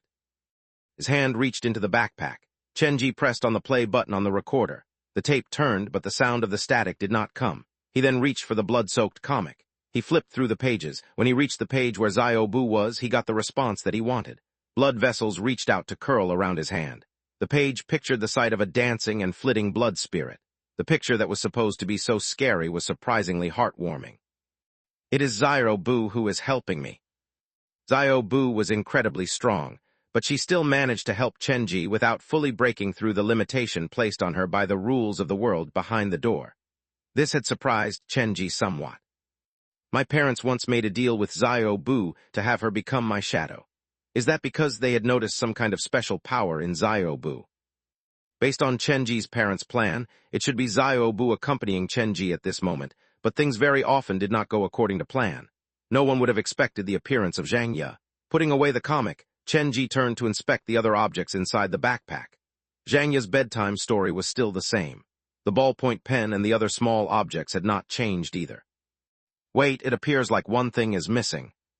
There was no change to Chenji's expression as his hand continued to reach deeper into the backpack. At the innermost part of the backpack, Chenji's hand found the pair of red high heels. The heels were sticky and wet like they had just been taken out from a pool of blood water. The red high heels appeared to have almost broken through the limitation placed on her by the rules behind the door already. Resisting the excitement in his heart, Chenji did not utter a word. He maintained the same posture and did not even take an extra glance into the backpack. The red high heels were hidden underneath all the other objects. She was working her way to break down the barrier around her silently like she was trying to do while avoiding the intrusive gaze of a certain someone. The ghost fetus, main persona, was hidden behind Xiang Nuan's door. In other words, this world behind the door was shared between Xiang Nuan and the ghost fetus. With the influence of a demon god, the restriction placed on the other red specters was incredibly high, but one person was the sole exception. The red high heels had consumed all the curses that had been left behind in the ghost fetus, previous doors. In terms of manipulation and understanding of curses, the red high heels was the closest existence to the ghost fetus, and she could be considered the red specter that knew how the ghost fetus operated best. Perhaps she had discovered the presence of the ghost fetus, so she did not want to expose herself. The red high heels hid herself at the deepest part of the backpack. Chenji understood her intention immediately. Internally, he was rather shocked, but his expression did not betray that. This human and ghost duo did not need to communicate in words to complete a perfect exchange of mind. Taking a slow breath, Chenji leaned against the wall, and he started to consider the situation that he was in. After seeing the child earlier, many memories that did not belong to Chenji crowded his mind. Most of the images had flashed in the blink of an eye. He could not capture a close look, much less take a more detailed look at them. However, the very last image did leave behind a very deep impression on Chenji. Why would these three blood doors keep appearing in my memory? Chenji made some calculations in his mind. There was a door at Jiang Yuan Apartments. That was probably the first door to appear in the whole of Jiujiang. The door was probably pushed open by Chenji when he was very young, so that was the first door. The second door was the black iron door that was pushed open by the ghost fetus at the cursed hospital. It radiated the heavy cocktail of disinfectant, so it should be inside the cursed hospital. The ghost fetus was once Chenji's shadow, so the door that it opened could technically be counted as one that was opened by Chenji as well. The third door was directly related to Chenji, and that was the door inside the bathroom at his haunted house. These three doors had always been following Chenji. The door that appeared the most normal could very well be the scariest one. After all, it had once given Dr. Gao the fright of his life. The quivering of the building became more obvious, but Chenji and Wen Qing did not appear to notice it at all. They were both caught up in their own thoughts. Only Xiao Sun was anxious like an ant on top of a boiling pan. This tenant behind the door was ironically acting most like a normal person. Should we consider leaving this place? When there is an earthquake, we should be hiding outside in an open space. I have not heard of advice that tells us to move higher up the building before. Seeing no one had given him any response, Xiao Sun sidled up to Wen Qing and asked, "Are you sure it's wise for us to keep on hiding here?" Wen Qing did not answer him immediately. She instead glanced at Chenji on the bed. "We will wait for him to recover slightly first. It is too dangerous to leave this place now." Xiao Sun still had something else to add, but at that moment the iron door from the living room suddenly gave off a strange sound. The sound was very hard to describe. It sounded like a very large centipede had just crawled over it. The consistent footfalls landed on the metallic door, and the sound was enough to make one's head go numb. "Stay far away from the door." Chenji now had trouble even breathing. Before his employees awakened, the best solution was to stay inside the room. The sound that came from the front door became clearer and more intense. Both Xiao Sun and Wen Qing moved away from it. No one dared speak inside the room. It became incredibly quiet. Everyone held their breath. The rustling sound kept moving around the iron door until it stopped right outside the iron door like it had finally decided on something. It appears to have discovered us. Zio-san held his hand over his mouth. His eyes were overflowing with fear. The unknown was always the scariest. A thin layer of black fog leaked from the gaps into the room. It was extremely chaotic outside the building, but the building corridor was curiously quiet. Has it left? Zio-san held the wall and was about to head toward the living room when the doorknob started to violent shake. Bang, bang, bang. Something kept hammering itself against the black iron door. A large amount of black fog was leaking into the room. The windows on the top floor are all sealed up behind a wall of cement. This whole floor is fully enclosed. The only exit is the living room door. Chen-ji's mind was spinning wildly. The conclusion was that they were currently stuck inside this room. Chen-ji, what should we do now? Don't just ask me for answers. I'm already in this state. What else do you expect me to do? Chen-ji said with a bitter smile on his face, but his eyes were scarily calm. He held the backpack, and his hands were holding the red high heels inside the back. The red high heels inside the bag was covered in blood, and they dyed Chen-ji's hand red, but the man did not seem to mind it at all. In fact, upon closer inspection, one would realize that the black pattern on the red high heels was crawling onto Chen-ji's body. The black treads were not harming him. They were looking for something inside his body. The backpack blocked all of this from view. No one inside the room realized what Chen-ji was doing. The doorknob kept wiggling as the thing slammed continuously into the door. The rustling sound became more and more obvious. Half a minute later, the black iron door was knocked out of shape. The gap between the door and the frame became larger as a result. Black fog spread inside the room. Chen-ji, Wen-ching, and Zio-san helplessly watched as the iron door was pried open slowly. The gaping hole revealed faces that were covered in scars. They were connected together like a large centipede. They were all squeezed into the gap as they tried their best to enter the room. The door and the windows are all blocked. This is the end. This is the end. Zio-san threw himself into motion at the most crucial moment. He moved everything that he could grab to block the door. Why don't the two of you think of something to do? Moved all the furniture within reach to block the door. Zio-san tried his best, but at the end of the day, he did not have the experience and mental stability that Chen-ji possessed. When he encountered the human heads at close distance, his legs started to shake, and his strength left his body. The rustling noise came again. This time, Zio-san clearly saw that the sound originated from the human heads. Their orifices had black threads that dangled out of them. It was these threads that bound them together, and similarly, they used these threads to crawl on the ceiling and the wall. If the defense cannot be held, I need both you and Wen-ching to go hide in the bedroom. When the monster starts to attack me, the two you will run away from the living room door. Chen-ji wanted to use himself as bait. At the same time, he wanted to use this opportunity to ascertain something. No, Wen-ching and Zio-san said at the same time. Neither was willing to abandon Chen-ji and run away on their own. Just follow my instructions, or we are all going to die. Just as Chen-ji said that, the closet that blocked the door was toppled over, and the black iron door was cracked open. Get out of the way. Wen-ching and Zio-san retreated to the side. The monster that was made from multiple human heads crawled into the room and wiggled on the ceiling. Go now. Black fog rolled into the living room. The way out was revealed to them. Neither Wen-ching nor Zio-san moved. But the next moment Wen-ching was dragged along. The invisible force practically pulled Wen-ching out into the corridor. Zio-san, look after her. I cannot run anymore. Do not let me die for no reason. Chen-ji shouted at the top of his lungs. He was trying to pull the monster's attention to himself. Zio-san very desperately wanted to stay to help Chen-ji, but when he saw the monster in person, his legs became wet noodles. Just the sight of the thing caused him to lose his breath. He teetered backward, and his instinct pushed him away from the monster. Go, what are you waiting for?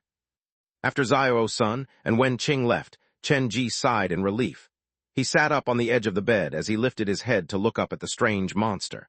But his lips were saying things that were completely unrelated to the monster. After Wen-ching left, the power that the red high heels fear has disappeared. The invisible child that no one can see, is it the ghost fetus or Xiang Nuan? Or have they combined into one? Can they not be separated from one another before the ghost fetus finds a new body?